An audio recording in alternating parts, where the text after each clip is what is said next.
Chapter 1206. Su Fengnian let out a sigh of relief. The people who had come to try their luck at the tavern had all come in high spirits after feasting their eyes. Many of them had even paid extra for the wine to the waitress when they were paying the bill. Soon, the tavern was completely emptied. Before those burly men with swords left, they didn't forget to bid farewell to Su Fengnian, who was treating them to wine. Su Fengnian continued to sit and drink his wine. Although he occasionally chatted with the woman about the harvest, he naturally didn't have any improper thoughts about the lady boss. The charming woman wasn't naive enough to think that this young man had any wild thoughts. She took advantage of the conversation. Since she didn't have any business to serve, she sat across the table from him. She carried a jar of green ant wine and a few plates of homemade dishes to go with the wine. She said that it was for him, but it didn't cost much. As the two of them chatted, 3 more guests finally arrived. 1 old man and 2 young men, all of them carrying bags and carrying wooden poles. They sat down at the table next to Su Fengnian's. They weren't from rich families. The old man only asked for half a caddy of green ant wine. The 2 young men could only smell the fragrance of the wine and watch the elder and their family drink with narrowed eyes. A burly young man with stubble on his chin asked in a low voice, "Grandpa, the swordsmen we saw just now, were they really the swordsmen from the Wu family's sword tomb?" The old man nodded. The other young man with delicate features didn't look vulgar. His lips were red and his teeth were white. He looked like a woman. If he had met those young men who liked men a few years ago, he would have been better off dead. Fortunately, there were still many arrogant young men in the prisons of Bailiang. Compared to the Bailiang of the past, the Bailiang was much more disciplined. Moreover, many rich people had moved out of Bailiang. Today, with the addition of Lu Province's Bailiang, it was a rare peaceful world. After the lady boss greeted the 3 cash-strapped guests, she returned to her seat. She glanced at the delicate young man and subconsciously turned her head to look at the young man across the table. Yes, the young man in front of her was much more handsome. She didn't expect to be caught red-handed by the young man. The lady boss saw that he seemed a little helpless. She couldn't help but laugh. There was nothing to be embarrassed about. After all, she was a woman who would soon have a daughter-in-law. Her skin couldn't be that thin. The lady boss laughed straightforwardly. "Young master, you look even better than the prettiest girl in our village. Your parents must be good-looking as well. Young master, please don't be angry if I look at you a few more times." Su Fengnian smiled and said, "Lady boss, if you want to look, then look. I can't control your eyes. But can you omit the small change when you pay the bill later?" The lady boss laughed and said, "How can I do that? I've already given you a jar of the best green ant wine. Later on, you can't miss a single copper coin. If young master can let me touch and pinch you a few times, I can consider it." Su Fengnian said helplessly, "Lady boss, your business is really profitable." The lady boss laughed heartily without hiding anything. Su Fengnian looked at her smiling face and laughed as well.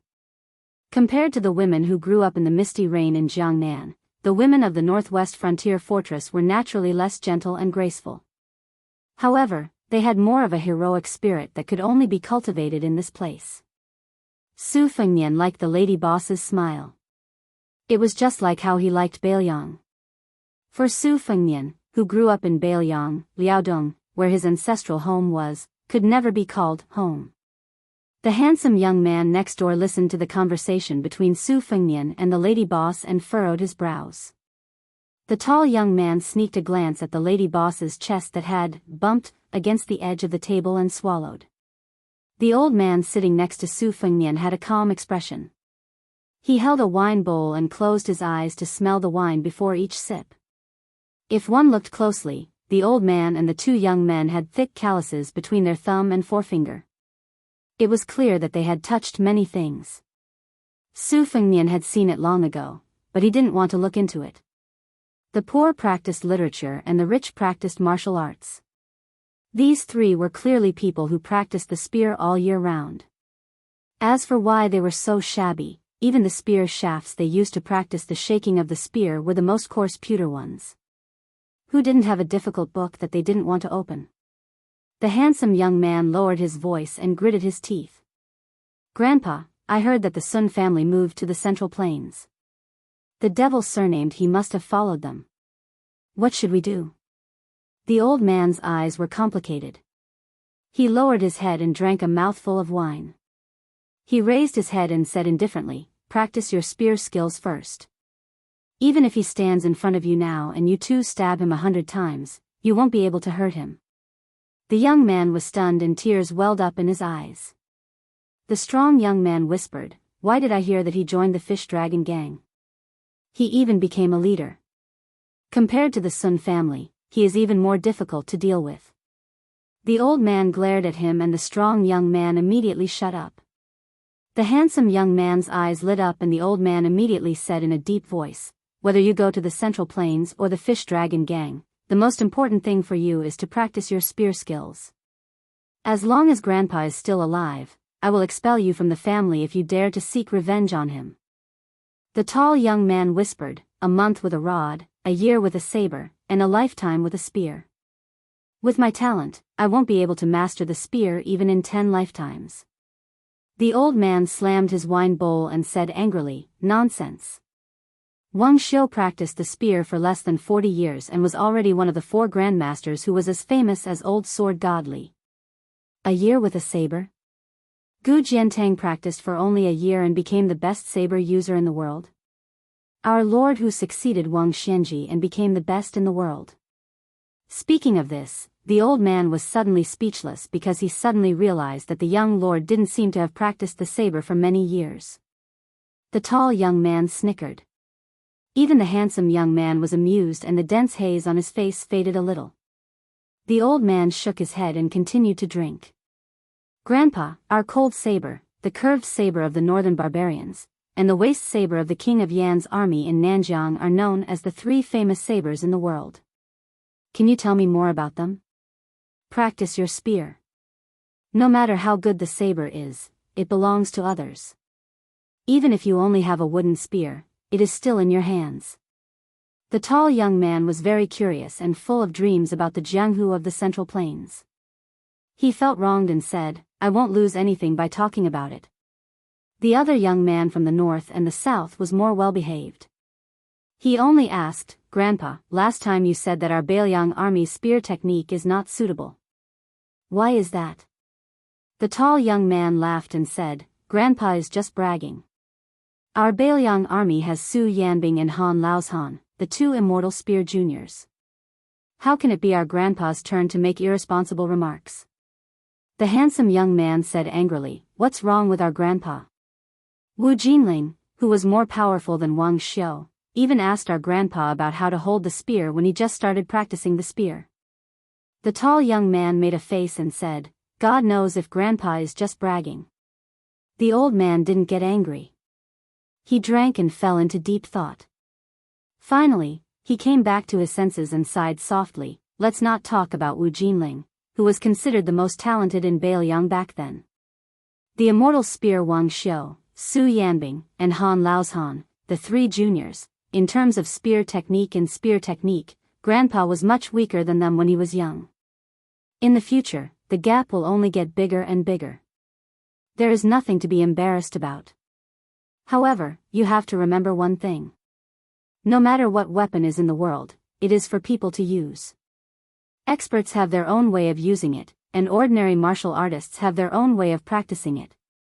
Take Wu Jinling for example. He entered the martial grade at the age of 9, the second grade at the age of 12, and the Vajra at the age of 17. In his hands, the spears seemed to have been bestowed with supernatural powers. Even so, when he was 14, he still encountered a threshold. It was also at that time that Grandpa casually said a few words about how to hold the spear. After that, Wu Jinling was enlightened and started practicing the spear again. Unfortunately, the heavens are jealous of geniuses. Su Fengnian, who had been listening by the side, smiled and said, Wu Jinling's early death isn't necessarily because the heavens are jealous of geniuses. On the path of martial arts, it is not a good thing to be too smooth. In the Jianghu, there is a saying that there are mortal enemies. Often, two people who are at odds with each other can steadily climb up the martial arts realm. No matter how fast they are always advancing. It is probably because of the whetstone. If the immortal spear Wang Xiu didn't go to Beimang, he might not have become a grandmaster in the future. Moreover, I have also heard that in martial arts, it is taboo to be the head of a chicken rather than the tail of a phoenix.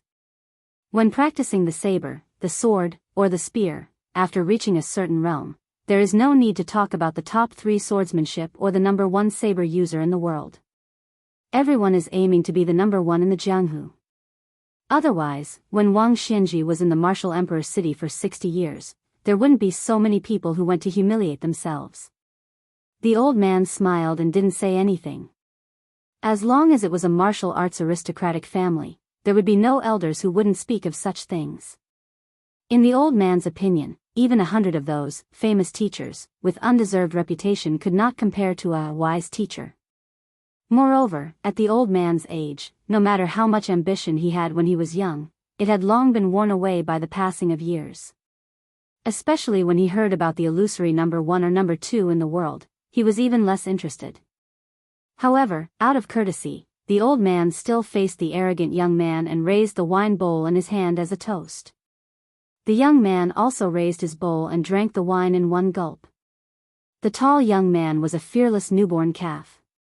When he saw that this young man had even heard of Wu Jinling, he was puzzled.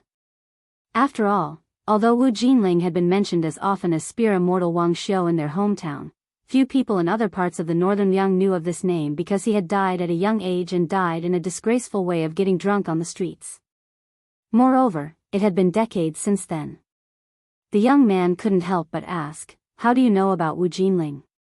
Su Fengnian smiled and said, "I heard it from a friend." The delicate young man was disgusted when he saw this guy flirting with the lady boss. He turned his head and stared blankly at the post house. Chapter 1207. Su Fengnian glanced at the 3 white ash rods of different lengths and suddenly said casually, "Old mister, of the 2 juniors, one should have changed his rod half a year ago. It should have been 3 inches longer, and the other one should have increased his weight by 6 ounces." The 2 youths were confused. The old man's eyes lit up, but quickly dimmed. He honestly said, "I don't have money." Su Fengnian nodded and said, "A single coin stumps a hero. Old mister, I still have some money left for wine. Would you like to drink another 2 caddies of wine?" Of course, the woman was happy for the customer to drink a few more bowls of wine, especially the handsome young man in front of her.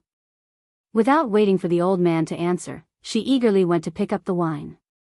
This gave the old man a way out. He probably believed that his vision, honed from years of wandering, trusted this young stranger. He cupped his fists and smiled, "Then this old man thanks you." Although the old man had gone through a lot, he still had a forthright temperament. He asked the tall young man to sit on a bench and invited Su Fengnian to sit on the seat beside him. The lady boss added some wine and meat. The plate was not big, but the amount was not enough. Fortunately, it was free of charge. Otherwise, she would be a spendthrift. The old man used his sleeve to wipe the wine and smiled, "This young master's vision is accurate, very accurate. Do you also practice the spear?" Generally speaking, without 10 or 20 years of practice, you can't really see the depth of my 2 grandsons. Su Fengnian shook his head and smiled, "I don't practice the spear, but there are some people around me who are experts. After watching for a long time, I can understand a little." The old man joked, "If that's the case, then young master should be an expert." Su Fengnian also joked, "Probably a little high." The handsome youth coldly snorted, while the tall youth held back his laughter. He had never seen such a shameless person. The old man didn't take it to heart. When interacting with people, he wasn't afraid of those who showed their small flaws to others, but he was afraid of those who were scheming. The old man sighed and lamented, "Don't be fooled by how popular pewter spears are in the Liang army nowadays. In fact, this kind of material has always been considered inferior in the spear manual. It has an extremely bad reputation, it's too soft, and its toughness is all fake. When a layman wields it, he might be able to shake out some beautiful spear moves, but those street vendors, with spear tips at the throat and spear bodies that curve in a big arc, which one of them isn't a pewter spear? Give him a Baoyang spear and try it. Do you dare? Speaking of this, our Baoyang really put in a lot of effort. Among the world's most famous wood for making spears, the red and white cowhide wood from the Guangling Road, the red ridge wood and red ridge wood from the old southern Tang dynasty, and the slightly inferior Cushio tea stick. All of them are good materials, but none of them can be found in our Baoyang. In the end, the pewter spear produced in the eastern Hunan plain was rarely seen in our Baoyang, but it was popular in the other vassal kingdoms. Why? Isn't it because the materials are cheap, the soldiers can learn to use them quickly, and they look good when they practice martial arts? This old man heard that in our border army, not to mention the heavy iron spears used by the elite soldiers, regardless of whether it's the cavalry or the gate, all of them are good wood that is as strong as iron. Just talking about the money spent, who knows how much gold and silver is spent? Especially since we have to ship them from other places to Baoyang to make spears, it's even more expensive. The maintenance of a good spear is even more expensive. After all, with so many spears being made every year, it's estimated that the tung oil used to make them can't escape. Therefore, our Baoyang cavalry is the best in the world, not just because Baoyang's athletes are born with outstanding physical strength. Su Fengnian deeply agreed. He took a sip of wine and nodded, saying, "That's exactly the reason." The old man spoke enthusiastically and drank quickly. He didn't have too many misgivings when he spoke. He was slightly distracted and said, "Everyone knows that the impact of a cavalry spear when they charge is astonishing, but they often overlook the damage that the spear technique does to the cavalry itself. If the charge between the two armies is a one-off deal, then that's fine. But the Baimang barbarians that our Baoyang is facing aren't easy to deal with either. This requires a lot of skill when it comes to wielding a spear to kill. And this level of skill varies from person to person. In Baoyang, there are no lack of cavalry commanders and spear experts who can solve this problem. But in this old man's opinion, although it seems to be good enough, it's not really perfect." Su Fengnian asked, "Old sir, what do you mean?" The old man hesitated for a moment, as if he was afraid that he would violate the taboo of speaking too much with a stranger. But then he thought that they were just strangers who met by chance, so why should he be so wary? Moreover, he was drinking wine, wasn't he?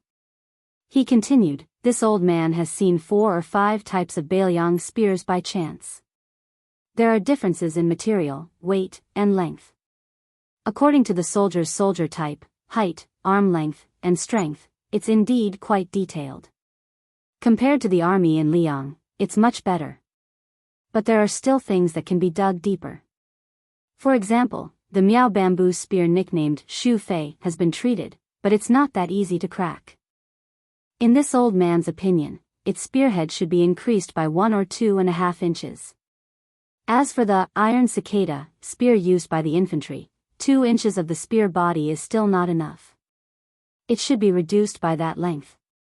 At this point, the old man stretched out 2 fingers and gently gestured. Su Fengnian, who originally only wanted to chat casually, fell into deep thought and did not immediately jump to a conclusion. It was hard for Su Fengnian to say how heavy the tip of the Miaozhu spear should be, but Su Yanbing did mention it once.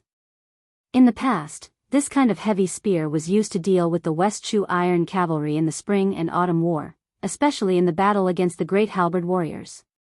Almost every old Baoyang soldier who participated in the Battle of Jinghe River had deep feelings for this spear. In that battle, which was second only to the Battle of West Wall, the Su family army could directly use the iron cicada spear as a hammer. Su Yanbing said this because although the Baimang army also had heavy armor, it was still inferior to the Chu dynasty even after more than 20 years of prosperity. Baimang also had light cavalry, so the iron cicada spear did not need to be so heavy. However, the reform involved not only the countless interests of the border army, but also the most troublesome feelings. Many old cavalry generals objected fiercely when Wutongan implemented the reform that involved a series of specific matters. One of them was the iron cicada spear. An old general directly refuted with such a vulgar reason, "I am used to hugging a plump wife, I would rather not have a light woman." Whoever likes it can have it. After all, none of my soldiers are willing to accept it. At that time, Wu Tong'an had sent a large pile of documents to Su Fengnian to read. When Su Fengnian saw this, Su Fengnian took it as a rather refreshing joke. He thought that it would be better to let nature take its course and did not have the intention to force it to be implemented. As the old man continued to speak, he said, I am used to hugging a plump wife, I would rather not have a light woman. Whoever likes it can have it. After all, none of my soldiers are willing to accept it. At that time, Wu Tong'an had sent a large pile of documents to Su Fengnian to read. When Su Fengnian saw this, Su Fengnian took it as a rather refreshing joke. He thought that it would be better to let nature take its course and did not have the intention to force it to be implemented. It is not expensive, only 6 taels of silver. It is just that I cannot afford it, so I can only shamelessly look at it and not buy it. There are more than 10,000 words, really haggling over every penny. Looking at it is amazing. I have never been on the battlefield, but when I look at it, I feel like I am fighting against a martial arts expert. My whole body is cold. The white-clothed immortal soldier, who is loved by His Majesty, even has the rules of where the toilets in the barracks should be built in the book. The soldiers he brought out only need to follow the rules. No wonder Yi Baikue, the military saint of West Chu, said that if you fight against this person, once you lose your power, you will not be able to recover. The tall youth blinked and asked, Grandpa, what do you mean? The old man sighed and said, it means that if you fight with this person, as long as he takes the initiative, you can only wait to lose, regardless of whether you have the advantage in numbers or not. This principle is actually the same as us martial artists competing in martial arts. It's just that you haven't reached that level yet, so you won't understand.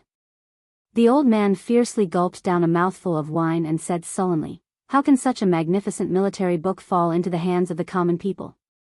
Aren't you afraid that the northern barbarians will take it? How many more of our Bailiang will die then? The old man sighed and didn't even want to drink anymore.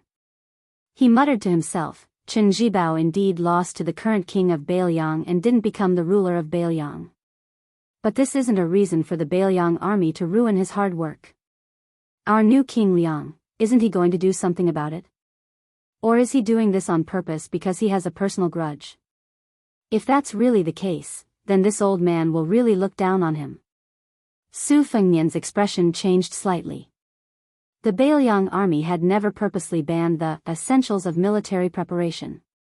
Back then, Su Xiao and Chen Zhibao didn't have any objections to it. This was probably the conceit of the higher-ups of Bailiang. Su Fengnian also didn't have the intention to slander Chen Zhibao's military book just because Chen Zhibao left Liang and entered the capital and became the king of Shu. In reality, even Chen Zhibao's old subordinates still treated him well. He personally and severely dealt with a few cases where he deliberately suppressed Chen Zhibao's old subordinates and promoted them. However, in the past 6 months, Su Fengnian had personally written and carefully read through at least 8,000 copies of official documents. Not a single one had mentioned the essentials of military preparation in the marketplace. But this still made Su Fengnian feel very guilty. At this time, he subconsciously picked up his wine bowl and drank a mouthful of wine. Then he said softly, the king of Bailiang has indeed made a great mistake in this matter. The old man dismissed it with a smile. How dare they, the common people, point fingers at the vassal king? Were they tired of living? Besides, who was the publicly recognized #1 person in the world after Wang Xianji in Martial Emperor City? Even the most ignorant rural women and children in the northern Liang region probably knew about it. Su Fengnian raised his head and asked, Sir, with your knowledge of the spear, why didn't you join the border army? Chapter 1208. The old man revealed a painful expression and tried his best to make his tone light. It's true that my family is used to using spears, but before my family fell, I didn't like to get involved with the rich and powerful. I only hope that everyone in my family can practice martial arts in peace and one day bring our family's spear techniques to greater heights. As for other things, I never thought too much about it. My ancestors said that practicing the spear is to train the heart. If the heart is too messy, you won't be able to practice a good spear. To people like us who use spears, it's tantamount to neglecting the essentials. Su Fengnian calmly said 3 words, Sun Family Spear. The old man, who was originally kind and friendly like a neighbor's elder, suddenly changed. He lowered his hand and grabbed the white candle on the bench. His turbid eyes shone brightly and were filled with murderous intent. The 2 young men stood up almost at the same time and gripped the wooden poles in their hands tightly. This made the lady boss, who was eating melon seeds, jump in fright. She was stunned on the spot. Su Fengnian gently held the wine bowl and didn't rush to drink. He smiled and said, I don't have any bad intentions. Since I have a friend who is an expert in spear, of course I know about the famous Sun family from the same hometown as spear immortal Wuxia. Old Mr. also told me so much. I'm just guessing. I've also heard a little about the Sun family's misfortune. Back then, a young man called He Wushu came to learn martial arts. The old man of the Sun family saw that he had a good foundation, but his conduct was not good, so he ignored him. After He Wushu was rejected, he had a few fortuitous encounters and soared all the way to success. He became Sun Denyo's bodyguard instructor, who used to be a general in the border army. This person was born to be petty and had always held a grudge against the Sun family. After the old man of the Sun family passed away, he relied on the Sun family's background and the connections he accumulated in the government to accuse the Sun family of betraying the Liang. Of the 40 people, only 6 escaped, including 2 infants. In the past 10 years, 3 of the Sun family members died under He Wushu's spear. 2 of them were not as skilled as others, and 1 of them secretly betrayed the Sun family. However, after the old man of the Sun family passed away, he relied on the Sun family's background and the connections he accumulated in the government to accuse the Sun family of betraying the Liang. Of the 40 people, only 6 escaped, including 2 infants. In these 10 years, 3 of the Sun family members died under He Wushu's spear. 2 of them were not as skilled as others, and 1 of them secretly betrayed the Sun family.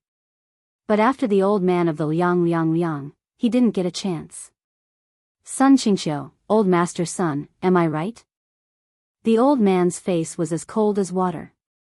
He sneered and said in a desolate tone, Good. What a tiger head spear proclamation. Sure enough, after joining the fish dragon gang, you're like a tiger that has grown wings.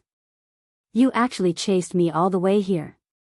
When the old man agreed, he threw a glance at the 2 youths. He wanted the 2 children to run for their lives without caring about him, so he couldn't refuse. However, how could the young man escape at this moment? His feet were rooted to the ground, and he did not retreat an inch. This made the old man not know whether to feel happy or sad. The spear of the Sun clan would not retreat until the person was dead. Su Fengnian was still holding his wine bowl. He mocked himself, Old man's son, do I look like a henchman of Wushu? Or do they look like assassins who are chasing after you? But who in the world would treat someone to a drink before killing someone like me? The tall youth said angrily, You bastard, you must have poisoned the wine. The proprietress was not happy at all. She had roughly heard some clues from the conversation. She didn't believe that the young man was a bad person at all. Who asked him to be so handsome? She slammed the table and said angrily, What are you talking about? Do I look like a gangster's shop? Your wine was personally served by me. It's new wine that has just been opened. Child, which eye of yours saw the young master poisoning the wine? Su Fengnian asked directly, Old man's son, do you really think that the 3 of you are a match for me alone? The old man didn't say anything. He didn't relax at all, but his expression was dejected. After roaming the Jianghu for most of his life, especially after more than a decade of running for his life, the old man had developed a pair of discerning eyes and a sharp intuition for danger. The moment he reached out to grab the pole, the young man beside him, whose aura was like that of an ordinary person, flashed with a shocking aura. The old man had no choice but to admit that he was no match for him at all. Su Fengnian asked, Old man's son, I have a presumptuous request. I want you to go to the border army to be a military instructor who teaches spear techniques. However, I won't care about the grievances between the Sun clan and Wushu. I don't think you would want others to interfere. The old man laughed coldly.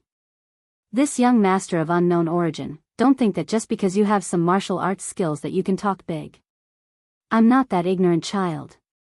I know that the military instructor of our Bailiang army is a 4th-level general. If you were talking about an ordinary instructor position, would think that you were a son of a general with an extraordinary status and believe you. Is the position of military instructor something you can give away just because you say so? Do you think you're the administrator's son, Li Hanlin? Su Fengnian couldn't help but laugh. He didn't expect Li Hanlin to be so famous in Bailiang now.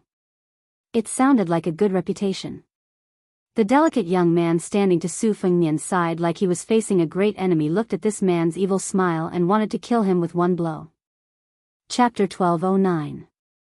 Su Fengnian truly did not know how to convince Sun Qingxiu, but this old man was very likely to be a huge treasure to the Bailiang army. If used well, it could allow the border army's fighting strength to reach a higher level. It could be said that Sun Qingxiu, who had displayed his skills and completely instilled his entire life's worth of knowledge into Bailiang, was even more beneficial to Bailiang than Han Laoshan, Wang Xiu's junior brother, who was currently the deputy general of Lingzhou. Of course, all of this was just a possibility, but if they missed it, then it would not even be a possibility anymore. Su Fengnian raised his hand. This movement very quickly attracted the old man's swift and violent spear attack. The wax spear did not seem to have any momentum, but it slanted downwards, accurately and viciously stabbing towards Su Fengnian's throat. It was clean and crisp, and it contained the essence of the Sun family's spear technique, pressing forward courageously. In the end, the two youths saw the spearhead of the wax spear stop several inches away from the person. Then, the wax spear, which was in line with the Sun family's unique no-return aura, was instantly squeezed out in a large arc and then shattered on the spot. After Su Fengnian raised his hand, a young woman in tight black clothes mysteriously appeared in the shade of the tree. After seeing this scene, her exquisite figure was completely expressionless. She was the death warrior, Fan Xiaochai, who had just left the whisk room not long ago. Sun Qingxiu held half of the wax spear. His palm was split open and covered in blood. Even though the old man was already certain that he was not this person's opponent, his spear attack returning without any result still shocked the old man too much. He believed that this spear attack of his was something that even those second-level experts who were usually elusive would not be able to deal with so lightly. Moreover, this young man sitting there did not move at all. There was not even the slightest movement of his qi. Su Fengnian did not look at Fan Xiaochai. He only said, "You don't have to follow me for a while. Take the old man to the border of Liangzhou and find Lu Qiu. I have already decided on the official position. As for how to use the Sun family's spear technique, let Lu Qiu decide for herself." Then, Su Fengnian asked with a smile, "Old master, are you sure you don't want to make a profitable business?" The old man was an open-minded person. After thinking for a while, he sighed and said, "Anyway, I have no choice. Let's see if God wants to destroy my Sun family. I don't believe that he Wushu, a branch leader of the Fish Dragon Gang, can order you around."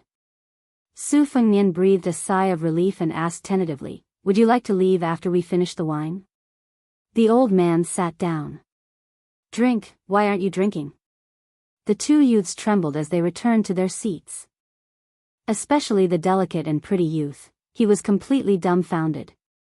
As for the hot-headed and tall youth, his face was filled with worship. He must have really met the legendary otherworldly expert. So when this young master said that he was a little tall, he was really tall? After this incomparably excited youth sat down, he anxiously asked, "Master, young master, my grandfather always said that my talent in martial arts is not very good. Your vision must be higher than my grandfather's. Why don't you help me take a look? Could it be that I'm actually a martial arts genius?" Su Fengnian looked at the youth and said calmly, "Logically speaking, you are still a long way from your grandfather's age." The youth opened his mouth wide and still did not give up. With a sad face, he asked, "What?" "Master, young master, don't make a mistake. Can you take a closer look?" Su Fengnian smiled and shook his head. "It's harder to make a mistake than not to make a mistake." The youth sighed and drooped his head, not saying anything. The delicate and pretty youth covered his mouth and snickered. But when the master, who was not as repulsive as before, looked in his direction, he subconsciously glared at him. Su Fengnian smiled and said, "Practice your spear well. You will have a great future." No one said that a woman can't practice a fierce and invincible first-rate spear art. The youth blushed. The proprietress, who had been startled many times, looked at this youth. No wonder he looked like a little girl. The woman was really stupid and bold. She joked, "Master, young master, you can't not pay for the wine just because you are a master." Su Fengnian took out a small piece of silver and put it on the table. The proprietress smiled and said, "Oh, you really didn't pay a cent more. Master, young master, you are a master. Can't you be a little more generous? Aren't you afraid that it will damage your master's demeanor?" Fan Xiaochai, a loyalist not far away, recalled all the things that had happened to her. She began to admire the courage of this village woman. Su Fengnian smiled and said, "Only the master knows that oil and salt are expensive. Nowadays, I don't have the capital to puff myself up at my own cost." Su Fengnian suddenly saw the blue and white falcon circling overhead. He slowly got up and said, "Grandfather, I have something to do. I will go first. We will come back to the border of Liangzhou to drink with you. I believe there will be a chance." Sun Qingxiu also stood up and nodded, not saying anything. Su Fengnian disappeared in a flash after he finished speaking. This made the woman and the two Sun family youths think that they had met a god or a ghost. Fan Xiaochai said coldly, "After drinking, we will go to the border immediately." Sun Qingxiu grunted. The tall youth stared at this elder sister with his eyes wide open. He couldn't take his eyes off her. The girl dressed as a man was a little envious. She was really a beautiful elder sister, but she gave people the impression that she was too cold. The proprietress sitting at the next table patted her chest hard and said, "Today was really an eye-opener." The old man took a sip of wine, narrowed his eyes and said softly, "Who said it wasn't?" Fan Xiaochai stood in the shade with her eyes closed. Her intuition told her that Beimang should have sent out troops. She had no interest in the ups and downs of the three Sun family members. As for that Fu Wushu of the Fish Dragon gang, perhaps for the three of them, he was an enemy that they wanted to kill for the rest of their lives but couldn't. But the gap between her and her enemy was like the distance between heaven and earth. She knew that she would never be able to kill this man with her own hands in this lifetime. After all, even Wang Xianji couldn't kill him. But this didn't mean that he wouldn't die. Because he had to face the whole of Beimang. Chapter 12:10. Su Fengnian quietly returned to Mount Qingliang. Just as Fan Xiaochai had predicted, Beimang had indeed begun to move their troops southward. Moreover, they had divided their troops into 3 groups, each attacking the 3 provinces separately. This was very different from what Bailiang had expected, because the position of King of the South had been vacant after Su Huainan's death. The position of King of the North had been vacant since then, and King of the North, who was not even a feudal official, had become the second most powerful man in the world. Even Su Fengnian was not sure if it was the meticulous plan of Taiping Commandery, or if it was Dong Zhuo's deliberate pestering. Most of the time, it was said that the smart people were good at dealing with changes by sticking to the status quo. However, this kind of military affair that involved the final trend of the 2 dynasties was like a fight between 2 masters. Not only did it test the depth of their internal energy, it also tested the scheming of both sides. The lesson of being greedy for small gains and losing big gains was especially taboo. The lesson of winning a series of battles but losing the overall situation could be seen in the recent spring and autumn period. The reason why Su Fengnian had such a headache was that Bailiang's resources were far inferior to Beimang's. Empress Murong was able to confidently launch a 3-pronged attack. On one hand, she had sent Tuoba to lead the troops to suppress the grasslands in Norland. On the other hand, she had used the elite cavalry of Southern Dynasty to provoke Bailiang. She could even send a large number of troops to the eastern front, eyeing the border line that Gu Jiantang had built. Of course, even an idiot would know that the final confrontation on the eastern front, Li Yang and Liang Mang were well aware of it. They were just putting on airs. Otherwise, they would not have left the 3 trading towns in the northern pass of Ji province open. When Su Fengmian, who was sitting alone in the pavilion in the middle of Tide Hark Lake, thought of this, a wry smile crept up the corner of his mouth. He had used his army to force Great Peace City to submit to him, and had no choice but to loosen the embargo on transporting grain to Liao province. He had also indirectly admitted that Lu province was the rightful ruler of Liuzhou, and Song Dongming had overstepped his authority. Therefore, the imperial court immediately retaliated, and did not even bother to find a fig leaf. It was said that the trade at the northern border of Ji province was much livelier than usual. Yuan Tingshan, who was once threatened by Su Fengmian to be skinned alive, was thrown into the border of Ji province by his foster father, Gu Jiantang. Now, he had become the commandant of horse tampering with 4,000 old soldiers of Ji province, and had more than 20 forts of various sizes under his command. At the same time, he was also in charge of 3 counties, and his territory was getting closer and closer to Beiliang. The power he had in his hands was almost equal to half a provincial governor and a general with real power. No doubt, this was a silent mockery of Su Fengmian, the vassal king of Beiliang. Especially after Li Huili, the eldest son of Wild Goose Castle in Ji province, died suddenly in Quicksnow Mountain Villa. Yuan Tingshan, who was very popular in the border area of Liang dynasty, was about to become the son-in-law of Wild Goose Castle, marrying the famous woman who was known as Li Jiashuan. In addition, Yuan Tingshan had a very close relationship with the first prince, Zhao Wu, of Liao province. It could be said that Yuan Tingshan's wings were fully grown, and even the nobles in Great Peace City no longer treated him as the foster son of Gu Jiantang. Yuan Tingshan, as a stray dog, had become a shining star in the dynasty in just 2 years. There were even some people who were secretly adding fuel to the fire, and had raised Yuan Tingshan to the position of Su Fengmian's mortal enemy.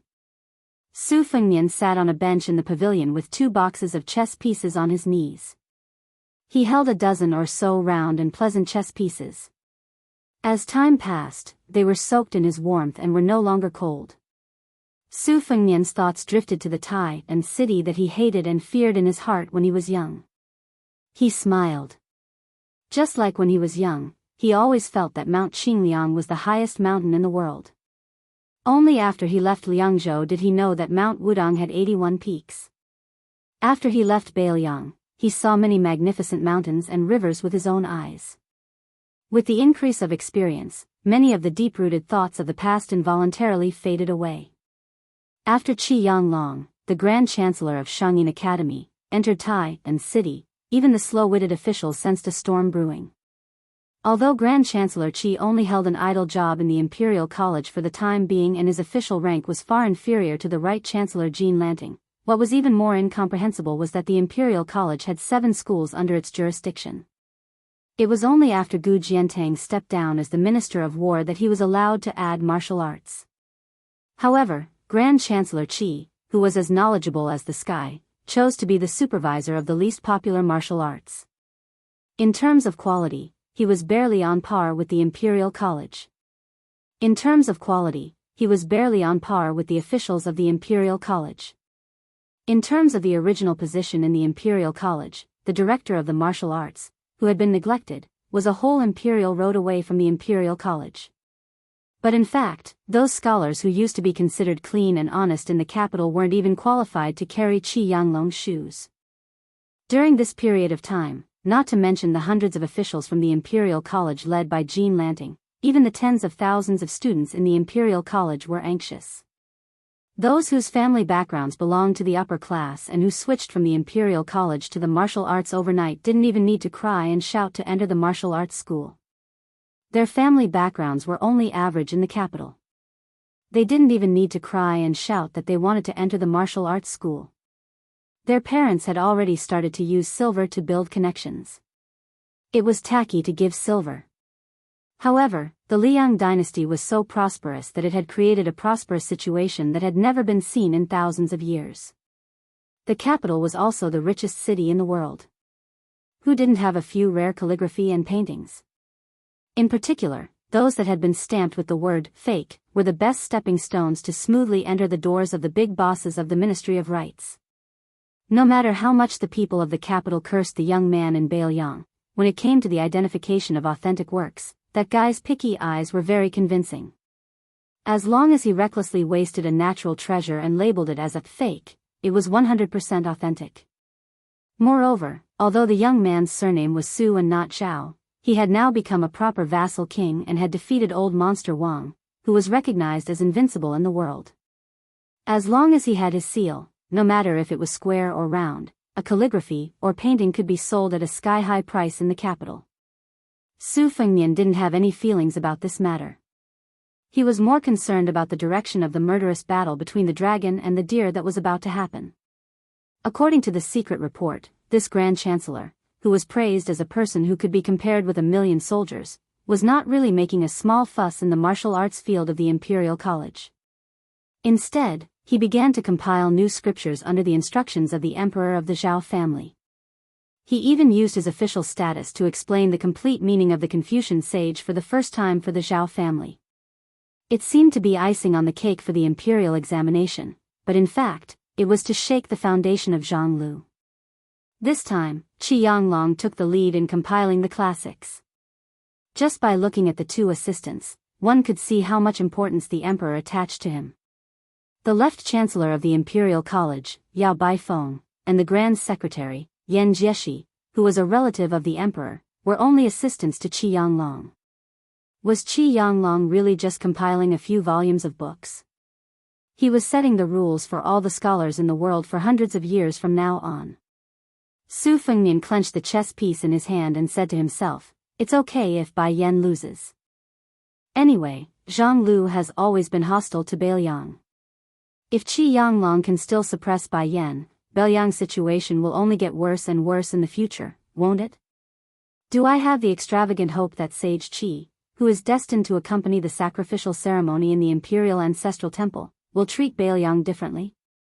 Mr. Wang, who lost the debate between heaven and man, said that Qi Yanglong had always had a deep hatred for all the vassals including Beiliang. He once said, "You can be crowned as a king, but you can't split the land." At first glance, you can tell that he is an imperial tutor who works for the emperor. However, compared with his student Sun Ping, Qi Yanglong is undoubtedly much more experienced and tactful. He knows when he should not go out of the mountain and when he should. Anyway, he has the final say in protecting himself and helping the world. First, it was Beimang's peace decree, then it is Qi Yanglong. Can't there be fewer opponents like this? Su Fengmian sighed and withdrew his gaze. Great Peace City is always worrisome. The Beiliang Palace under my feet is also not a small courtyard with a gentle breeze. Chapter 12:11. Everyone in Mount Xingliang knew that a powerful figure had arrived. He was a scholar from Gangnam-do's Deer County. No one had heard of him before, but he had mysteriously become the deputy administrator of Beiliang. This was an unprecedented high-ranking official position in the Liang dynasty. Logically speaking, he should be one of the primary third rank and secondary second rank. However, Zhao Shi of Great Peace City turned a blind eye to this. He did not reprimand nor did he admit it. It was as if he had made up his mind to let Beiliang do whatever they wanted. Rumor had it that because of this, Wang Lufting, the manager of the Lingzhou Golden Weaving Bureau, had a headache. He did not know how to sew a fitting official robe for the deputy administrator. Whether the official patch was a first-rank crane or a second-ranked peacock, it was still uncertain. Mount Xingliang was already used to this. Previously, there were two even younger scholars. Su Beiji, who was born in Beimang, was already the manager of Lingzhou. Even Chen Shiliang, who was the son of a humble concubine, had become the city magistrate of Qingsang City in Liuzhou. Another scholar from the Song family who had suddenly gained power was nothing. Moreover, it was said that during the Yonghui era, when the pillars of the imperial court had emerged one after another to shoulder the burden, he had competed with the head of the prime minister, Yin Mao Chun, for the number one scholar. Such an outstanding figure had a much higher starting point than Su Beiji and Chen Shiliang. Nowadays, the atmosphere in Beiliang had changed. The status of scholars gradually rose with the tide. This was already the trend. As for the sudden appearance of Deputy Administrator Song Dongming, there were not so many rumors. Originally, Su Beiji and Qin Shiliang had suffered a lot because of this matter. Fortunately, on Mount Qingliang, even the coachmen and cooks were people who had seen the world, so they didn't pay too much attention to Song Dongming's arrival. After Song Dongming entered this grand prince's estate located in the northwest of the dynasty, he didn't spend his days as unrestrained and leisurely as Su Beiji, nor did he live in seclusion like Qin Shiliang, who rarely came out. He didn't wear an official robe that fit him, so he only wore an ordinary scholar's robe. He usually lived in a serene and elegant courtyard on the mountainside. Intentionally or unintentionally, he had won over a group of advisors and officials who had originally been gloomy in the prince's estate. The small courtyard was called Huaigui. Because it sounded like Huaigui, it didn't have a good meaning. It was very easy for people to associate it with the words harboring evil intentions, which was a taboo. As a result, even though the view was excellent, and when the weather was clear and bright, one could see half of Liangzhou city through the window, it had still been abandoned for many years. Song Dongming had chosen this place to stay. The servants of the estate only knew that he had never set foot in the Wutangan, where orioles and swallows have red clay in their mouths. However, there would often be women in the courtyard who held great power coming and going, and then there would constantly be unfamiliar faces entering Huaigui courtyard. Some of them left, while others stayed. Su Fengnian was lost in thought. Song Dongming not only needed to be used, but should be used greatly. However, compared to Su Beiji and Qin Shiliang, whose minds were not complicated, Song Dongming was much more difficult to use. Liang Mang's war was imminent. Just as he had a large number of high-quality chess pieces, Bailiang also had a large number of good chess pieces. Among the generals, there were bright stars. Yan Wenhuan, Jean Partridge, Zhou Kong, Ancestor Gu, He Zhonghu, Chen Yinshui, Chu Lushan, Yuan Zuozong, Ningame, Wang Lingbao, Li Mofen, and so on. There were simply inexhaustible talents. But what about the civil officials? In particular, the officials who could make Liang drool could be counted on one's fingers, not to mention the large number of loyal court officials who had sprung up like bamboo shoots after the rain during Yonghui's reign. It was no wonder that the Liang imperial court liked to ridicule Bailiang for following his example. If Su Shao was crippled, the entire Bailiang officialdom would be crippled as well. The civil and military officials would be unbalanced, and it would be difficult for them to make a difference. In war, it was not enough to say that the martial artists could fight well and not be afraid of death. Especially in the upcoming war, where tens of thousands or even hundreds of thousands of soldiers would be involved in a local campaign. The civil officials first had to be able to not be a burden. If they could also complement the martial artists, many fewer people would die. Su Fengnian raised his head and furrowed his brows. Starting from the foot of Mount Qingliang, the fish-duck crossbows continuously shot into the air. The closer they got to Tide Hark Lake, where he, the king of Bailiang, was resting, the denser the crossbow bolts became. After Su Fengnian returned from Beimang with the two heads of Su Huainan and Diwu Raccoon of Mount Tibing, the Jianghu heroes who dared to assassinate Bailiang Palace completely disappeared. After all, those Jianghu people who were able to make a name for themselves, no matter how irreconcilable their hatred was, were not fools who were willing to throw themselves into a trap. This was especially so after the battle between Su Fengnian and Wang Xianji that showed disdain for the Wulin world. Many of the Spring and Autumn clan men of sacrifice who had been hiding in Bailiang for many years silently left the country along with those generals and rich gentry. This group of people was truly discouraged. Su Fengnian could not think of anyone who could completely conceal their qi and arrive at the foot of Mount Qingliang, then suddenly charge into the palace. Even Su Fengnian could not clearly capture that indistinct figure. Logically speaking, if Zhao Shi wanted him to arm wrestle with Beimang, he could die, but he could not die too early. As for Beimang, Hong Jingyan and Murong Baoding had only recently appeared in Liuzhou, so there shouldn't be anyone who would be so bored as to come alone. Tuoba had this strength, but the mindset of the war god of Beimang had always been more inclined to achieve great feats on the battlefield. Just as Su Fengnian was feeling puzzled, he saw a figure dash out of the nearby Tide Hark Pavilion. Su Fengnian was absent-minded for a moment. Before Su Fengnian went up the mountain to practice his swordsmanship, Su Fengnian brought back the white fox face. It was a snowy winter and the white fox face was swordsmanship on the lake.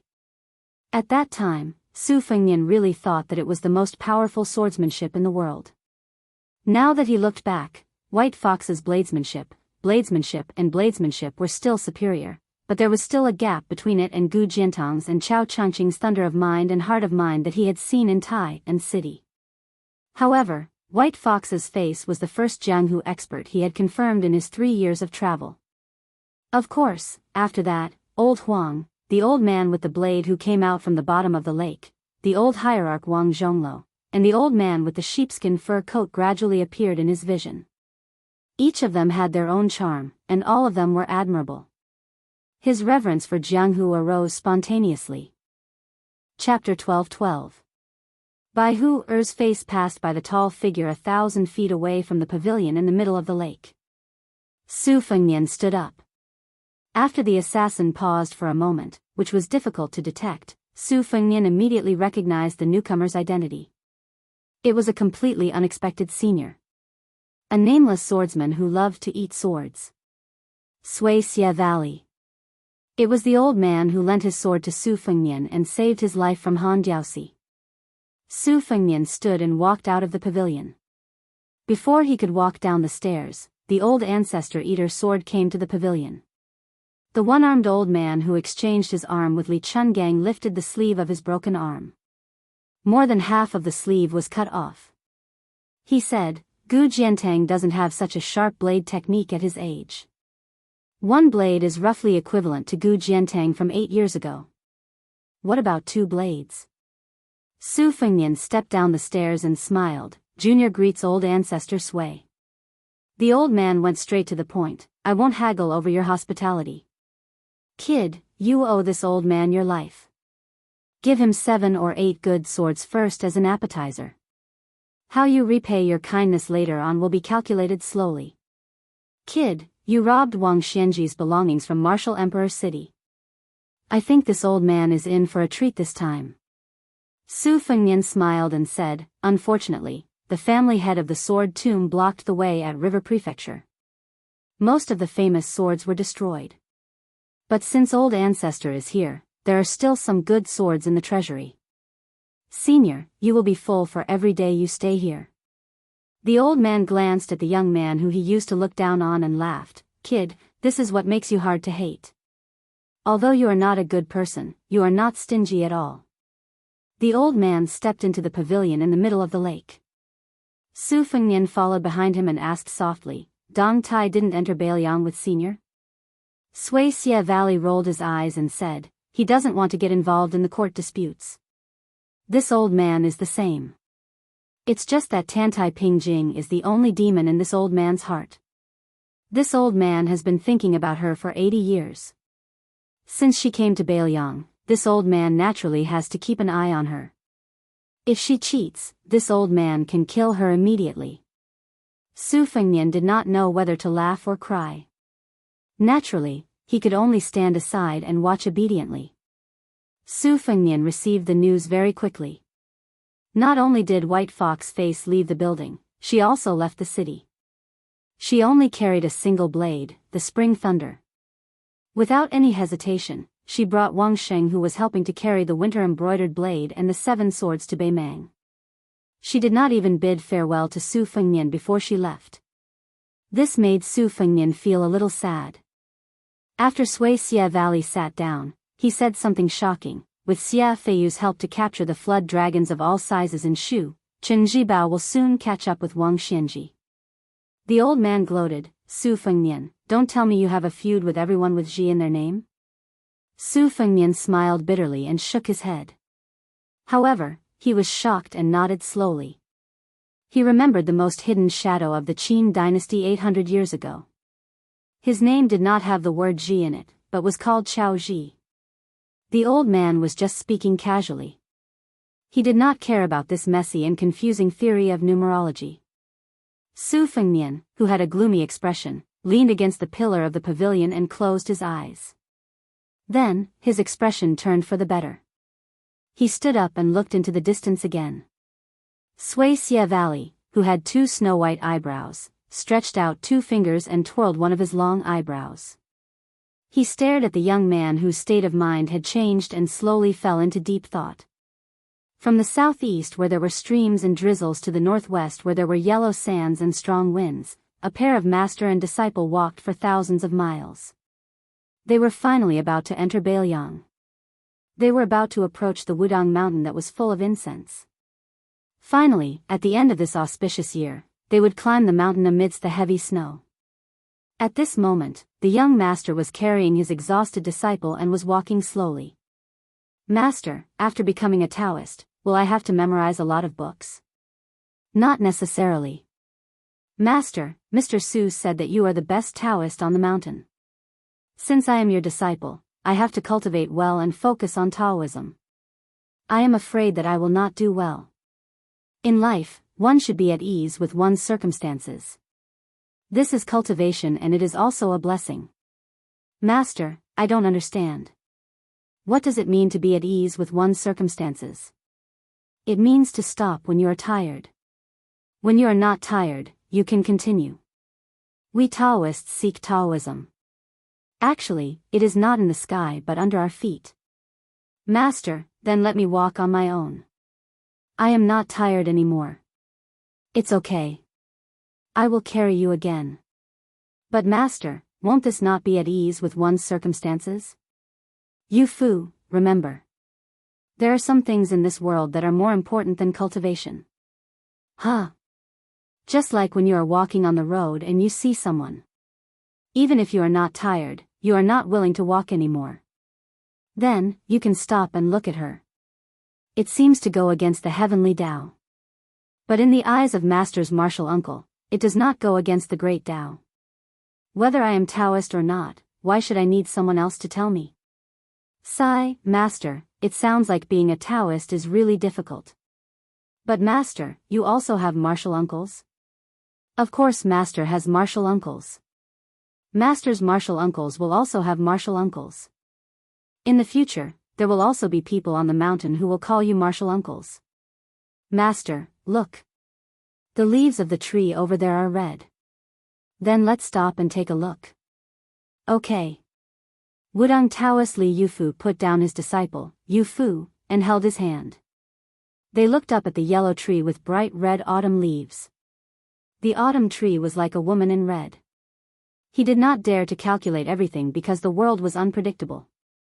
He did not dare to have deep feelings for fear that it would be a big dream. Li Yufu lowered his head and looked at the child who was in a daze. Martial uncle, do you really want to dream for 300 years? Li Yufu looked at the heaven and earth with a determined gaze. The people of the world seemed to be proving the heavenly Tao. Everyone had the great Tao to walk on, but they had forgotten it. No matter how high the heavenly Tao was, there would always be a peak. Celestials sat high and were called immortals.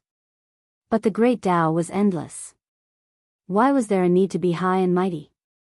Li Yufu smiled. Martial uncle, before you died, you told me not to walk on your path. I never understood. Now I understand. Li Yufu let go of his hand and folded his hands. He slowly bowed and bowed 3 times. The first bow was to his parents and teachers. The second bow was to heaven and earth. The third bow was to the great Tao in his heart. Thunder rolled in the entire Central Plains. But for some reason, there was no thunder in the world. Chapter 12-13.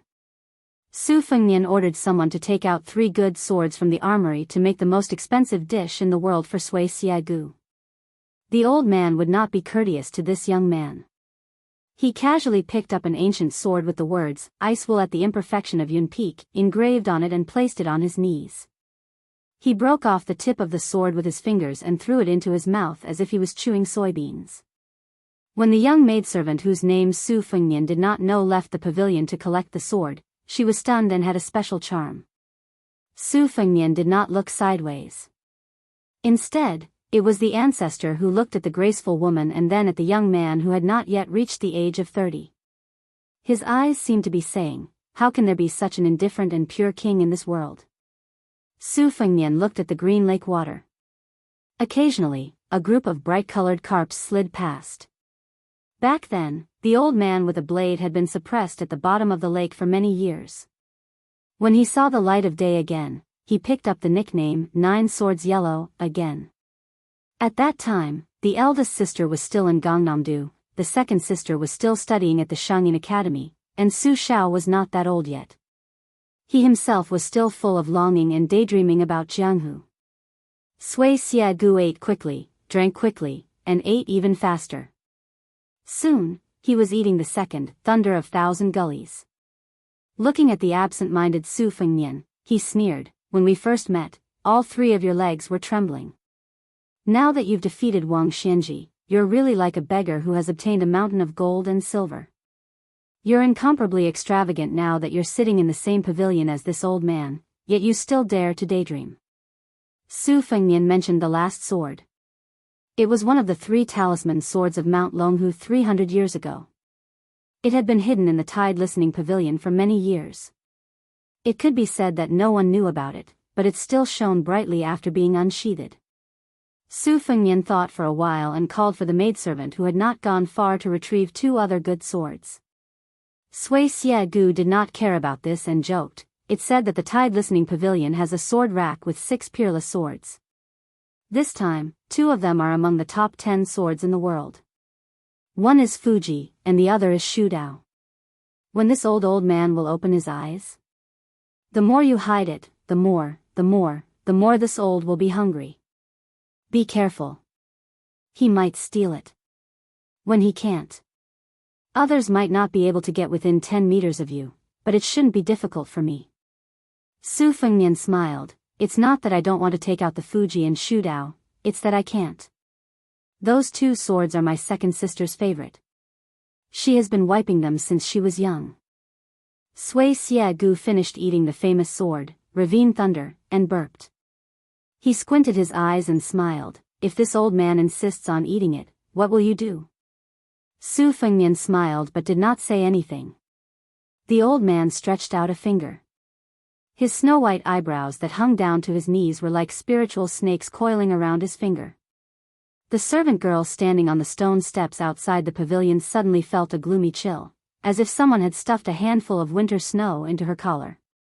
She gently raised her eyebrows and looked at the young vassal king sitting quietly in the pavilion. For some reason, after seeing him, the chill faded a little. For a servant girl like her who was not on duty in Wutangen, the young man in front of her, who was said to be wearing the vassal king's embroidered robe in the near future, was so far away even though he was right in front of her eyes and within her reach. But everyone in Mount Xingliang was already looking forward to him wearing the robe sent by the Golden Thread Weaving Bureau. They were guessing what color it would be. Would it be apricot yellow, or would it be pure blue like the general's robe? Would it be a round dragon or a rising dragon? Would it be made of Sichuan brocade or silk? Especially the women in the prince's mansion. No matter what age they were, they all felt that when he wore the vassal king's embroidered robe, he would be the most handsome man in the world. They also knew that the imperial court had once had the head eunuch of the ceremony directorate personally send over a jade-white embroidered robe. But he had only worn it once at the border before it was locked in a chest and completely banished to the cold palace. The servant girl's mouth was slightly open. The pavilion where the prince and the sword-eating elder had been sitting just a moment ago had suddenly become empty after her momentary absent-mindedness. She did not even feel the slightest breeze. The 2 of them had disappeared into thin air before her eyes. On the lake between the Tide Listening Pavilion and the pavilion in the middle of the lake, Su Fengnian had his back to the armory as he flew backwards. Although his figure was only a fleeting glimpse, in the eyes of the spectators in the shadows, it was still an indescribable elegance. 3 zhang in front of him was Sui Xiegu with one hand behind his back. His 2 long eyebrows, like a dragon's beard, fluttered in the wind. The 2 of them did not attack. The illusory Su Fengnian once again paused after reaching the shore. At the same time, Sui Xiagu's slightly leaning figure also appeared in everyone's line of sight. These 2 people, who stood at the peak of Jianghu despite the great difference in age, still did not openly attack each other. However, the distance between the 2 of them had already shrunk to 2 zhang. Nothing can be done more than 3 times. Su Fengnian stopped in front of the Tide Listening Pavilion's 3 layers of signboards and did not retreat any further. Sui Xiegu laughed loudly, but he did not insist on barging into the pavilion through the main door. Instead, he pushed off the ground with the tip of his foot and soared upwards. In the blink of an eye, a strange scene appeared. The servant girl in the pavilion craned her neck to look. She saw that the white-browed immortal who had eaten the sword had returned to the Tide Listening Pavilion's platform. He even stretched out his single arm to pat his shoulder as if he was dusting off the dust. Chapter 12-14. Su Fengnian floated in the air at the same height as the 6th floor, looking down at the old man on the ground. The robe under his armpit was cut open by a strand of sword aura that reached the godless realm. The sword aura was formless, and the sword was where the heart was. It was already considered a superior technique, but there were still traces to be found when fighting with a top master. However, if the flying sword technique was formless and godless and unpredictable, then it would be a real headache. As for Dong Tai's flying sword technique, it was clearly a sword, but it was superior to the godless sword aura. He already had the bearing of an immortal swordsman. No one would want to provoke this middle-aged swordsman who had borrowed a sword from Li Chungang and then returned from a visit to the East Sea. After Wang Xianji's death, even Tuoba did not dare to say that he had absolute confidence in winning. At most, he had a 50% chance of winning. The current Su Fengnian did not have the strength to do so. Sui Xiegu, who was 100 years old, was without a doubt the second best swordsman in the world after Deng Tai. Even though the old man mocked himself for having lived 100 years in vain when he went north with Deng Tai, he was still the only swordsman in the hundreds of years of Jianghu. Li Chungang was the only swordsman who could catch up with ancestor Lu in terms of swordsmanship. Deng Tai's swordsmanship was recognized by the world as inferior swordsmanship. Sui Xiagu's swordsmanship was inferior to Li Chungang's, and his swordsmanship was inferior to Dong Tai's by several generations. However, this was not a reason for Sui Xiegu to be underestimated. Su Fengnian stepped on Sui Xiegu, who was about to fly into the tower. Sui Xiegu responded with courtesy, and his sword aura cut his robe. The atmosphere on the Tide Listening Pavilion's side was tense to the extreme. Su Weisheng, who was sitting in a wheelchair, appeared outside the steps. He said calmly, "Just give him the 2 worldly possessions." In her opinion, there was no need to anger the old swordsman with long eyebrows, whose name was not on the rankings, but whose strength was enough to enter the rankings, for 2 swords that she would never have the chance to unsheath. Su Fengnian shook his head and said, "If it's mine, I'll give it away." "Second sister, you like him?" "No way." Sui Xiegu, who had been stopped 4 times in a row, could not help but mock. What arrogance! Do you really think that a crippled local snake like you can kill all the dragons in the world? Su Fengnian smiled and said, "Senior, you asked for it."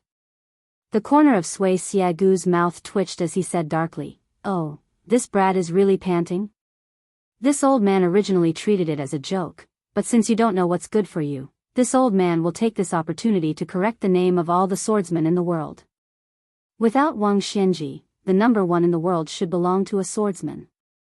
Su Fengnian said indifferently, "After the battle with Wang Xianji, I learned a little and comprehended 3 moves.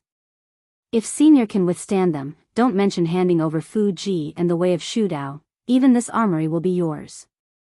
After saying this, Su Fengnian raised his hand and the assassins of the prince's residence who were hiding in secret began to retreat rapidly. The dazed servant girl was taken away on the spot and thrown to the other side of Tide Hark Lake. Sui Xiegu closed his eyes to rest and waited quietly.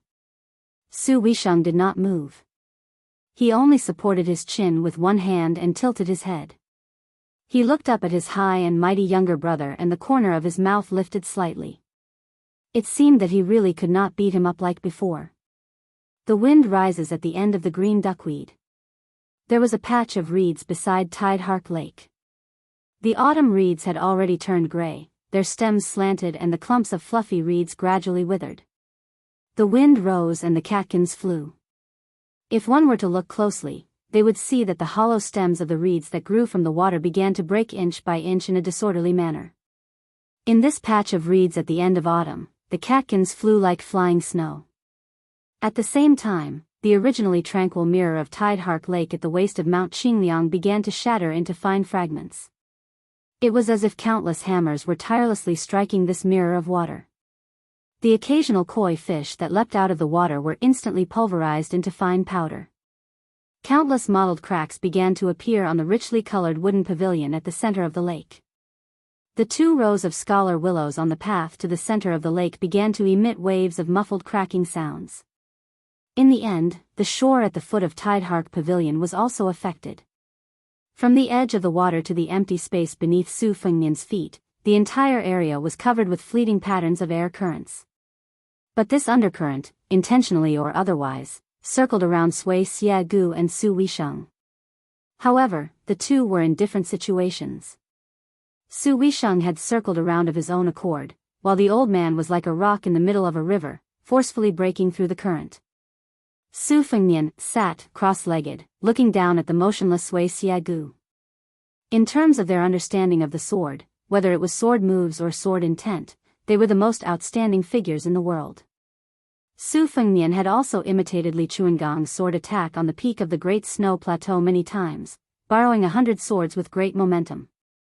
But Su Fengnian was well aware that this kind of large-scale sword attack was both pleasing to the eye and practical when used against ordinary martial artists. This was because each sword and each sword qi, even if distributed to a single person, the power would still be considerable. But when faced against an opponent like Sui Xiegu, who was on par with him, no one had ever squandered their essence, qi, and spirit in such a manner. Just like when Li Chungang and Wang Xianji met again on the surface of the Eastern Sea in the martial emperor's city after dozens of years, the old man's majestic sword flow seemed to be scattered as it smashed towards Wang Xianji. But in reality, it was one sword after another, and the sword qi was closely intertwined. Su Fengnian was doing the opposite at the Listening Tide Lake. Although he made the first move, he did not make the first move. Instead, he gave the initiative to Sui Xiegu. This was the attitude of a host welcoming a guest. I have brought out a table full of sumptuous food and wine. Whether you want to eat or not depends on whether your appetite is big enough. This move contained not only Li Chuangong's sword intent, but also Shui Songguan's random beat in the rainy alley. It also contained the essence of Deng Tai, A's thunder pool and some of the zen of the dragon tree monk. As long as Sui Xiegu, who was trapped in a circle, made a move, it would affect everything. He would become the enemy of this small world. Whether Sui Xiegu wanted to prove his swordsmanship or the reputation of the world swordsman, he had to first walk out of this small world of Buddhism's cage. Just as Sui Xiegu was about to make his move, Su Fengnian turned to look at Su Weisheng and smiled. Then, he threw a chess piece high up in the air slowly and casually. Chapter 12-15. Sui Xiagu's brows were as long as a white dragon's beard. His tall and sturdy body remained as still as a mountain from the beginning to the end. This kind of action was a result of his 100 years of experience, and also because he dared to challenge Li Chungang and Wang Xianji. If he added Su Fengnian to the mix, the 3 champions of Jianghu in the past 100 years had all been challenged by him. When Li Chungang returned from the demon-slaying platform, his state of mind was damaged, but Sui Xiegu did not take advantage of the situation. He still asked about the strongest person, the 2-sleeved green snake that Li Chungang had mastered to the extreme. After that, Wang Xianji was at the peak of martial arts. No matter how they fought, he was always the strongest. Unfortunately, it was Yu Groom who received the last half of the sword. This was because Wang Xianji wanted to give the final battle to Su Fengnian, who was far away in the northwest. However, from the conversation that Green Pao Air heard, Wang Xianji was definitely not someone that Sui Xiegu could defeat.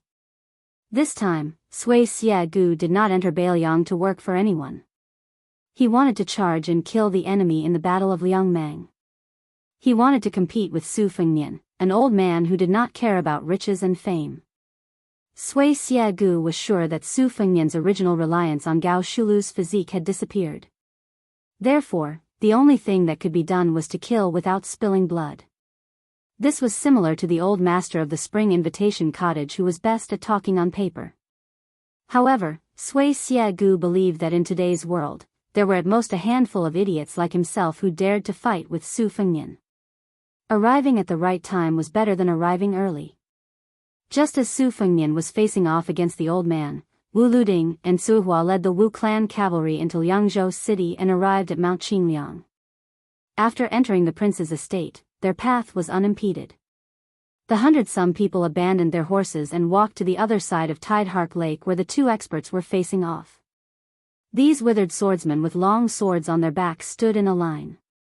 Apart from the sloppy young sword crown and the calm female sword attendants, the chi flow of these 90-some people was affected. Their tranquil minds began to ripple to varying degrees. Even if the spectators did not comment on the game, they could not help but put themselves in the opponent's shoes.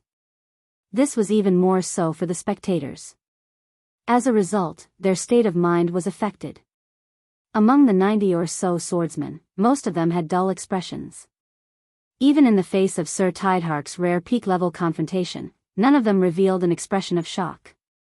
There was a proverb at the beginning of the Wu family's genealogy: only when the heart is dead like ashes does the sword come alive. In the end, it was to say that the sword was more important than the person. Forget oneself and remember the sword. Only in this way could the sword be enlightened and enter the divine. The Wu family advocated 2 swords. One type of sword wielding was like a lover who had met with infatuated love. After grasping the sword, they would never change their mind and would die for the sword as if it were for love. The other type of sword wielding was like a descendant who respected their ancestors. They would pay attention to the inheritance of the sword and would often think about how the swordsman who wielded the sword would conduct himself. Wu Luding squatted by the lakeside. Suehua, who carried the Su of Gojosian, stood behind him. On the left and right of the sword crown stood a man in his 40s. His surname was Zhu, and he gave off a gloomy aura as if he had seen a ghost in broad daylight. The other old man stood in contrast. Even if he did not smile, he gave off the impression that he was much kinder. The sword on the old man's back was extremely thin and long. Its width was less than half that of an ordinary sword, but it was as long as 2 ordinary swords. The old man was short and his sword was almost as tall as him. These 2 people were very important even in the sword tomb of the Wu family, which was full of experts. The man Wu Luding privately called Demon Zhu was once Dong Tai's mortal enemy. The 2 of them were once abandoned on the Sword Mountain. From childhood to adolescence, they relied on each other for survival. No one knew why they eventually turned against each other and became enemies. Helian, who was nicknamed the Sword Grandpa, was a martial arts maniac. He was one of the few Beimang swordsmen in the Sword Tomb. The illegitimate son of the Wu family, Dong Tai, fought against him when he left the Sword Tomb. Helian, on the other hand, was praised by the ancestor of the Wu family as the best in terms of his unique understanding of the sword. The man with the surname Zhu crossed his arms in front of his chest and said sinisterly, "What best in the world? As long as we remove those nails, even I will have a chance to kill him." Although Wu Luding didn't have a good impression of Su Fengnian, he was still impartial when it came to matters and people. In addition, he had always hated Demon Zhu, who had killed many people in the Sword Tomb. If it wasn't for the fact that Demon Zhu had already left the Wu family, he would have pestered the ancestor to change his mind and not let the tiger go back to the mountain. He and Shuihua didn't believe that 60 dragon-binding nails could trap this person. Therefore, Wu Luding sneered and said, "Don't forget that the current Su Fengnian is a Su Fengnian without Gao Shulu's physique. His strength has been greatly reduced. If Wang Xianji hadn't died, would you have dared to say such words in Martial Emperor City?" The devil laughed mockingly and said, "Whether old monster Wang is dead or not, I won't say that I can defeat him. But since that Su Fengnian has been beaten back to his original state and is only a number 1 person in the world who doesn't live up to his name, why can't I say it? Can't kill him? As the sword crown of the Wu family, you don't even have this bit of courage.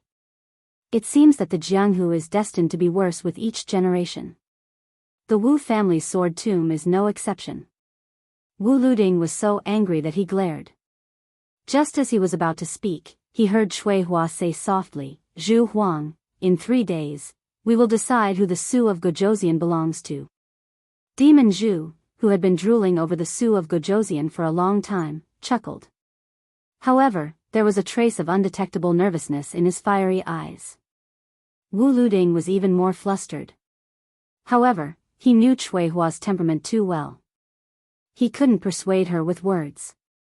Even if he used a few large vats of saliva, it would still be futile unless his swordsmanship was better than hers. At this moment, Wu Luding, who had left the sword tomb to travel the Jianghu for many years, suddenly realized that he might have been too content.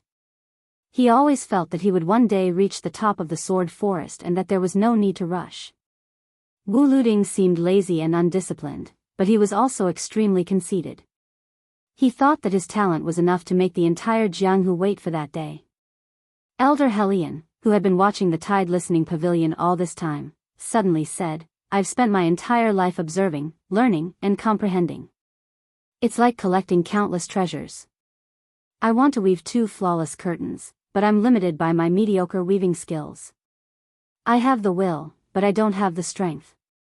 It's said that even the cleverest housewife can't cook without rice. I'm helpless, and I'm even more helpless. I have 10,000 pounds of rice, but I can't cook it. Thus, I've never been able to show these 2 curtains to the world." The elder turned his head to look at the young sword crown and slowly said, "I originally thought that you, Wu Luding, could weave the 2 curtains. However, time doesn't wait for me. I'm already over 80 years old and don't have many days left to live. I might not be able to wait until the day you achieve enlightenment in the way of the sword. Now, I'm fortunate enough to encounter a ready-made one." Chapter 12:16. Wu Luding said with a bitter face, "Marry Grandpa's sword. Just keep it in your heart. Why do you have to say it and make me sad?" The old man smiled and said, "When us old men see that our juniors don't make progress, we will always hate them for not competing." Wu Luding sighed and turned to look at the lake, lost in thought. Other than the most prestigious people in the Wu family's sword tomb, there were also Zhang Wantai, the left-handed swordsman who had once fought with Gu Jianteng, Lu Jianji, the young master of the apricot sword furnace, Yuzhuowu, Han Banjian, and the sword monk Cui Meigong of western Shu, as well as Nailan Huayu and a few other women who had been in the sword forest for many years. All of them stared at the battle of the pinnacle beside the armory. It was very different from how people imagined it to be when 2 top experts fought. Other than the beautiful scenery of the rippling lake, the only eye-catching scene made the hundreds of people of the Wu family feel as if they had fallen into a fog. Even Zhu Huang, the Helion sword maniac, and Gong Sun Xiushui, these top swordsmen, followed the movement of that object with their eyes. A chess piece was thrown high up. It did not reach the top but fell down. It was still jumping to a higher place. Everyone had their own opinions. Gong Sun Xiushui, the top master of the southern Tang in the past, said to himself, "The young king must have built a chessboard. The place where the chess piece is planted is the time when the killing intent is born. Whether the old man with long eyebrows can win or not depends on whether he can break this chess record before the chess piece lands." Nailan Huayu, who was still as charming as before, said with a smile, "What chessboard? In my opinion, that young handsome guy is just putting on airs. He does whatever he wants to do. At his level, no matter how shallow the moves are, they can still be used by him. Isn't it just a matter of looking good?" Yuzhuowu, who had almost gone mad from practicing the ancient sword, shook his head and said, "Then you have really underestimated this person. That senior's sword qi is overflowing from his body, and his cultivation state may not be lower than Su Fengnian's. There must be a deeper meaning behind his actions. How can a battle of life and death be a game?" The sword monk, who was often called Baldi Chui by Wu Luding, carried a wooden sword, dragon-subduing wood, without a sheath on his back. He touched his head and sighed, "The Zen atmosphere here is really strong. It reminds me of the time when I passed by the Dragon Tree Zen Master at the back mountain of the 2 Zen temples. The old monk was covered in mud. With a hoe in hand, he walked towards me and greeted me with a smile. I thought he was just an ordinary monk in the temple and missed him. Later on, when he thought about it, he realized that he was indeed a person who had attained the Tao of the glazed body. No wonder they say that the Su family of Bailiang has been devoutly worshipping Buddha for 20 years. Could it be karma?" The chess pieces began to fall. Just when everyone thought that an earth-shattering battle was about to begin, the sword maniac Hellion revealed a look of surprise and said coldly, "It's clear." Cui Hua closed her eyes again. Zhu Huang seemed to have sensed it at the same time. He curled his lips and had a complicated expression. It seemed to be admiration and disdain. Of the remaining 90 or so people, a few of them were obviously slower by half a beat. Most of them did not know what was going on and were still waiting for the thunderous confrontation between the two sides. The chess piece gently landed on the white-browed elder's shoulder. The elder's feet began to sink into the ground. It was only when his knees touched the ground that he stopped falling. Sui Xiegu retracted his gaze from Su Wisheng and raised his hand to casually smash the chess piece. Then, the elder raised his head. There was a hint of anger in his tone. "Whether it's you or Wang Xinji, how come you're not as straightforward as you used to be when you're in the celestial realm?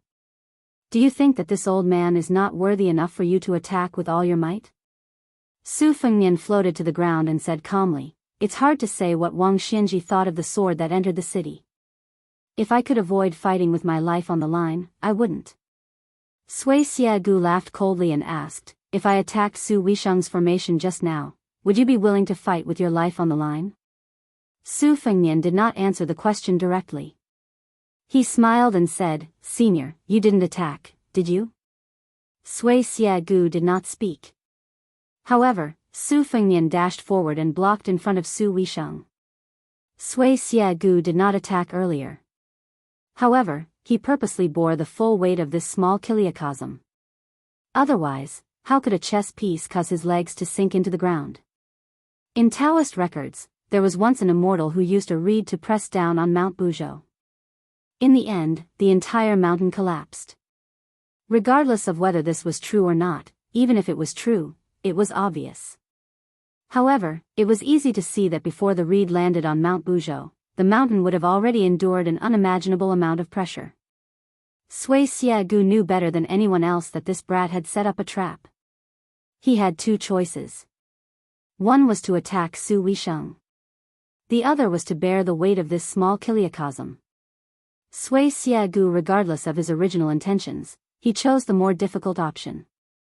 This caused the old man to lose to Su Fengnian in the eyes of the spectators. However, for some reason, Sui Xiegu was unwilling to give up. He wanted to fight again. A buzzing sound came from the tide listening pavilion. It sounded like countless mosquitoes and flies were gathered together.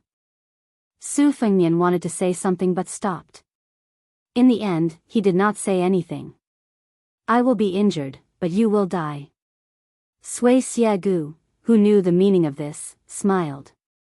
He used his fingers to tie a knot and asked, "How do you know if you don't try?" Elder Hellion sighed heavily. He was a little sad. "Why do you insist on doing this? Is the world sword path really going to decline in this generation?" The tide listening pavilion instantly fell silent. Only one sword flew out of the tall building. Ming Jianshu said. Before Chu Lushan's 1,000 cavalry opened Shu, there was already a green-robed swordsman who opened Shu with his sword. Su Fengnian took a step forward and bent his knees slightly. He put two fingers on his right hand together and held his sword with his left hand. He pointed at Sui Xiegu. He pointed at the swordsman who had once exchanged an arm with the old man wearing the sheepskin fur coat.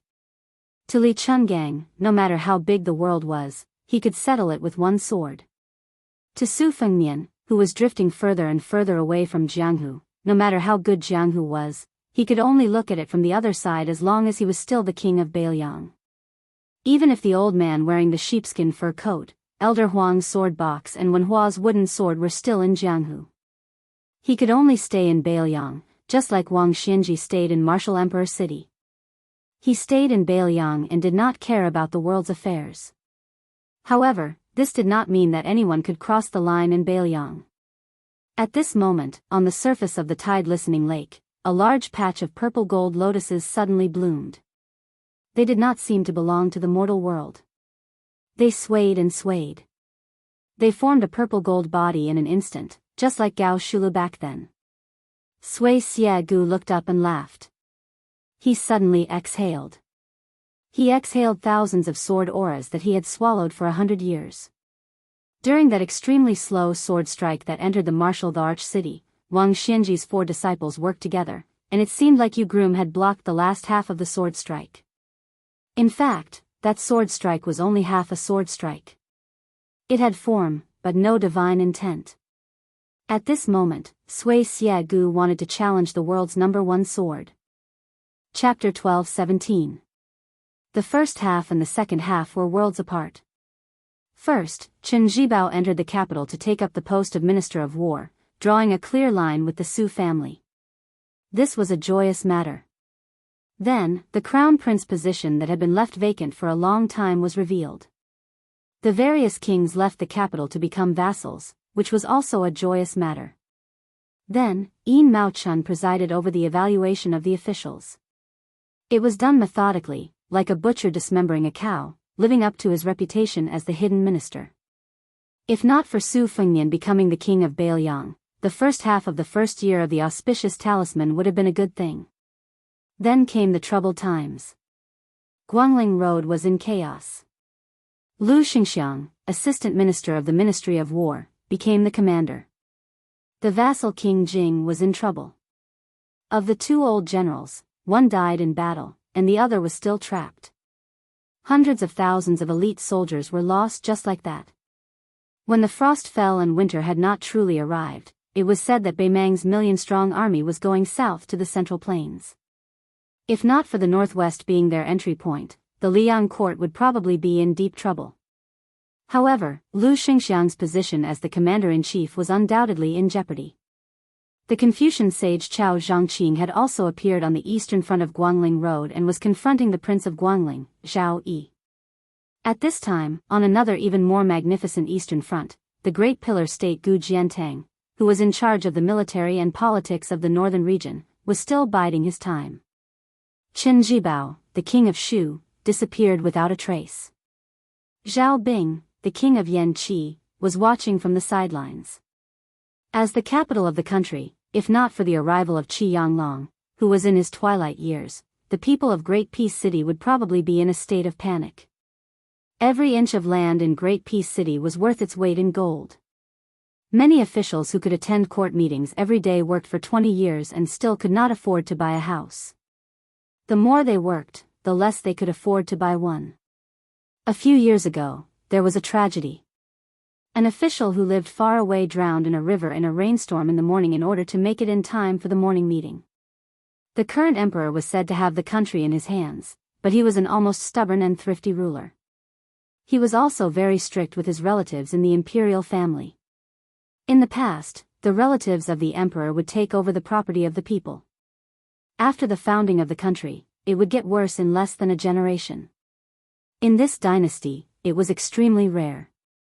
This made it seem like the emperor was different from the other emperors.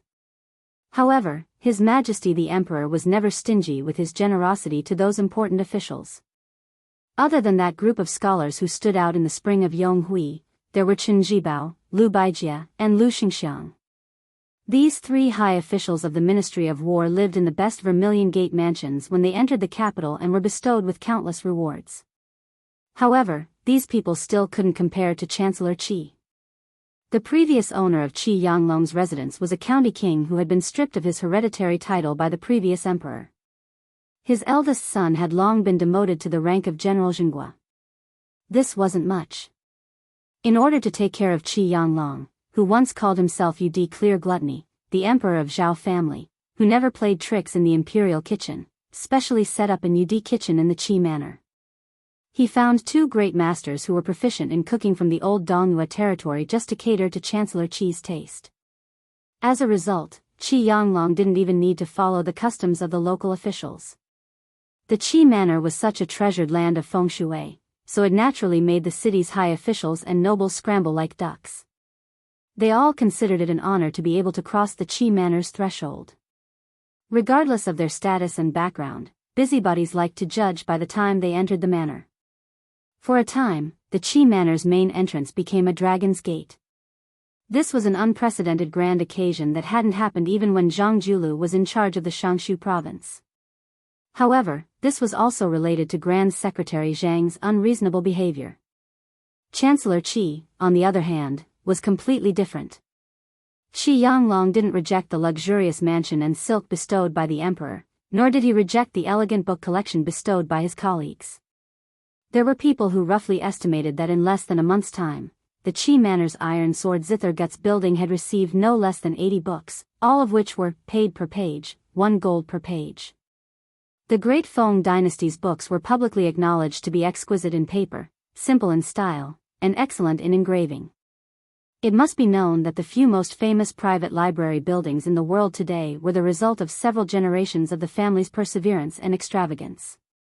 Red lanterns were hung high everywhere in the Qi Manor.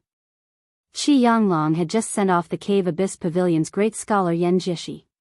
He sat across from him and drank 2 jars of aged wine. At this moment, the old man who had come to the library alone seemed to be glowing with health. He wore a thick fur coat. The old man's figure was short and thin, especially in the north where men were all tall and healthy, so he seemed to be unable to bear the burden. The old man arrived in front of the bookshelf. Along the way, he didn't take another look at those priceless books. Instead, he pulled out a Bailiang local chronicle that Gu Jiantang had someone send over. The author was unknown. After the old man flipped it open, for some reason, he read those concise words. He only felt a wave of lonely indignation assaulting his face. The land of Lianglong, the winter is extremely cold, many clothes and skins. Although they have been damaged by rats, they are still hidden deep, all of them using thick fur as clothing. Every time there is a severe winter, the fingers will split the skin, freezing the bones for 1,000 li. The land is extremely high, the people of Lianglong can endure the cold and hunger, valiant, not fearing death.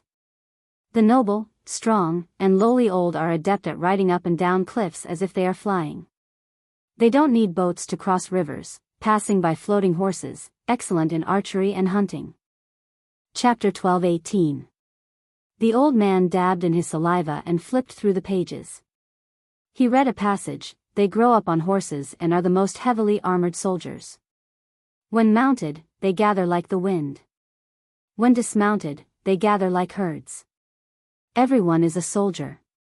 Millions of households in Liangdi, more than millions in Jiangnan. Those who own this place have the world. Their temperament is unyielding, and they would rather break than bend. Their hearts are fickle, and they are not enough to achieve merit. Those who do not have outstanding military achievements will not be able to seize merit.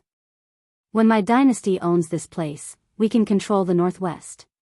It is only a matter of time before we ride our horses up north. When Beimang owns this place, in less than 10 years, we will be in Guangling. The old man unconsciously read this book written many years ago. His expression was sad. The old man already knew who wrote it. His disciple Sun Ping. Compared to Yuan Benshi and Xia Feiyu, he viewed Sun Ping as a scholar to whom he could entrust his legacy. The old man had never felt that anyone deserved to be envied by the heavens. It was said that one's talent was not recognized because one's talent was not high enough. Only his disciple Sun Ping was an exception. If Sun Ping had not died early, the old man believed that he would not have needed to get involved in this mess. Now, it was not just a puddle of muddy water. There were already signs of turbid waves rising to the heavens. No matter who got involved, it would be best for them to get both praise and blame.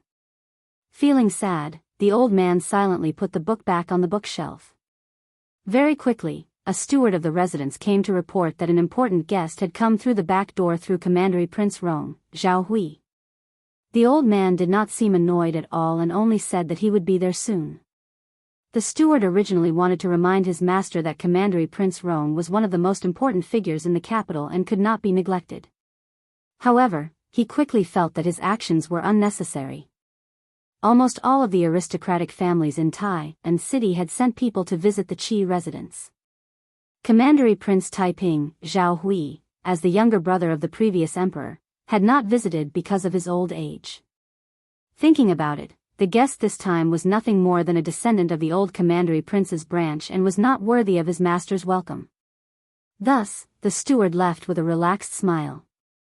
Xianglong, who did not have a moment to rest, walked to the main hall. He saw the backs of a few young people pointing at a pair of exposed feng shui stones outside the room. These were all good items left behind by the previous owner. They had been left behind because it was too difficult to move. Otherwise, this pair of huge stones from the spring god lake that were 2 people high could be sold for 400,000 taels of silver in the capital. The old man was not in a hurry to greet them. He walked over quietly, and when he saw their faces clearly, he smiled. They were all very popular people. Wu Shizhen, whose father was Wu Lingsu, was the former Verdant Gazelle Palace Lord. Now, he was the leader of Taoism in the north. Together with the Taoist master mansion of Longhu Mountain, the 2 Zen temples were personally sealed by him. When a man achieves the Tao, even his chickens and dogs will ascend to the heavens, let alone Wu Shizhen, the only son of immortal Wu. Wang Yuanran was the youngest son of Wang Xiongui, the minister of the Ministry of Revenue, who was known to have handled the most money in the Liang dynasty. Last time, Wang Yuanran annoyed a large group of descendants of nobles of similar status, and was forced by Minister Wang to kneel in the snow in front of someone's house to beg for forgiveness. After that, he was thrown into the Imperial College and had been quiet for almost half a year. Now, he was probably considered to have made a comeback. Other than these 2 popular young people, there were also 2 grandsons who had made great contributions during the Spring and Autumn War. Following Yan Zhinshuan's death in battle and Yang Xinxing's loss of power, the Yan and Yang families' foundations in Great Peace City had been shaken, and their vitality had been greatly damaged. The other families of generals did not feel the same way. The ancestors of the latter who had made great contributions during the Spring and Autumn War had mostly died of old age and illness. They were originally far inferior to Yang Xinxing's Yang family, who was still alive. Yang Xinxing could do whatever he wanted in the west of the capital. Back then, most of the Han family's wealth had been handed over to him, and he had tens of thousands of elite soldiers in Ji province. Many times, the imperial court's decrees were not as important as Yang Xinxing's words. However, as long as Yang Xinxing lost his military power, then he would not just have a general's position, but the entire officialdom of Ji province would be turned upside down, and a large number of 4th and 5th rank local officials with real power would be freed up. When the 4 saw the old man, who was about a head shorter than them, they all respectfully knelt down and bowed. Qi Yanglong accepted it calmly. After they rose, he smiled and asked, "Other than waiting for me, this old man, you should be waiting for someone else, right? You kids don't have the ability to buy Prince Rome's face." Wang Yuanran was about to speak when a familiar laughter came from behind him. Qi Yanglong turned around and saw 3 visitors. They all had young faces, but compared to the group beside him, whether it was their status or their aura, they were much better. The former 4th prince, the current crown prince Zhao Zhuan. The right chancellor of the Imperial College, Jean Lanting, and a man that Qi Yanglong did not recognize. He was filled with a murderous aura that could not be concealed. Even if he was accompanied by the Crown Prince and Jean Sanlang, he did not have the awareness of being a supporting character. The old man thought for a moment and remembered a person. It should be Yuan Tingshan, Gu Jintang's adopted son, and the son-in-law of Yen Bao in Ji province. The old Gulu of the Ministry of War once had a secret file that divided the upper and lower volumes according to age. Those who could be recorded in it, especially the lower volume, in the past 20 years, other than a few people who destroyed their own futures, most of them had reached the high position of a 4th-rank general at the very least. Yuan Tingshan was now in the top 3 of the lower volume. The 3 of them bowed together. Qi Yanglong told them to dispense with the formalities. He sighed and smiled, "It's good to be young." Chapter 12:19. Chancellor Qi sighed. Crown Prince Zhao Zhuan, Jean Lanting, and the rest only smiled and didn't say anything. They weren't at a position where they could casually argue with Qi Yanglong. At the very least, they weren't at that age yet. As the Crown Prince of Liang, Zhao Zhuan had the most confidence. However, he revered Qi Yanglong the most because there was a huge mountain between him and the Grand Chancellor of Shangyin Academy. Among the group, only he knew about the master-disciple relationship between Qi Yanglong and Half-Inch Tongue. Furthermore, with Qi Yanglong's knowledge and experience, Wu Shizhen and Wang Yuanran would probably think about the situation in the capital and the world even if the old man casually mentioned that the weather was good today.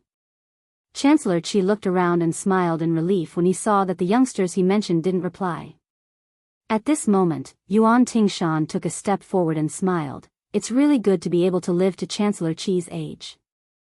Qi Yanglong looked at this young martial artist whose name shook the capital. Not only did he not blame Yuan Tingshan for his outspoken words, he didn't hide the admiration in his eyes. He looked at Yuan Tingshan and nodded. Indeed, it's better to live than to die. Especially for a battle general like General Yuan, who persevered at the border all year round. It doesn't matter if you lose a few battles, as long as you don't die, you will have everything. Yuan Tingshan was stunned for a moment and grinned. Chancellor Qi, you are much more straightforward than those old fellows in the capital city in the past.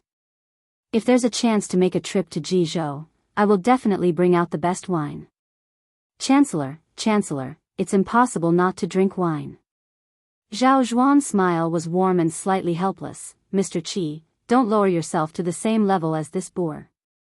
Qi Yanglong waved his hand and smiled. Living in the desert border for a long time can cultivate heroic spirit. What you said is true.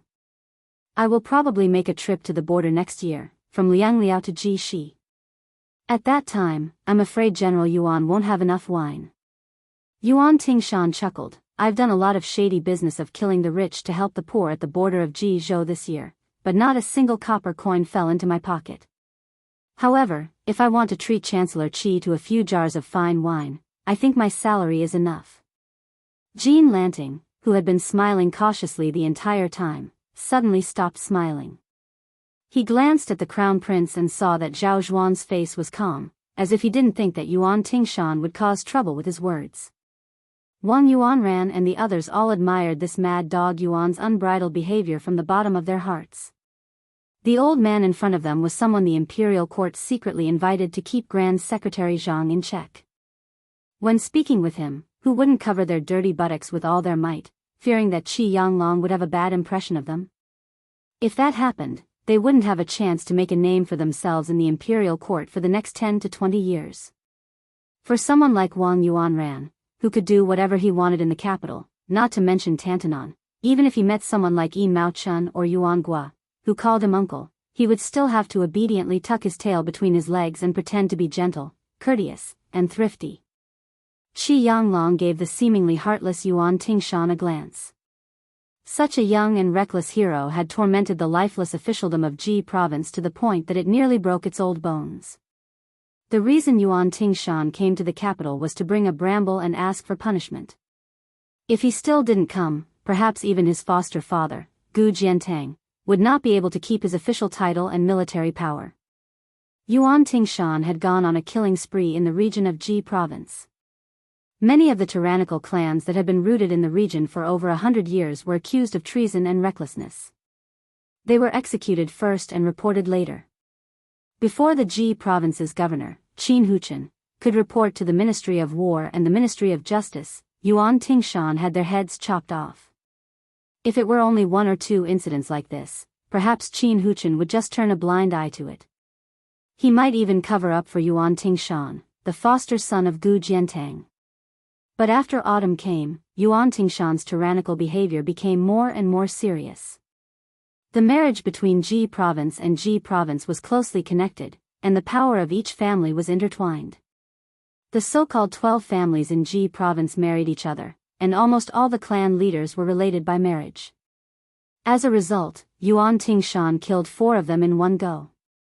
As a result, the border of Ji province was plunged into turmoil, and the imperial censor was impeached because of it. The general of Ji province and the deputy general who was in charge of the military affairs in Ji province were implicated.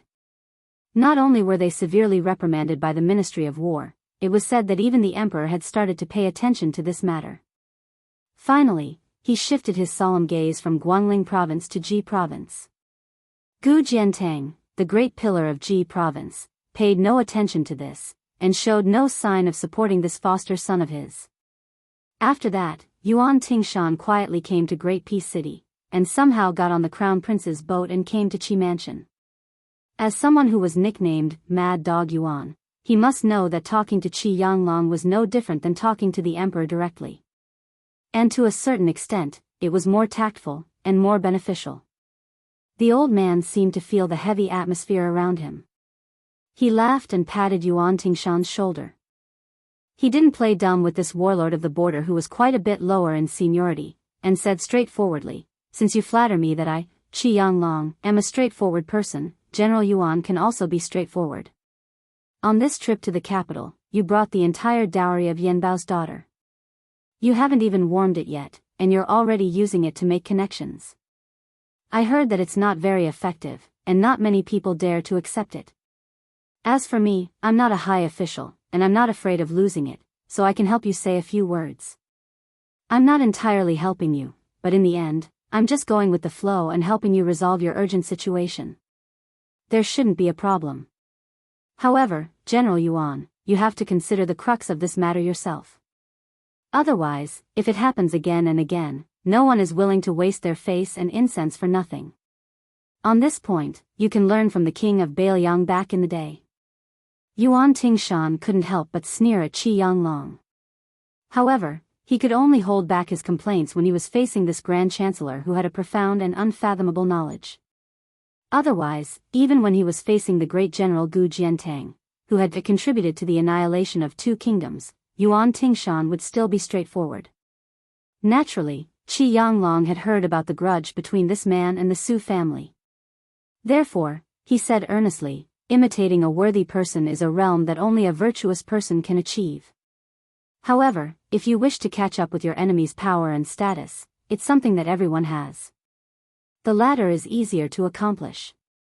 It's just like how you, Yuan Tingshan, didn't find Mi Fu, who had 9,000 soldiers and horses, an eyesore of Qinyu, who was the lord of a province. Therefore, you've been thinking of adding a few thousand soldiers to your army, or even pushing Qinyu away and becoming the provincial governor, an important official of the border. You've been building momentum for this recently. Then, based on the same logic, why can't General Yuan learn from Ren Tu and carefully study the history of this martial artist who had achieved great merit in the spring and autumn period? Could it be that the true thought in your heart is? When he said this, the old man narrowed his eyes. Yuan Tingshan quickly interrupted Qi Yanglong and said with a bitter expression, Hold on. I'm scared of you, Mr. Qi. Don't worry, I've understood what you mean. As long as you're still in the imperial court, I'll do as you say. What do you think? As for where my position will be in the end, and what I'll do at that time, if you've retired at that time, I dare not say that I'll listen to everything you say, but I'll still listen to your advice. Chapter 12:20. When the bystanders heard this, they felt as if they had fallen into a fog. The hedonistic son of a wealthy family, Wang Yuanran, didn't even listen since he didn't understand. He absent-mindedly admired the flowers, plants, and strange stones in Qi manner. Jean Lanting carefully chewed on the words of the old and young. This second-in-command of the Imperial College who already had one foot in the center of the dynasty already knew too much inside information. First, Chancellor Qi said he was just going with the flow. In that case, not only was the emperor not angry about Ji Bei's turmoil, he was instead happy to see it happen. Jean Lanting didn't find this strange. Back then, when the entire Han family died, it was only the first wave of cutting grass in Ji province, this important border region. What followed next was probably the second wave. Second, Chancellor Qi revealed that there would be a patrol of the entire eastern border in the near future. Perhaps the Tu Liao were dissatisfied with the imperial court's suggestion of having an assistant minister of the Ministry of War patrol in place of the Son of Heaven, so there was some backlash. There was an urgent need for an important figure with even higher authority than a third-ranked assistant minister to pacify them and set down the rules first. Then, in the future, the assistant minister patrolling the border, supervising local military affairs move could be followed. Jean Lanting even thought further. Assistant minister patrolling the border, right now, it was only the Tu Liao. Could he take an even bigger step and expand the border to Bailiang in the western border and southern Tang Path in the southernmost territory? Third, the elder wanted Yuan Tingshan to learn how to kill Su Shao. Did this mean that the imperial court, which had previously bestowed the posthumous title of Wu Li, was starting to change its direction when Beimang invaded the south? Did they want to add some good reputation for Su Shao in official history? If this really was the case, then Jean Lanting couldn't continue to oppose the imperial court at this time. Jean Lanting subconsciously stared at the pile of feng shui stones that seemed incomparably ugly to him. He suddenly felt that he was no longer that fledgling who had just entered the capital. He didn't dare to claim that his wings were fully grown, but he had more or less figured out the hidden context of the Li Yang dynasty. In the future, as long as he followed Qi Yanglong's words and went with the flow, why would he have to worry about not leaving his name in history? Why would he stay in seclusion in a small imperial college for the rest of his life? Eternal Emblem Spring, that was the 20-something years of peace and prosperity Grand Secretary Zhang and Tantanon worked together to create. Then in his hands, wouldn't he be able to create an even greater auspicious symbol spring? He was still young, only in his early 30s. As long as he paid attention to his health, he could at least live for another 40 years. It was definitely not a delusion to serve 2 or 3 emperors. When he reached Qi Yanglong's age, would the same scene repeat itself? A group of young men who had the greatest hope of ascending to the top of the imperial pavilion were standing outside the hall of the mansion and treating him as if he was a god. The old man probably felt that it was inappropriate for him to favor Yuan Tingshan too much. Therefore, he turned around and chatted with Wu Shizhen. Little Zhenren Wu, Great Zhenren Wu has been running around for the past year. A few days ago, your father came to our mansion as a guest. When I saw him, he was even thinner than this old man. Little Zhenren Wu, you should tell your father that health is more important than anything else. Wu Shizhen was immediately overwhelmed by this unexpected favor, hurriedly bowing deeply with his hands clasped in front of him, feeling both fear and pleasant surprise. He said excitedly, my father has admired Sir Qi for a long time, privately saying that being able to work together with Sir Qi is his greatest honor. This youngster believes that even if my father loses a bit of weight, as long as it can accumulate a bit of good karma for the imperial court, it is also something that cannot be passed on. Capital's Song family originally had the great and young masters, their power overturning the literary scene. Now, it was replaced with the great and powerful Wu family great and young masters, in charge of Northern Dao sex affairs, using one surname to face another, standing on equal footing with Dragon Tiger Mountain's heavenly master manor. Great Peace City was just like this. When the elders left, there would always be new people quickly taking their place. Qi Yanglong dismissed this with a laugh, nodding his head. Then, he looked towards Wang Yuanran. This youngster was just given a look by this elder, yet he was already silent like a cicada in winter. Where was the arrogance and conceit he normally displayed when exchanging cups with his rogues? The elder sighed and said, the newborn calf does not fear the tiger. This is a good thing for people who have nothing to lose. Wealth comes from danger. But if you young people of noble status are not afraid of anything, then you are harmful to the country. Yuanran, it is not easy for Minister Wang to become an official. Although you are not the eldest son and do not need to carry the burden of the family, you are the most loved by your father.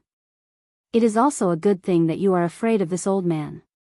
It looks like the rumors in the capital that Tantanon is watching your actions in the Imperial College are not without reason. Yuanran, do not disappoint Huan Push's good intentions.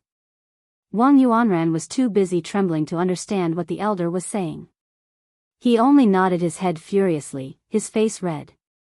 Crown Prince Zhao Zhuan saw Wang Yuanran's uneasiness and the corners of his mouth curled imperceptibly. Qi Yanglong then chatted with the 2 junior generals who were not much better off than Wang Yuanran.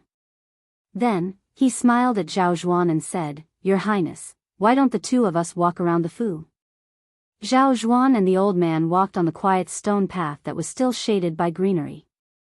Qi Yanglong joked, Your Highness, your father-in-law just left and you're already following him. Did the father-in-law and son-in-law make an appointment in advance? What, you want to use your numbers to show off your power to this old man? Zhao Zhuan said with an innocent expression, Mr. Qi, if I told my father-in-law this, then wouldn't the scholar of Dongyuan Pavilion not be able to eat and sleep in peace? When my wife gets angry, it will be my turn to not be able to eat and sleep in peace. The elder laughed and said, Your Highness loves the country and the beauty, it's the fortune of the country. The two of them strolled for the time it took to brew a cup of tea. The young eunuch of ceremony directorate, Song Tonglu, suddenly appeared in front of them. Zhao Zhuan didn't say anything and went back the way they came, leading the group of like-minded Eastern Palace guests away from Qi Manor. They all looked like they had come in high spirits and returned in high spirits. Before they all boarded their carriages, Jean Lanting, who was closer to Wu Shizhen, walked forward and said softly, "Shizhen, remember, tell your father that Grand Chancellor Qi said that his body is more important than anything else." Wu Shizhen was confused and asked, "What does San Lang mean?" Jean Lanting didn't explain in detail and said with a calm expression, "You just have to pass it on, your father will understand." After being reminded, Wu Shizhen also figured out the mystery behind it. His expression became solemn as he lowered his voice and said, "San Lang, Wu Shizhen will remember this kindness." Jean Lanting waved his hand and walked into the carriage. Jean Lanting, who was now respectfully called San Lang by the nobles of the capital, sat cross-legged in the cabin of the carriage that he had purposely changed into. He stretched out his palms and tapped them lightly with his fingers, smiling deeply. It was unknown which wise sage had said that if the entire world was compared to a large net and those roads were the wires, then Great Peace City, which was the center of the dynasty, would be the starting point of this net. Whether or not one could be called an important official of the center didn't depend on what rank they were as an official, but on whether they had the ability to spin silk and weave a net. Jean Lanting felt that he already had this ability because he could influence many big shots of the dynasty and influence the direction of Sun Li. Even if it was still insignificant now, this situation that everyone knew about was not to be underestimated. Yuan Tingshan's trip to the capital didn't have much fanfare. Just like this visit to the Qi Manor, he had taken the Crown Prince's carriage along the way. The two of them sat in the same carriage. Zhao Zhuan and Yuan Tingshan lazily leaned against the walls of the carriage, one on the left and one on the right. Obviously, they were the ones who hit it off the best. Zhao Zhuan smiled and said, "Tingshan, why don't you let Sir Qi finish speaking?" Yuan Tingshan touched the famous saber, Flood Dragon Tendon, that did not come to him with any reward. His eyes were complicated. Zhao Zhuan closed his eyes and his smile didn't fade. "Actually, whether you become Su Shao or Gu Jiantang in the future, I don't care. Compared to my wise and powerful father, I'm far too lacking. Only in the matter of tolerance, I've won by a little." Yuan Tingshan sat up straight as sweat poured down like rain. Zhao Zhuan muttered to himself, "The thick frost is fiercer than the blazing sun." It's a pity that the old farmers in the countryside understand this simple principle, but the smart people in the capital don't understand it. Chapter 12:21. In the library of the Qi residence, Qi Yanglong looked at the middle-aged man who could not hide his fatigue and said sadly, "Your Majesty, how can a bow that has been taught for 20 or 30 years not break?" The emperor of the Zhao family smiled and said, "It can't be helped. In the past, I didn't have you by my side to assist me. If you had entered the capital 20 years earlier, I might have been able to live for 20 more years. It's just that life is difficult, and I have accepted it." Qi Yanglong sighed softly and then said seriously, "There's one thing, I don't know if I should ask." The emperor nodded and said, "Just as the previous secret letter said, there's nothing that can't be said and nothing that can't be done." Qi Yanglong asked, "His Majesty can tolerate Tan Tanwang's wild and dissolute behavior, tolerate the drunken sleep of the yellow door guards when they're on duty, tolerate Zhang and Gu right under his nose, tolerate Bai Yan in front of him and Han Xingxian beside him, tolerate the two emperors, Jiangnan's literati discussing politics, and tolerate the scholars writing nostalgic poems. Recall the previous dynasty. You can never slack off on government affairs. In 20 years, you have accumulated as many as 9 million words. Why can't you tolerate a vassal king who lives in a corner and has no intention of rebelling?"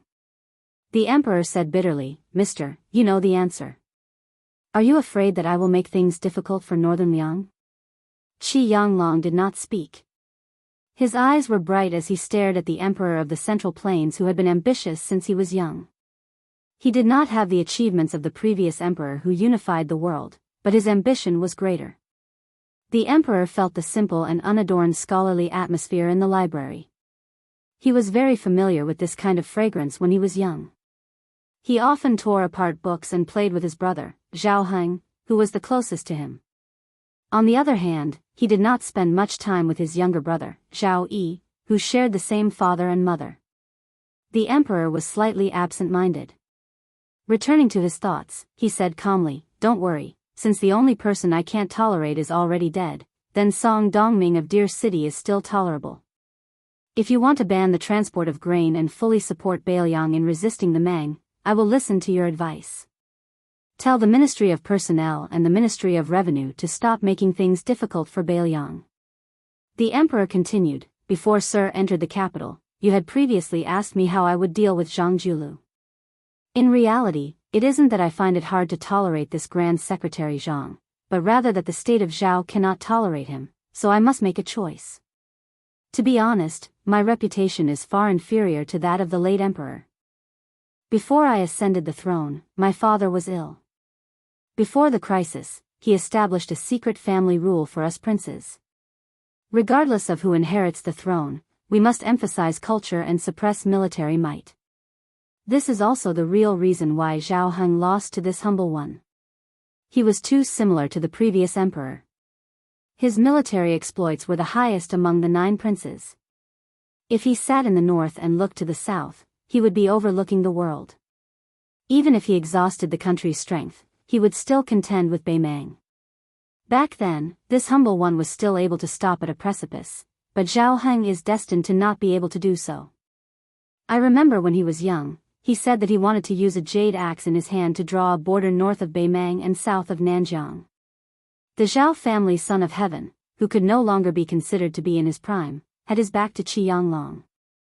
He reached out a finger to touch an ancient text, saying helplessly, "When it came to this humble one's son's generation, the eldest son Zhao Zhuan lost to the 4th son Zhao Zhuan. This is also the reason. A person who claims to be an emperor cannot be without ambition, but he cannot be too ambitious either." It is just that, however, Zhuan's reputation also lost to this humble one's father. Back then, it was already extremely difficult for me to keep the martial people in check. If Zhuan wants to tame the civil officials, he will also have a long way to go. With or without Zhang Julu's group of civil officials, it will be completely different. Once this humble one dies, with Zhang Julu alive for a year, regardless of whether he is in court or not, Zhuan will have his hands and feet tied year after year. Moreover, Zhuan is born with the demeanor of an elegant scholar. His temperament is romantic.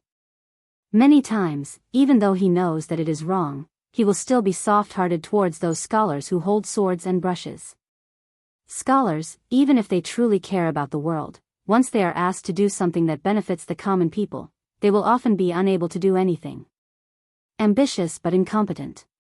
Such a civil official, the higher his position, the more terrifying he was. Actually, during the debate between Sir and Chancellor Wang in Shangyin Academy, I am leaning towards the defeated Chancellor Wang. However, these words are not easy to say in this humble one's position. The Liang kingdom has already lasted for more than 200 years, but in this humble one's opinion, the birth of this dynasty is in the first year of Yonghui. Compared to the 400 years of Defeng dynasty, how is Liang different from a baby in swaddling clothes? Zhuan is far from being able to sit back and relax as a prodigal emperor. This humble one naturally knows that there has never been a dynasty that has been passed down for thousands of generations. There will be a day when the world will no longer have the surname Zhao, and the top of the genealogy list will also change to another surname. The descendants of the Zhao family will have both good and evil posthumous titles in the future. However, this humble one hopes that both good and evil posthumous titles will do. It is always better to have more than less. When this humble one was young, I heard the Grand Tutor, who had yet to be abolished, telling history. When he mentioned the years of each dynasty, he always had a feeling that it was like a scholar taking part in a long or short imperial examination. However, the people taking the examination could be passed down by father and son. If someone's answer was outstanding, he would be favored by God, the main examiner. If someone's answer was muddled, something would be deducted. Adding and subtracting, when there was nothing left to be deducted, then the imperial family of the world would no longer have the qualifications to take part in the imperial examination, and thus a dynasty would come to an end. If we count from the time when Taizu founded Liang, I believe that compared to those ancestors, this humble one's governance is 80 to 90% better. I only lose to a few people, including Taizu, who had great talent and vision, and the previous emperor, who had a thorough understanding of people. As the emperor rambled on, his face glowed with a kind of morbid expression. For a long time, it was the emperor who bared his heart, while the old man listened attentively, occasionally smiling knowingly. In today's world, only Qi Yanglong could make the emperor of the Zhao family so happy. He suddenly smiled and said, "Sir, your 3 disciples, Sun Ping, Sir Yuan, and Sir Xie, have all wholeheartedly supported Li Yang. It can be said that the 4 of you, master and disciples, have supported half of our dynasty. You can say that your contributions are truly irreplaceable." From the way the emperor of the Zhao family addressed the 3 of them, it could be seen that he was close to Qi Yanglong and his 3 disciples. The time he spent with the scholar Sun Ping was the shortest, but he felt that they could call each other by their names. He addressed Yuan Benshi as Mr. Yuan out of sincere respect, and directly said Xia Feiyu's name, revealing a sense of casualness. Chapter 12:22. The old man waved his hand and said, "Compared to those legendary figures of the spring and autumn period, I, Qi Yanglong, became famous the latest. I'm also recognized as the most stupid scholar. When I was in my 30s, I was still wandering around Jianghu and accomplished nothing.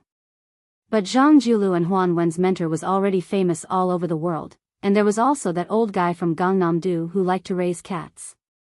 When they were in power, I could only watch from afar. I didn't even have the face to visit them. Speaking of my disciples, on the surface, I seem to be the proudest.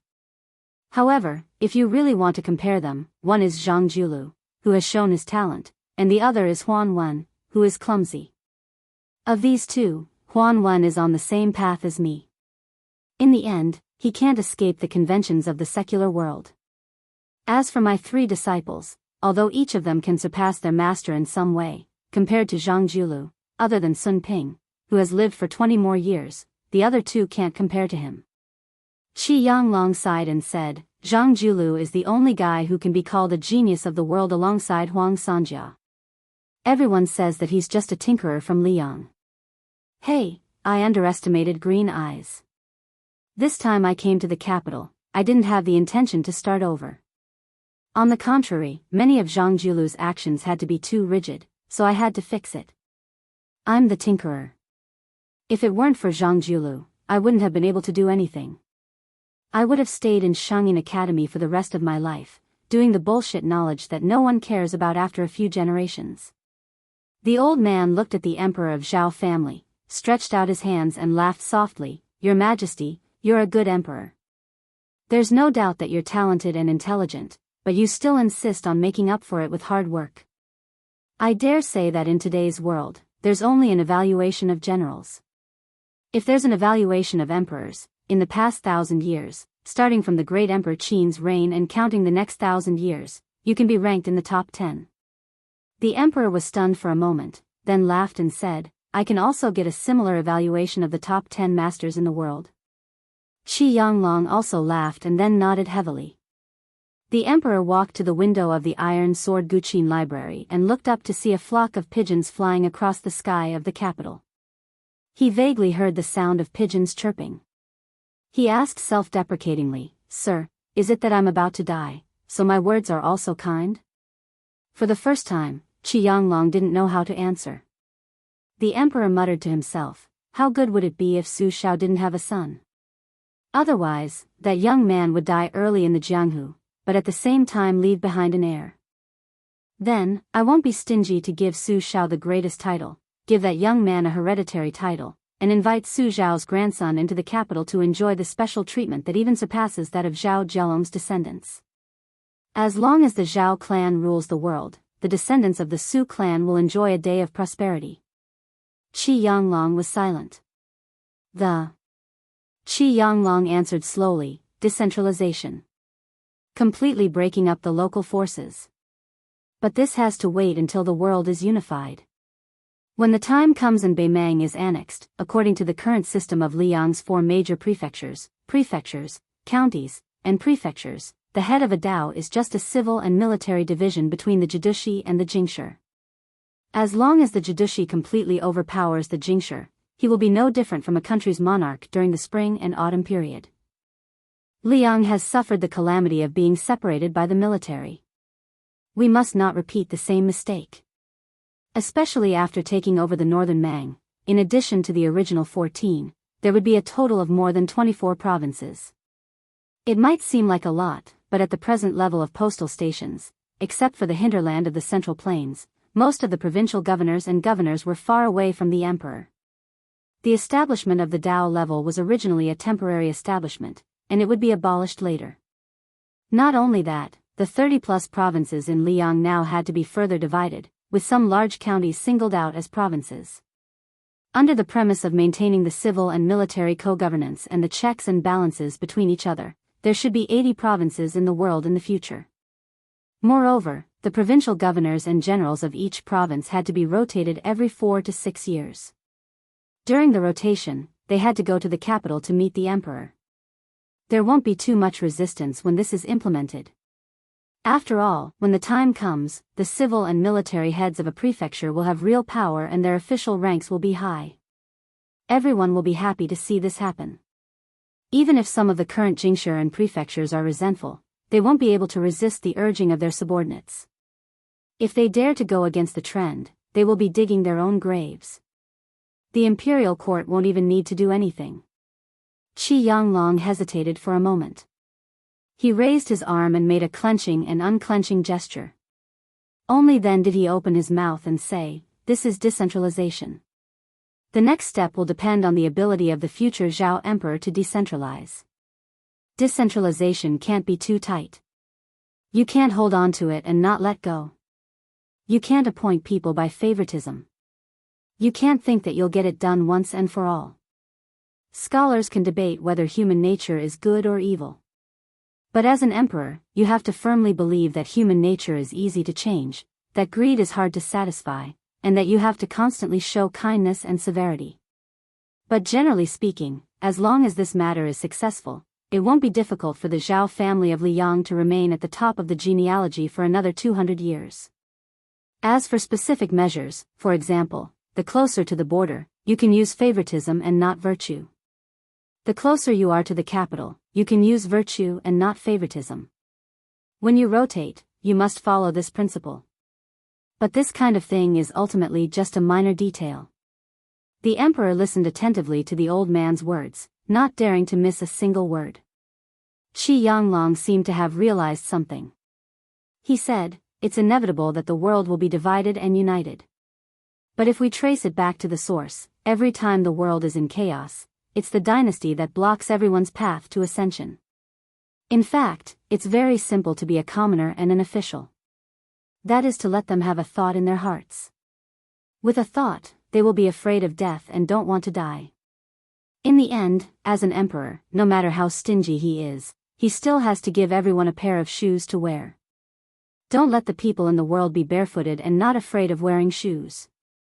Because of this, they will have the last thought of daring to pull the emperor down from his horse." On this point, Su Fengnian did very well. From the generals of Beiliang to the civil officials, and then to the commoners, his various actions are to tell the people of Beiliang that I, Su Fengnian, will enjoy the blessings with you and bear the hardships with you. Hearing this, the emperor said softly for no reason, "How good would it be if this young man was my son? Back then, it would have been fine if he had been my son-in-law." Qi Yanglong didn't know whether to laugh or cry. He wanted to remind the emperor that there was no such thing as if in the world. The emperor looked out of the building in silence and was in a daze for a long time. Qi Yanglong was also in a daze. This was the first year of auspicious talisman. After autumn, many people felt uncomfortable. But in reality, even more uncomfortable waves were still to come. When the frost killed all kinds of grass, many people would die, and many people who had already gotten rich would die. The emperor suddenly turned his head, tears streaming down his face. "Teacher, I don't want to die yet. I still want to see this world, from the south to the north, a few more glances. It's good to take a few more glances." Qi Yanglong had nothing to say. He stood on tiptoe and was finally able to pat the shoulder of the tall man who was not wearing the dragon robe today. This scene was comical and sorrowful. Chapter 12:23. The tens of thousands of Ji province's old soldiers led by Yang Xinxing were lured into a great trap, setting a bad example for the Liang dynasty that was previously invincible on their way south. Before Chao Zhangqing even made an appearance, they already lost close to 100,000 elites at Guangling Path's borders. This made those spring and autumn period people who had finally managed to integrate into Zhao family's imperial court with great difficulty feel complicated emotions. They were worried about Li Yang's true strength, wondering if they really had the national strength to contend against Northern Mang, and then defeat them in one go. Deep in their hearts, they more or less had an indescribable feeling. Back then, Liang had relied on a large group of generals, including Su Shao, to conquer the world. 20 years later, didn't they still have to suffer defeat in West Chu? As the old saying goes, the river flows east for 30 years and west for 30 years. The Central Plains had been stable for 20 years. It was about time. Could it be that the sky was really going to change? After Yan Zhenshuan's army was completely wiped out, the nominal commander-in-chief of the southern expedition, Lu Xingxiang, was still suffering. Although he had not been reprimanded by the emperor, he still had very little military power. It was difficult for him to leave his tent. He was not even as good as another veteran general who had meritorious service in the spring and autumn period. Among them, the dragon general Su Gong, who had been the pillar of the Gumu Su family, was regrettably defeated and continued to be frozen by the court and the Ministry of War. Probably to compensate this valiant general, there was a rumor in Tai and city that Su Gong was expected to be appointed as assistant minister of the Ministry of War to patrol the two Liao provinces. Following the second large mobilization of troops from Liang's capital, West Chu was not willing to fall behind. Riding on the east wind of two consecutive great victories, a young man named Ko Jianghui, who had risen to fame in the western frontier, followed closely behind, and fought a series of dazzling and beautiful battles. In the eastern front, in a confrontation with the Prince of Guangling, Zhao Yi, who had a unique understanding of military strategy, he actually had a firm grasp of victory. Within 20 days, he had conquered Huangyan Pass, Daijais, and 6 other places, including Huangyan Pass and Daijais. In particular, this man's 3,000 personal guards, called the Flying Ape Army, were able to cross rivers and streams with their armor, as swift as apes. They shone brightly in the Battle of Shiping Mountain on the eastern front. Moreover, Ko Jianghui's military strategy was treacherous. Not only was he good at long-distance raids, every time he captured a city, he did not defend it. He had intercepted and killed Zhao Yi's reinforcements 4 times. Except for one time where he failed, all 3 times he wiped out the reinforcements. Until now, he had already beheaded more than 10,000 people, and his military service was illustrious. As a result, on the eastern front, a large area of transition zone that originally belonged to Zhao Yi to delay West Chu's eastern advance had been cut into pieces.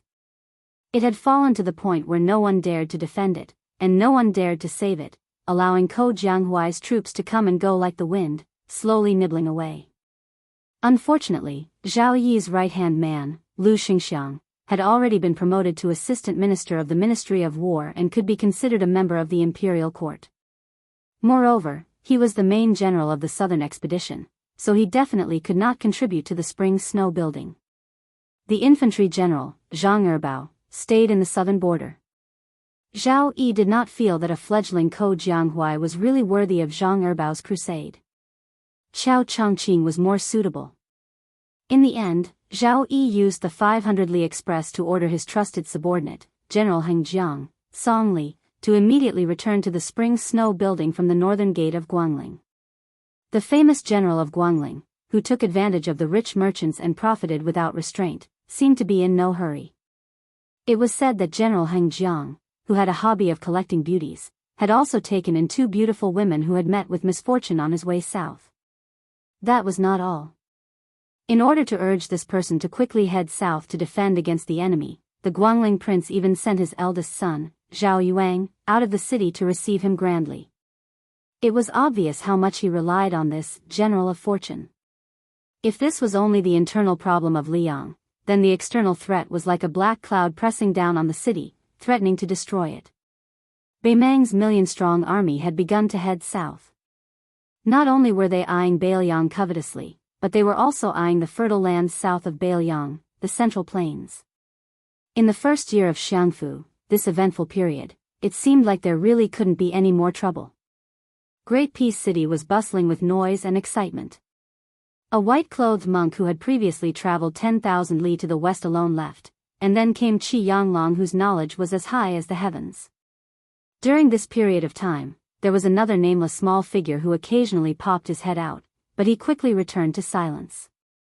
Meanwhile, the reason why he was remembered and chatted with for a bit was all thanks to Grand Secretary Zhang's comment: the Bureau of Weapons is not enough to accommodate talent. Regardless of how high or low the Grand Secretary's comment was, this youngster who caught a glimpse of the imperial court was called Sun Yin, a Beiliang person who Great Peace City loathed the most. Now, he held a post in Wuxia province, and could barely be considered a low-ranking person. However, the reclusive Sun Yin was quickly forgotten by the capital, to the extent where he couldn't even compare to the little Daoist master Wu Shizhen who came down from Green City's mountains to the capital. After Tantanon kicked up a ruckus in the Ministry of War's Lu Baijia, not only was Huan Wen not blamed by the imperial court, there were instead rumors that Tantanon might very well become the first great figure who completely grasped control of the entire Wuxia province in Liang dynasty. His official rank would also begin to truly be on equal footing with Zhang Julu, rising up into the top few first rank in the dynasty. Not only that, there were also people who said that Tantanon's exceptional promotion this time was the emperor's move to kill two birds with one stone. Not only was it to pave the way for Qi Yanglong to become the head of the Hall of Secretaries, but if the rumors were true, then the two departments of the Hall of Secretaries, which were only nominally divided between the two departments of the Hall of Secretaries, would completely break away from the control of the Grand Secretary. At that time, the situation where the blue-eyed girl could cover the sky with one hand in the spring of eternal Hui would obviously be gone forever. As for whether this was true or not, there were probably only a few people in the entire Liang dynasty who dared to pat their chests to confirm it. In fact, one of the two main parties involved, Huan Wen, also didn't know what the situation was like. However, Tantanon, who was about to be trampled on in front of his house, didn't seem to care at all. On the other hand, the noblemen of the Wuxia province couldn't sit still and used various methods to bring wine to the temporary left servant Xi's mansion to ask for the inside story. Tantanon didn't pretend to be profound and only told them that this was a wonderful thing, and that if he got it, he would be lucky. Tantanon also bluntly said that if he, Huan Wen, could be promoted, his original position would definitely not flow into the field of others. Even if he had to go to His Majesty and make a scene, he would shamelessly promote him from his own Wuxia province. As soon as these words came out, everyone in the Wuxia province was delighted. Chapter 1224. While Wuxia province's undercurrents were surging, Sun Yin, who held the post of minor 8th rank clerk, still left on time every day. When Grand Secretary Zhang's comments were widely circulated, there were rumors that Sun Yin would advance to minor 6th rank Fu Baolang. After all, this post could still be considered one of the Son of Heaven's close ministers. Even though it couldn't compare to last year's newly established study office clerk, who was always by the monarch's side, it was still enough to make the younger generation of influential families rather envious. However, this matter was quickly left unsettled. Wuxia province's officials didn't like this reclusive outsider to begin with, happy to see him fail. Sun Yin's position as clerk was something Tantanon temporarily added with a wave of his hand. The old 6 clerks all tacitly joined hands to exclude Sun Yin. In reality, Sun Yin spent every day in Wuxia province's yamen doing nothing, to the extent where he didn't even flip through books or practice writing. He just sat in the darkest corner of the clerk's room. Other than staring blankly, there was nothing else to do. At first, even the clerk's head felt restraining fear towards this young scholar, but in the end, he was someone Tantanon personally appointed, so for better or for worse, he still had to leave him a bit of face. How he secretly tripped him up was one thing, but on the surface, he could still act amiably. However, as time went on, he discovered that after left servant Xi threw this fella into Wuxia province, he didn't pay him any attention at all, not once summoning Sun Yin alone. The only time he stepped foot in was when he discussed past and present with an old and experienced clerk. From start to finish, he didn't even give Sun Yin a single look. As a result, even the last bit of good expression in this yamen was gone. Sun Yin imperceptibly became Minxia province's most leisurely mediocre person, nothing to do, nothing to say, to the extent where he was pitiful to the point where he couldn't make a mistake. Under the autumn rain's dusk, Sun Yin silently walked out of the room, raising his head towards the overcast sky. During this period of time, colleagues occasionally entered and left at his side, but they all turned a blind eye to each other. Then, Sun Yin saw a familiar figure wave towards him. After following, the two walked side by side. When the figures in the distance saw this scene, they were all stupefied. Under the curtain of rain, Tantanon was actually holding an umbrella for a youngster. Yet, that young student who didn't know the immensity of heaven and earth could actually be so calm? Sun Yin opened his mouth and said, "I heard that the Grand Secretary is holding a family banquet today. Is left servant she going to freeload? Aren't you afraid of being rejected?" Huanwen said calmly, "It's Green Eye's business whether or not to see him. It's my business whether or not to go." Sun Yin's brows furrowed tightly. He hesitated for a moment and then said, "Back then, the study in the palace was set up to deal with the Zhang and Gu huts. If there is another head of the secretariat, we will have a falling out." Huanwen smiled and said, "You actually want to say, when the map is unrolled, the dagger will be revealed, right?" Sun Yin nodded. Huanwen didn't continue on this topic. Instead, he asked, "What have you been thinking about recently?" Sun Yin was truly a newborn calf that didn't fear the tiger. He straightforwardly replied, "I want to be Sun Ping first, and then Zhang Julu. Xiangfan City has Lu Su as the king of Jing, and Zhao Sun rode on behalf of Zhao Sun, and his name shook the capital. In my opinion, it's still a prescription for treating headaches and foot pains." Huanwen smiled and said, "Oh?" Sun Yin said calmly, "I have an essay that I've thought of halfway. For the time being, I already have the 8 characters of ascending the throne, ruling the government, managing the household, and patrolling the borders." Huanwen was experienced and ruthless. He had experienced ups and downs in the officialdom for most of his life. Naturally, he could see the farthest reaches. He laughed softly and said, "It seems like you've written something for His Highness the Crown Prince. You want to teach His Highness how to take over the throne, how to sit on the dragon throne and face 2 groups of old officials, how to act as a filial son and a strict father, and how to stabilize the territory."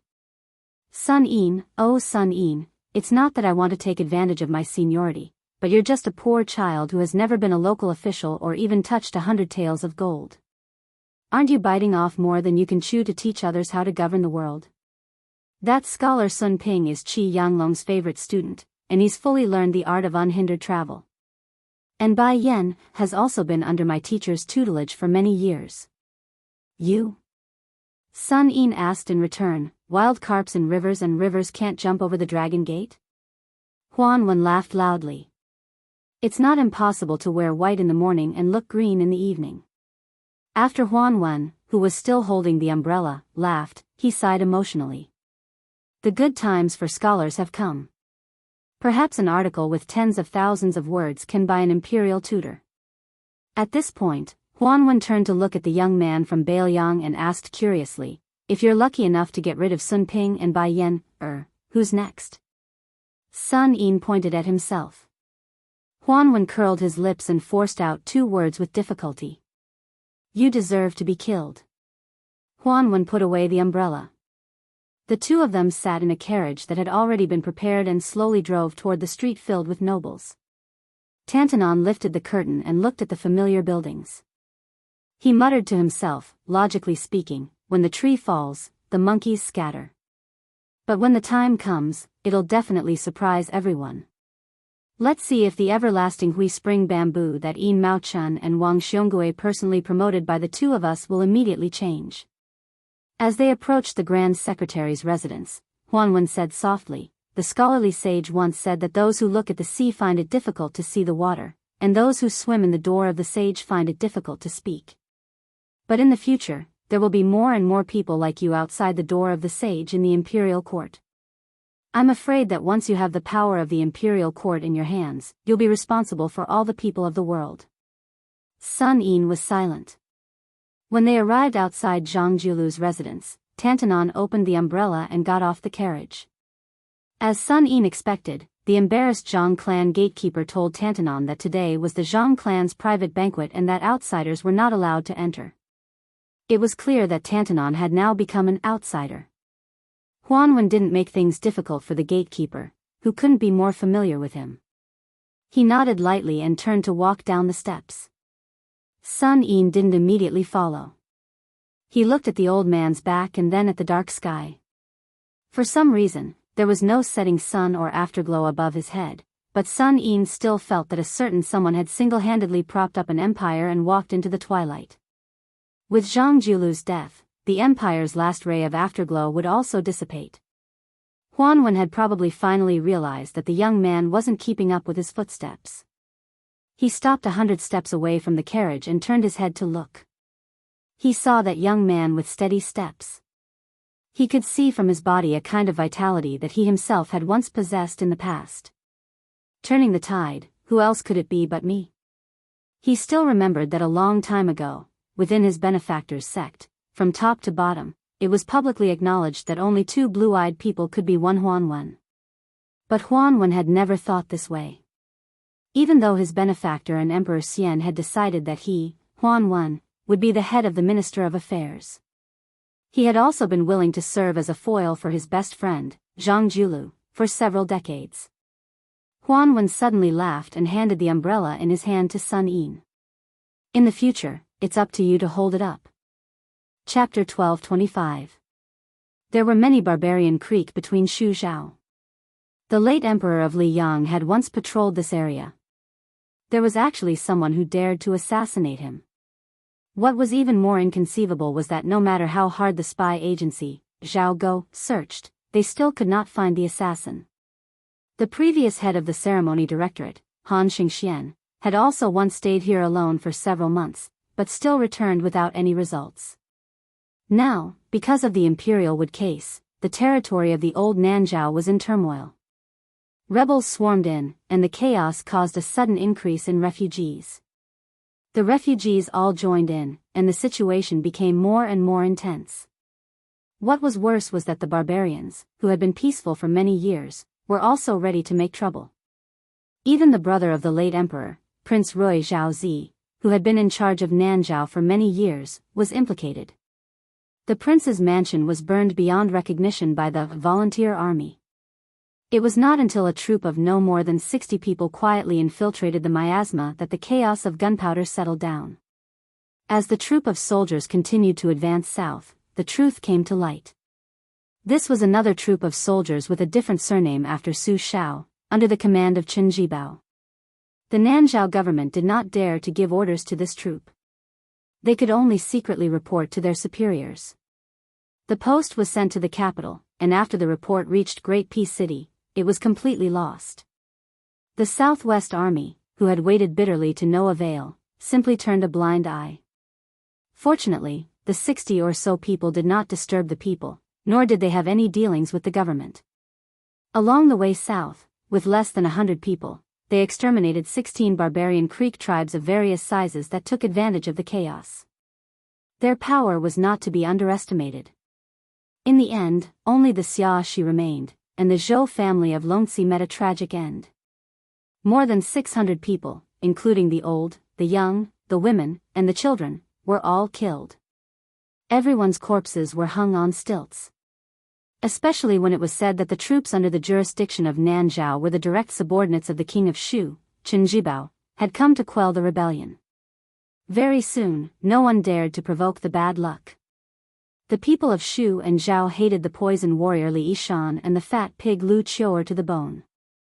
Although at that time, the villain Chen Jibao was only watching coldly from the sidelines, but in the eyes of the people of Shu Zhao who were afraid of being killed, let alone Chen Jibao, who was once the Minister of War, as long as they came from the old 3 provinces of Bailiang, they would not dare to provoke them. In these 10 years, even those barbarians of Shu Zhao who did not accept persuasion, even if they caught Bailiang merchants who came to the south to do business, as long as they had an identity card, left their belongings, and did not harm their lives, they were all respectfully sent out of the country. From this, it could be seen how deep the wound that the Su family had cut in the land of Shu Zhao with a cold knife was. In the hundreds of thousands of barren mountains, there were countless Miao villages scattered like stars in the sky. Those Miao people who were involved with the outside world were called mature Miao by the officials, and those who had never appeared in the world were called raw Miao. Both names were full of a condescending derogatory meaning.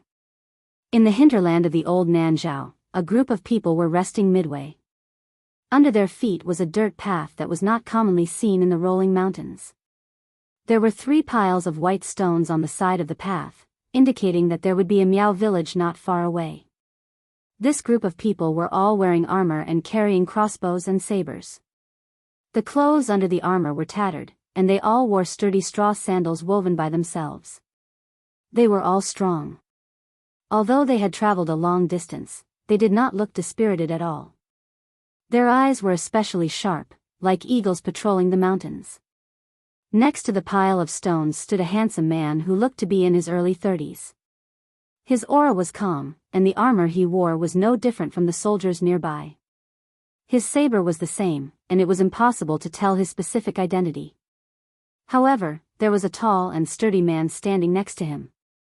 His entire body was covered in a murderous aura, and his appearance was more in line with the identity of a general than the former. Other than the 6 people who took turns acting as temporary scouts to investigate the terrain, there were more than 50 infantrymen near the 2 of them. Even though they seemed to be resting casually, upon closer inspection, there were many rules. 5 people formed a group, and 5 people formed a standard. Regardless of whether they were sitting, squatting, or standing, there was a clear boundary and distance between each group. Logically speaking, these 60 or so people were at most 3 standard commanders and a dozen or so corporals. However, even the commoner who had not seen the world could feel that none of the people here were people who would submit to the position of standard commander. In reality, when they first entered Nanzhao from western Shu, there were a total of 70 people. The lowest official position was a commandant with real power in Shu. There were as many as 20 lieutenants, and as many as 4 generals. These people had different backgrounds and circumstances, but they all had one obvious thing in common. That was, they were all young. The oldest was no older than 40 years old. In this way, the western Shu Dao, which had become a vassal after that villain slaughtered his way out of the capital, could be said to have sent out all the young military officials. Among them, the person with the highest official position was the general of Bazhou, Dian Xiongzhu, who had been the confidant of the new king of Shu for many years. Before he entered Shu, he was a 3rd-rank general in Bailiang. He held the military power of 6,000 iron-footed cavalry. Together with Wei Fucheng, he was the confidant of the then protector general of Bailiang, Chen Jibao. The other 3 generals were the Ani general Fu Tao, who was stationed at Wenshan, the Zhaolai general Wang Zhuowu, and the Shu prefecture deputy general Huyan Wanbao. The 3 generals were all around 35 years old. Their titles were not flashy but useless. Fu Tao was the prince consort of the fallen western Shu. Wang Zhuowu was a descendant of the old southern Tang who had moved into Shu. Huyan Wanbao was a native of the barbarian tribe. His brother, Huyan Baobao, was the only fierce general that the western Shu Dao could bring out to compete with Lu Xingxiang. With such a group of fiends and gods of death gathered together, it was no wonder that they were able to move through the territory of the old Nanzhao like there was no one there. After more than 40 battles, large and small, only 8 people had died, and 2 of them had died of illness. However, other than that time when they encountered the 3,000 rebels who had fled to the border, Dian Xiongnu and the other 3 generals had personally gone out to kill the enemy.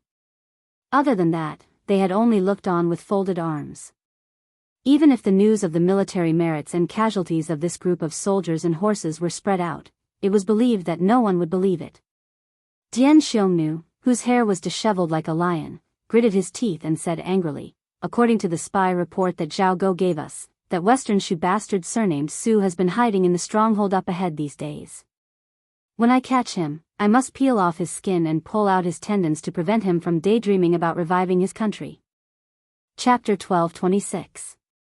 When Dian Xiongju was talking to himself loudly, no one interrupted him, which made the former Beiliang's four fangs even louder.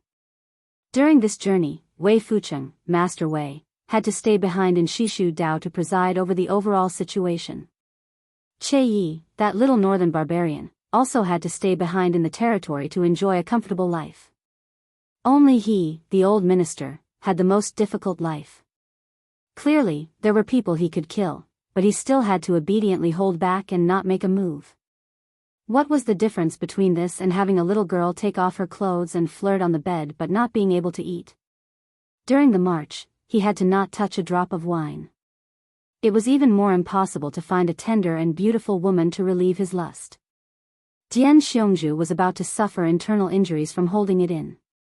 However, even if he was the second-grade general with the most powerful military power in Shishu, even if he was the minister supporting the dragon, who followed the new king of Shu into Shishu, he still did not dare to violate the military order. At this moment, two scouts who were not patrolling in the direction of the Miao stockade returned with a boy and a girl. Dian Xiongju's eyes widened. Damn it, where did this pair of children come from? They are too reckless. How could ordinary people wander freely in the land of the barbarian seedlings? However, although Dian Xiongju had always been teased by Wei Fucheng that his head was kicked by a horse when he was young, he was not really stupid.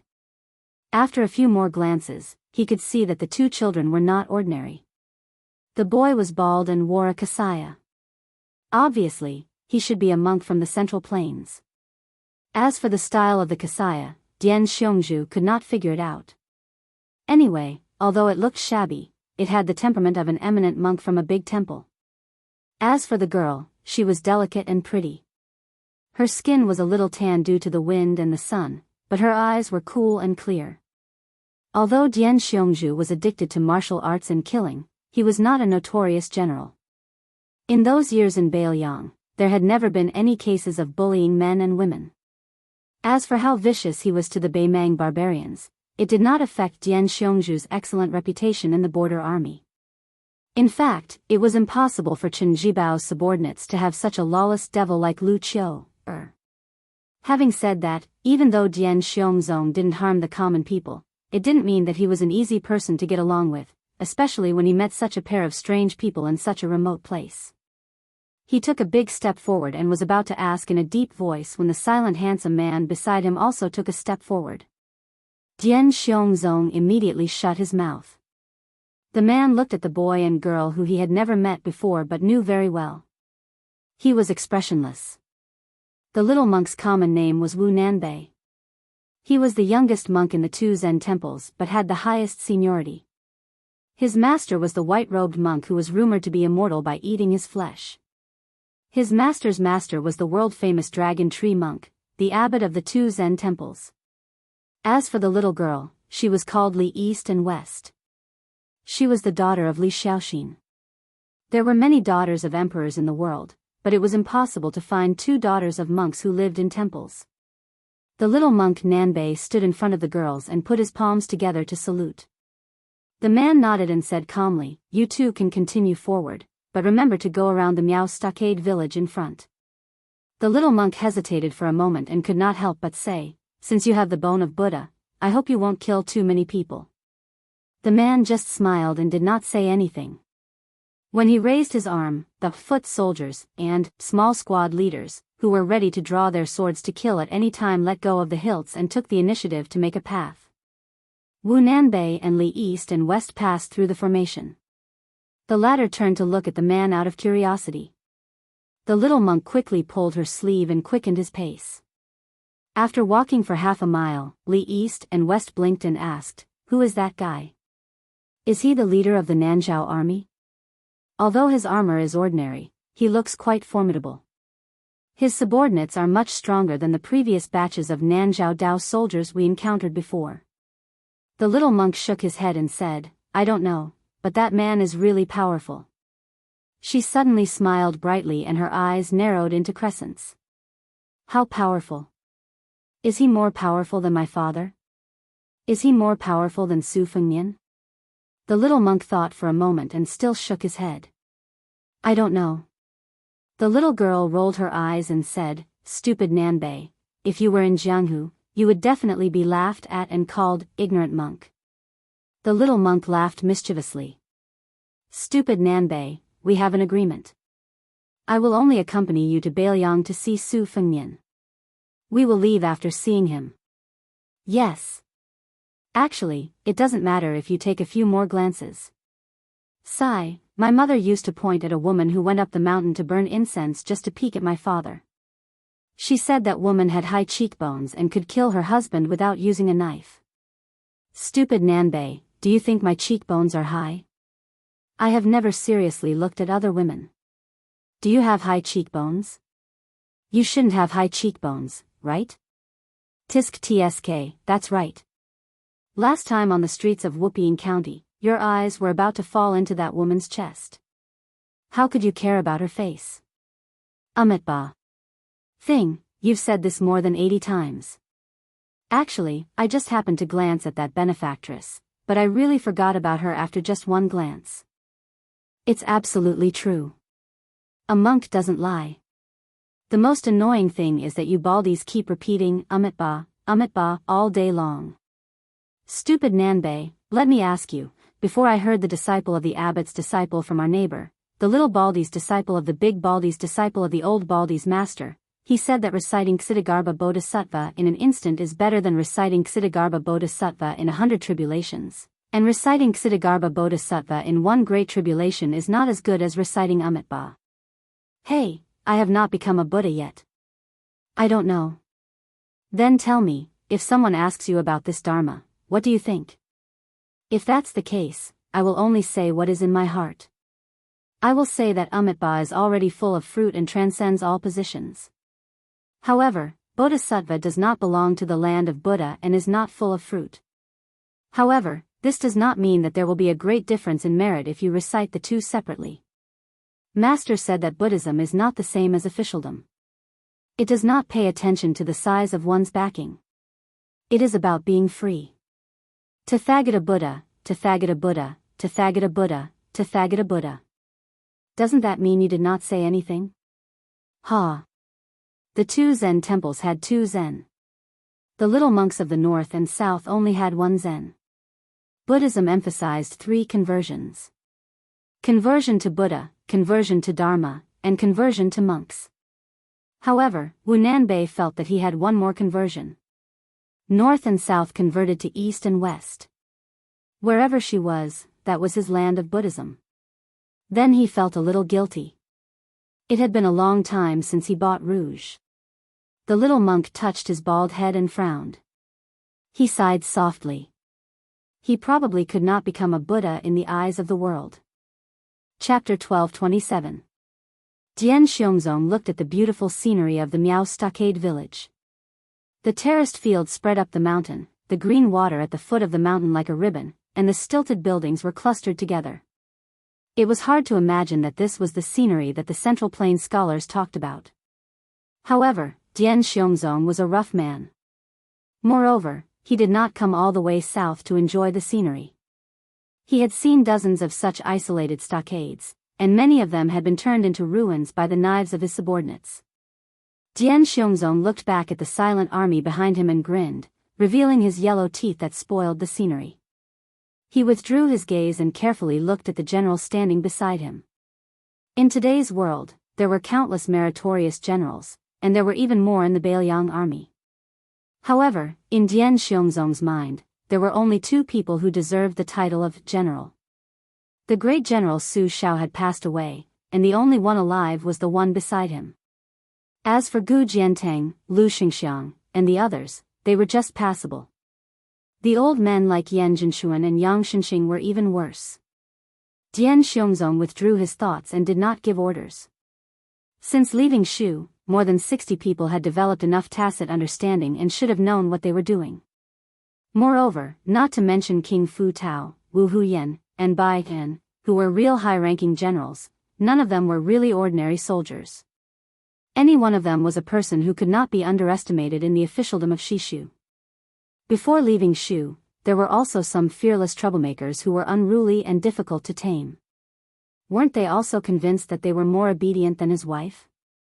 Along the way, from the initial mutual suspicion and contempt, to the end, everyone took the lead, everyone was wounded, and everyone regarded each other as fellow soldiers who could exchange their lives.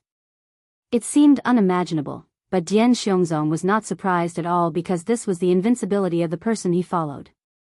That person's military strategy had always been very simple. It was nothing more than two kinds of generals and soldiers.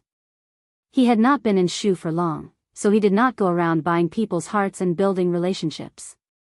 He just pulled this group of young and strong generals, who he privately said were not yet terminally ill, to the chaotic territory of the old Nanzhao to harvest people's heads and teach them how to kill people with their own hands.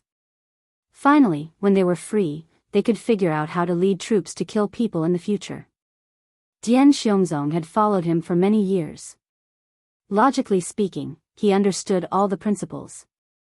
Even if it was a military book that he had personally written, he could still brace himself and recite a few thousand words.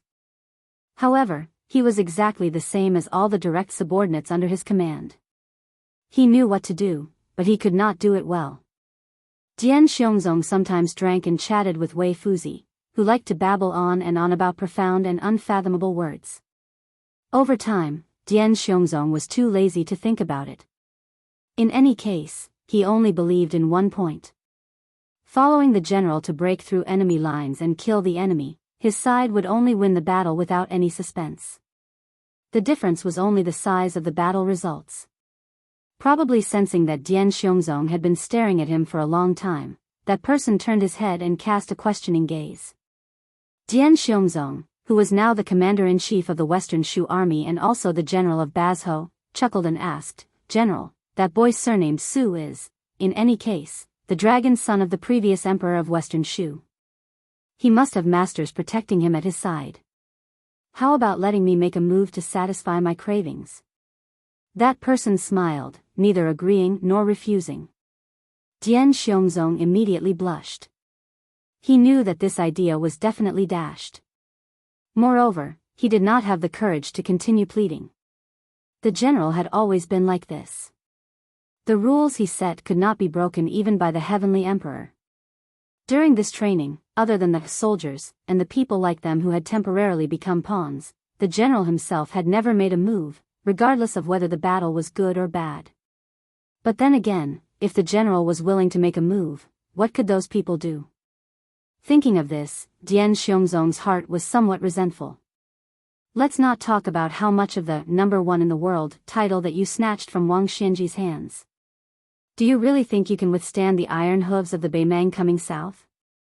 Dian Xiongzong seemed to have forgotten that if someone had told him that His Royal Highness could become a martial arts expert, he would rather believe that he was a woman who could give birth to children.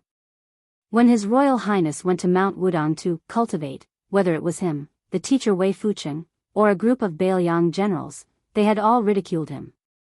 In all likelihood, this kid had taken a fancy to a beautiful Taoist nun on Mount Wudong. Practicing the blade was not too clever of a cover.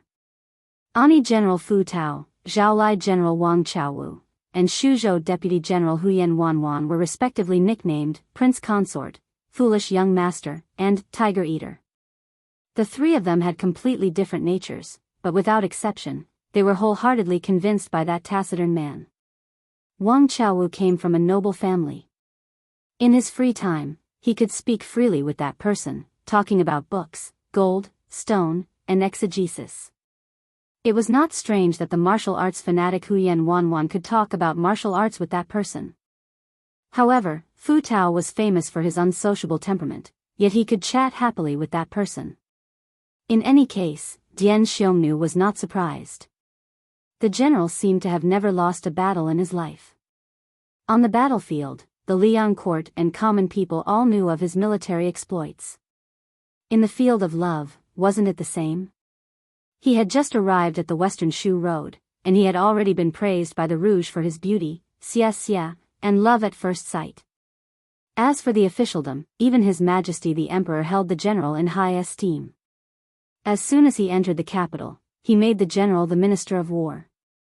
Currently, he was the Shuang Lu of the Ministry of War. Lu Baijie and Lu Xingxiang were only assistant ministers. How could they compare to their own general? In the Miao Stockade village near the mountains and rivers, when they saw the brazen intrusion of this army, almost all of the Miao people knew that they were in a dead end. These Miao people, who were supposed to be isolated from the world, had unexpectedly taken out swords and armors from nowhere. Most of these armed people were old. When they were young, it happened that the spring and autumn war happened to put the people of the Central Plains into a terrible situation.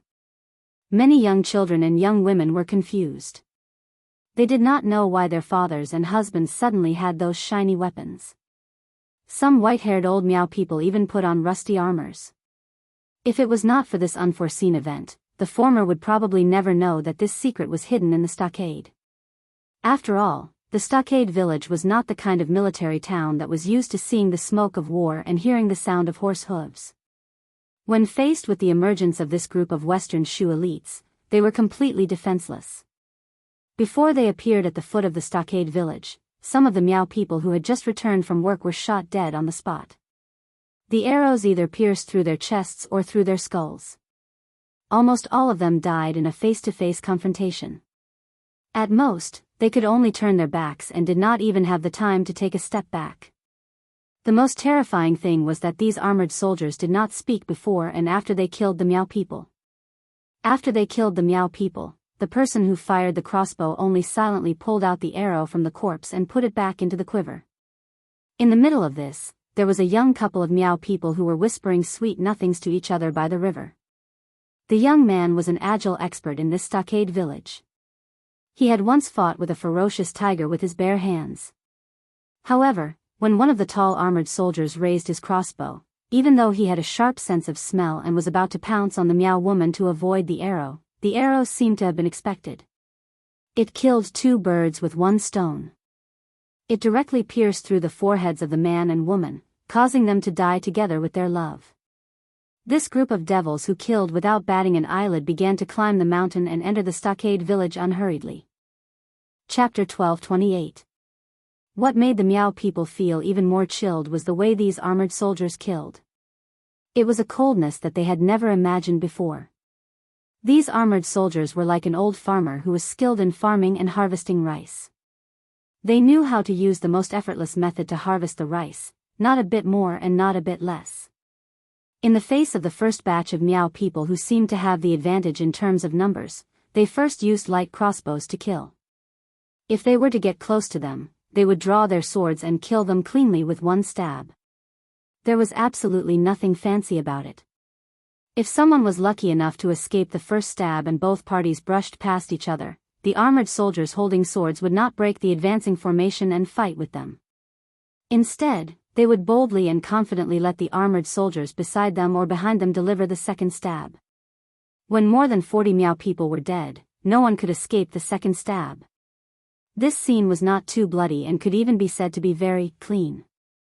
However, it made the second batch of more than 60 Miao people feel as if their guts were about to burst. They stopped at the edge of the lushing field in the stronghold. Behind them were more than 30 Miao people who were relatively weak. After these two batches of Miao men went out to fight the enemy, there were only the elderly, women and children who were destined to wait for death.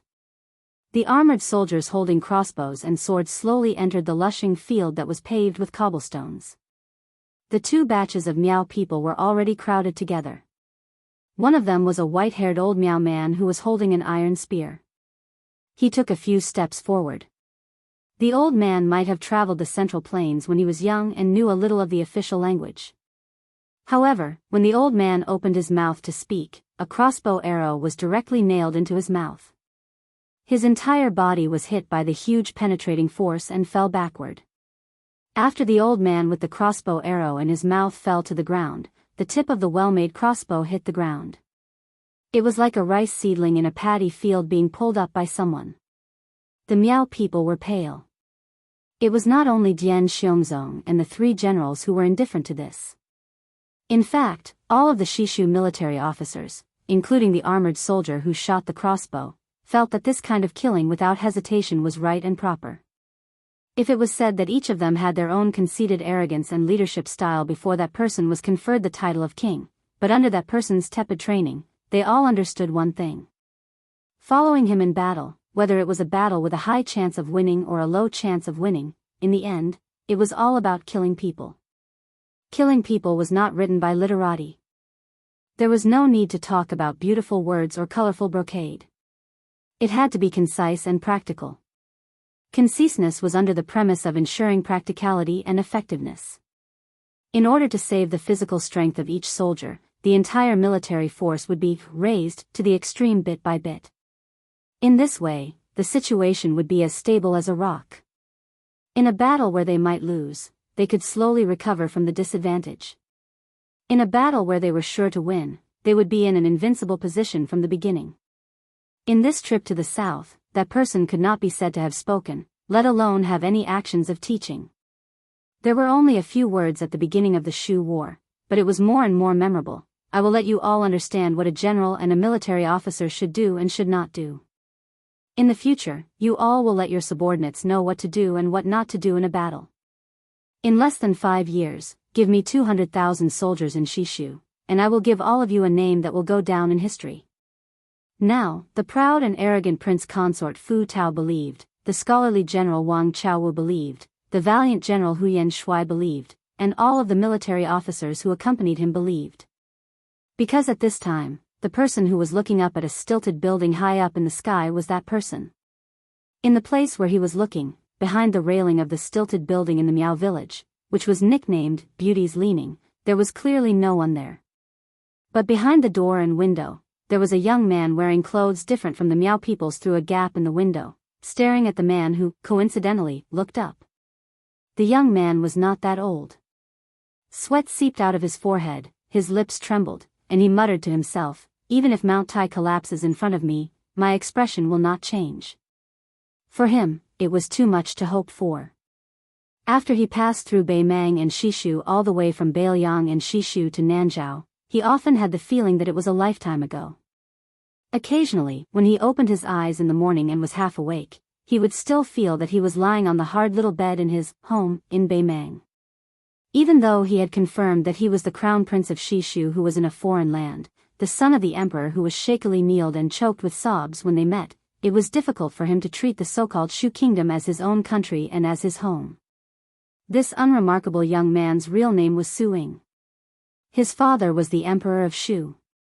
His uncle was the famous Shishu sword emperor who guarded the gates of the country to his death. However, in the end, he only felt that calling himself Su Su was a bit easier to say, and also a bit more relaxed and comfortable.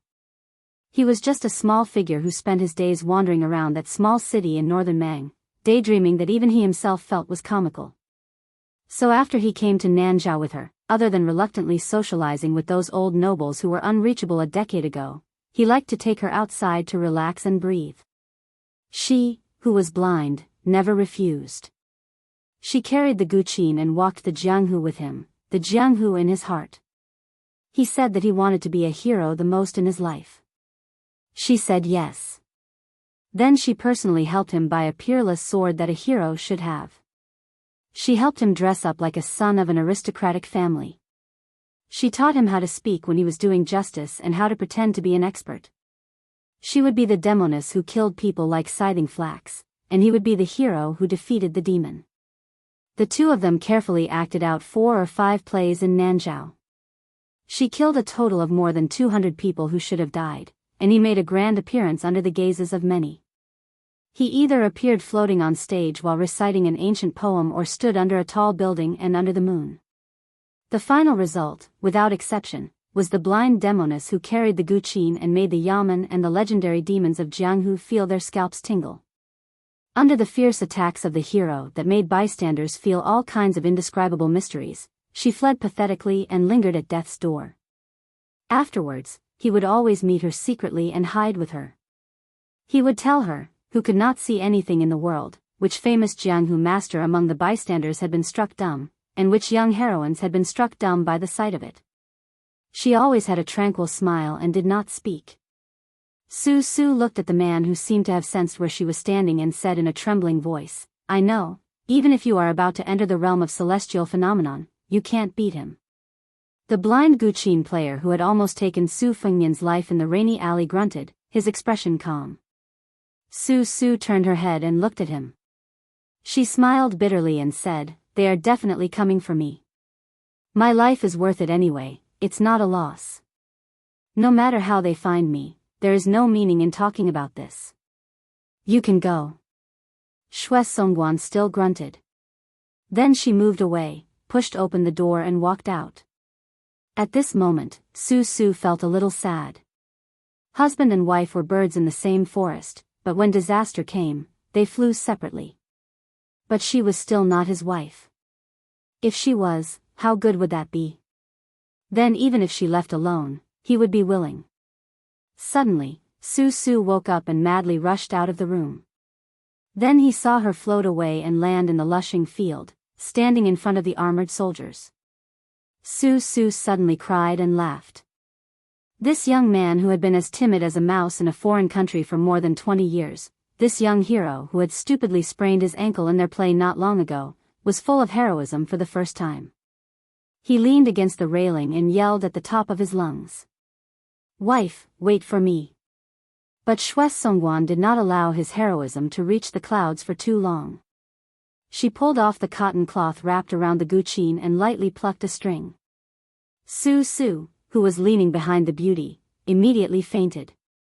Then she, who was blind, turned her head and looked back. She only felt some regret. Everyone said that the Chu Sanren had died. She could not see, he could not hear. Chapter 1229. Huyan Swan, who loved to cook the brains of tigers, frowned. The Yuzhou deputy general, whose stature was the shortest among the many Shu armored soldiers, did not look at the blind zither player who had walked right into the trap. Instead, he pointed at the railing of the stilted building. Then, Dian Xiongzhao saw a thin, short, and childlike shadow suddenly dash out, carrying away the Western Shu crown prince who had fainted. It ran along the railing of the railing, and just as it was about to leap out of the stilted building, Huyan Swan's Shu knife nailed into a pillar. The handle of the knife instantly sank into the pillar. The black shadow carrying Su Su twisted its body into a deformed position as it charged forward, barely dodging Huyan Swan's throwing knife. Carrying Su Su, it directly broke through the railing and charged into the sky outside the building. In an instant, a torrent of crossbow bolts unfolded on the lushing field.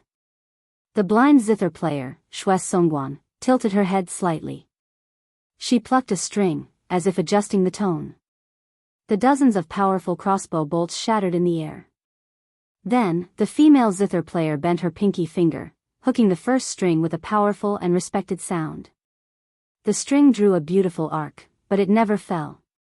At the same time, her left thumb fiercely drew the remaining 6 strings. The prince consort, Fu Tao, and the southern Tang's old young master, Wang Daowu, stepped out at the same time, each chopping out a knife.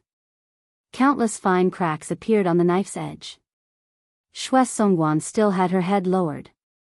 Her bent fingers suddenly straightened, and the taut string arc immediately bounced back. The female zither player's right hand retracted and shook her sleeve. She slapped down on all the surface of the string. The entire cobblestone lushing field, with her as the center, began to rapidly crack outwards.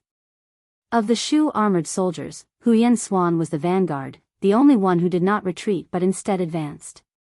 This short and small general, who no longer had a knife in his hand, lowered his head and bent his waist, directly pulling out Dian Xiongzhao's knife. With a sinister smile on his face, he strode 3 zhang away with a single step. When his foot landed, the tip of his foot tapped against the ground, and he moved horizontally. The cobblestone he landed on completely exploded. Afterwards, Huyan Swan tilted his head, a flower of blood immediately blossoming from his ear. Huyan Swan, who had a piece of his ear sliced off by the formless zither sound, was not angry. Instead, he laughed and continued to charge forward. After charging for several steps, his body flipped sideways in the air. Behind him, about 50 zhang away, Dian Xiongzhao extended his palm. It was as if he had snapped a zither string. The disorderly broken string still left several marks on his armor. Dian Xiongzhao did not pay attention to the bloodstains on his palm. His eyes stared at the young and blind zither player, clicking his tongue in wonder. It was impossible for every general to be a match for tens of thousands of people, nor did it need to be so. Just like Dian Xiongnu, who was recognized as having outstanding martial arts strength, was actually just a level 2 expert. Even if his ability to command an army was not taken into account, in terms of breaking through enemy lines, perhaps all the level 2 experts in Jianghu were not as lethal as Dian Xiongnu. After all, in Jianghu, there were few absurd scenes of people ganging up on each other. However, breaking through enemy lines and killing enemies was different. It required a warrior's ability to listen carefully and observe all directions. However, there were also outliers among the generals in the army. Su Longxiang, who had made a name for himself in the Battle of Beimang, was one of them. Chen Jibao, Yuan Zuozong, and other famous generals from the spring and autumn period were one of them. Huyan Mon and the temporarily unknown young man Che Yi were also one of them. Especially the last two. Everything was ready except for the east wind. What they lacked was a huge battlefield enough for them to perform on the stage. In the Liang imperial court, in terms of seniority, it was as difficult as ascending to the sky to stand out. One could only rely on one's endurance. The woman whose appearance could only be considered delicate and pretty did indeed have the style of a grandmaster who could hold back 10,000 men. Even when facing these arrogant and valiant generals who had the advantage in numbers, from beginning to end, she had a calm and indifferent expression. Even when Huyan Mon's blade was less than 3 zhang away from her, she still did not show the slightest bit of impatience. She did not even raise her head to look at Huyan Mon. She held the zither in one hand and opened her other hand, palm facing upwards, reaching under the zither strings. Her thumb and middle finger clasped the inner and outer strings, as if she was holding water with one hand. Her voice was light and her face carried a slight smile as she said, "A spoonful of water contains the taste of the sea, a flower blooms into heaven and earth." The tip of Huyan Mon's blade was only 3 inches away from the zither. When the blind zither player gently released 2 fingers, as if he did not dare to be greedy and continue fighting, his body suddenly stopped. However, it was still too late. Huyan Mon's refined armor instantly turned into fine powder. This valiant general was bathed in blood. At this moment, from the corner of his eye, he glimpsed the scene of the stilted building in the distance. Gritting his teeth, he gripped his blade with both hands. With an angry shout, he rushed towards the blind woman. Xue Songguan turned around. For the first time, her entire person radiated with the decisive demeanor of someone who was willing to risk their life for another. However, her target was not Huyan Mon, who was similarly staking everything on a single throw, but the man who was floating and blocking Su Su's path. From the beginning to the end, this man did not pay any attention to her. In a flash, he stood on the roof of a slightly lower stilted building, coincidentally blocking the black shadow and Su Su's path of retreat. Xue Songguan allowed Huyan Mon's blade to strike her shoulder. Her 10 fingers pressed down on the zither strings, and the roof beneath the man's feet collapsed with a loud bang. The sound of the zither was silent, but the man did not move at all. Xue Songguan quietly sighed. She extended a finger and broke a zither string. She gently flicked it towards the man. Huyan Mon, who had been ignored to the side, angrily drew his blade and scolded, "Bitch, you dare to look down on your master Huyan." Xue Songguan, who had broken a zither string with her own hands, broke the remaining 5 strings in succession.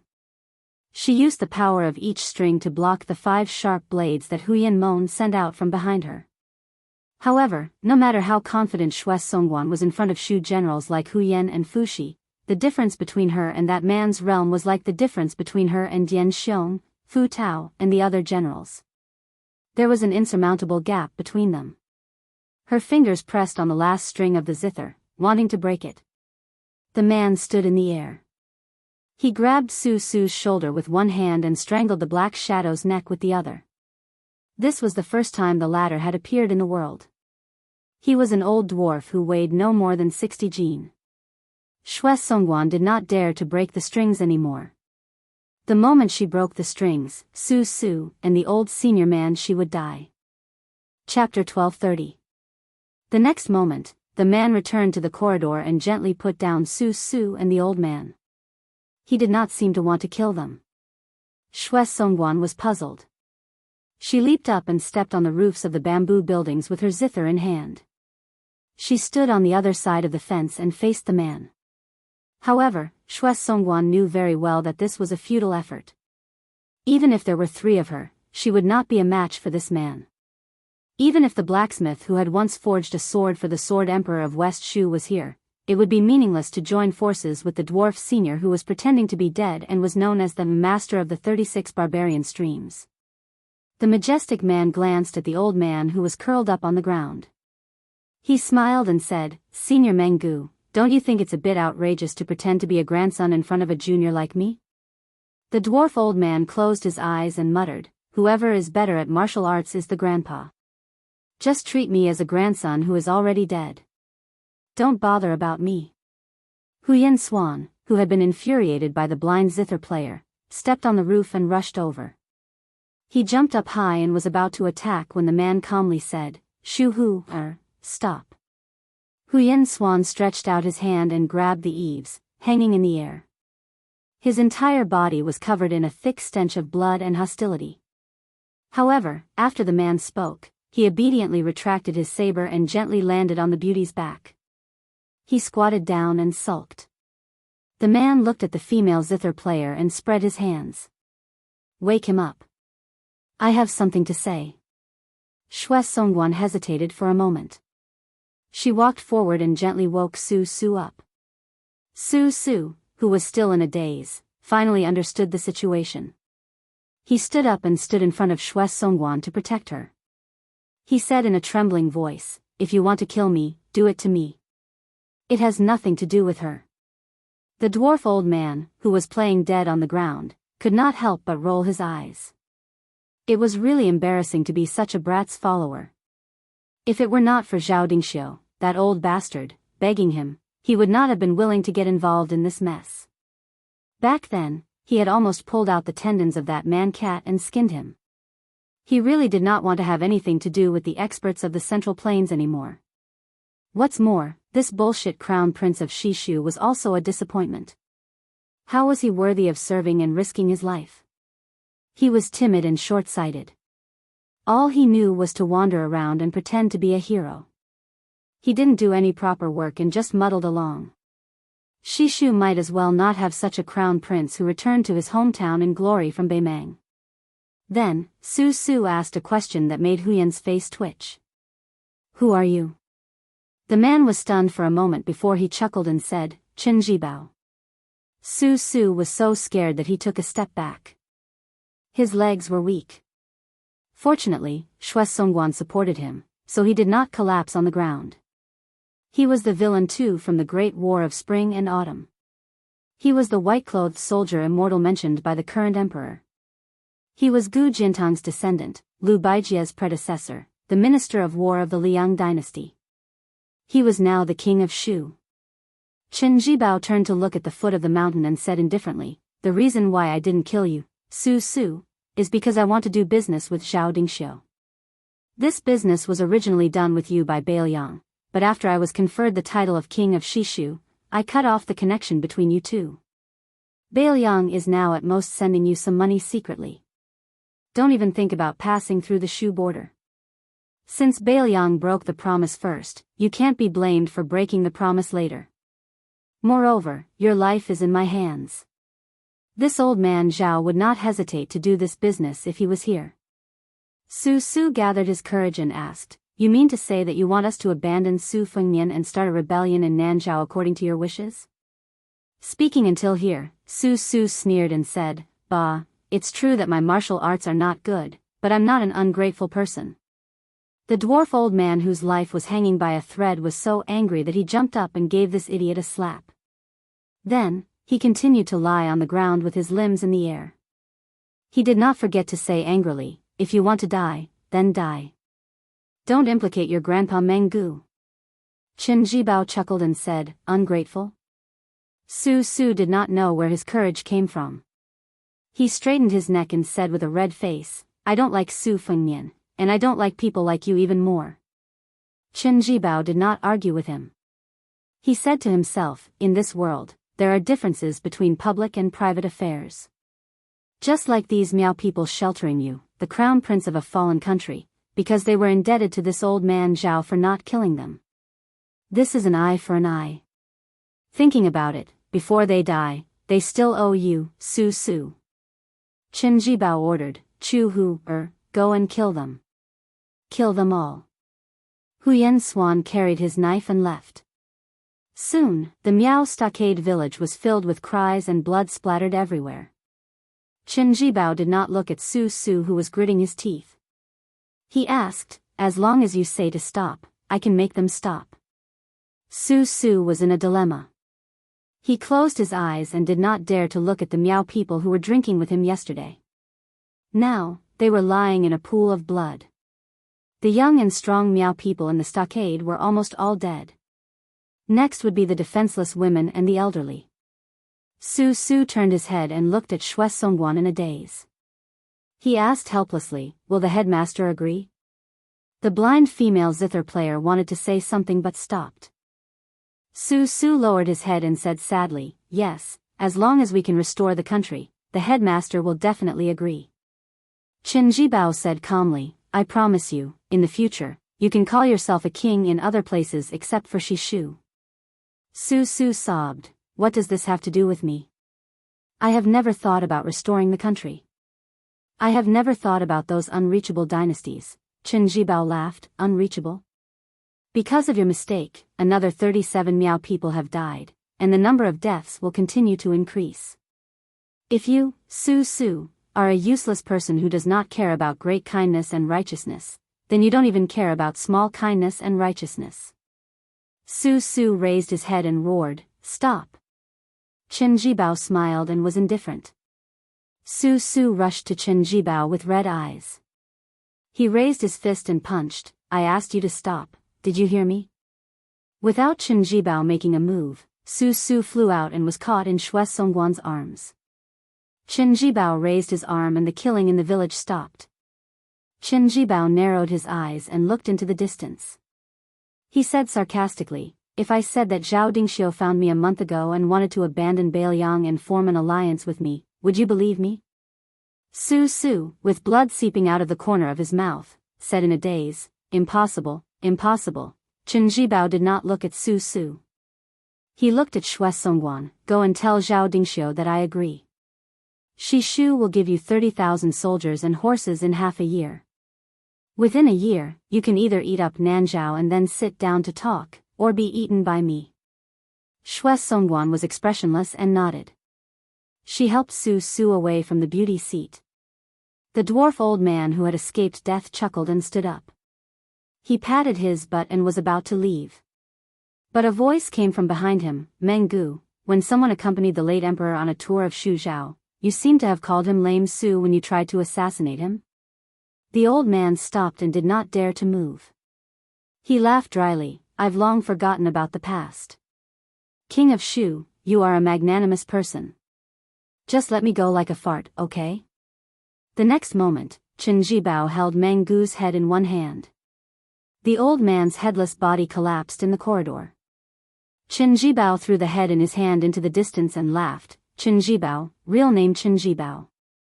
What a good way to repay kindness. Chapter 1231. The northern Liang of the northwest border had always had the world's fastest saber, the strongest crossbow, the best horse, and the strongest wine. Unfortunately, a few years ago, there had never been a top master here. Hong Shixiang of Wudong had only appeared briefly, and Li Chungang, who had made a comeback, was not a native of the northern Liang. At that time, Qin Jibao and Su Yanbing had not even entered the martial arts role. It was not until the new prince of Liang, Su Fengnian, appeared out of nowhere. He first entered the martial arts role, and then killed Wang Xianji in the territory of the northern Liang that the people of Liang Jianghu believed that the rise of the fish dragon gang was just an impromptu stroke by Su Fengnian. As Su Fengnian showed his outstanding strength in Liang, the Beiliang frontier army and the Liang temple changed the most. It was not the Beiliang frontier army or the Liang temple, but the people in Liangzhou who had personally experienced His Royal Highness's debauchery. For example, the brothels where he had drunk wine, the shops where he had rewarded money, and even the fortune-tellers who dared to call themselves eminent monks when they shaved their heads and called themselves Taoist masters when they put on Taoist robes.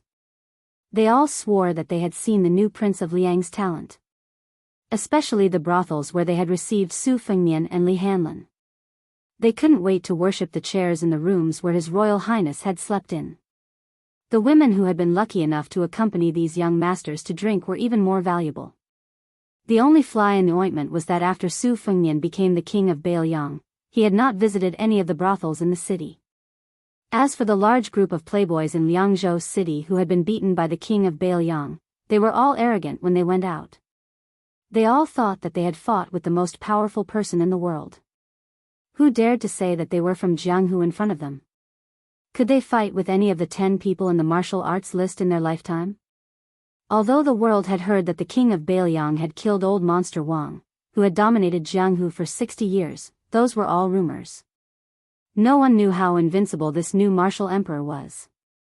Therefore, when they heard that the two figures would appear in the elixir seed field in the northeast corner of Liangzhou city, they all rushed to the field. The origin of the elixir seed field had always been the evidence of His Royal Highness' absurd behavior. He spent a lot of money to build it for Jianghu people to compete in martial arts. In Liangzhou city, where every inch of land was expensive, the elixir seed field was 500 feet long and wide. If one looked down at the city from Mount Qingliang, they could clearly see this large piece of empty space. It was said that at that time, His Royal Highness, who was whimsical, had drunk tea in the provincial governor's mansion for half a day in order to promote the construction of the elixir seed field. Only then did the provincial governor have to take the risk of being beheaded and use 400,000 taels of military pay to build the elixir seed field. For so many years, the elixir seed field had been a place for Jianghu people to show off their skills. Not to mention Jianghu experts, even level 2 masters didn't want to go there to show off. Over time, the elixir seed field became a playground for the children from the rich and powerful families. It was very suitable for flying kites and riding bamboo horses. However, this time, it seemed that they were serious. When the Wu family's cavalry was about to die, the king of Bailiang was going to compete with an unknown swordsman who was over 100 years old. Suddenly, there was a commotion. On the way to the elixir seed field, countless rumors were spread. Some said that the unknown swordsman with snow-white eyebrows was the family head of the Wu family's sword tomb. Some said that the old swordsman was one of the 4 disciples of Wang Xianji who defeated Lin Ye and the groom. Some said that the king of Bailiang agreed to the battle to win a smile from a beauty. As for why he moved the venue from the king's mansion to the elixir seed field, it was because a certain concubine was good at managing her household. She felt that fighting on Mount Qingliang would damage the tide listening pavilion. Because the old swordsman with long eyebrows and one arm arrived at the elixir seed field first, the king of Bailiang didn't arrive quickly. Instead, he rode an inconspicuous carriage and left slowly. This gave the well-informed citizens enough time to watch the battle. Sui Xiegu, who was the first to arrive at the elixir seed field, stood at the upper left corner of the training ground. His snow-white eyebrows fluttered in the wind. The old man stretched out 2 fingers and stroked one of his eyebrows. He didn't look nervous at all. The old man turned a blind eye to the crowd outside the field. His expression was calm, but he couldn't help but sigh in his heart. He thought that he could resist the urge to fight, but it seemed that he couldn't be as calm as still water after fighting that brat. This was the last battle of his life, and the title of the strongest fighter in the world, no one else but him. It wasn't that Su Fengnian would be stronger than Dong Tai's sword and Tuoba's fists. It was just that Sui Xiegu had been a nobody in Jianghu for more than 100 years. When he was about to die, he felt that there was no harm in ending the battle with a world-famous battle.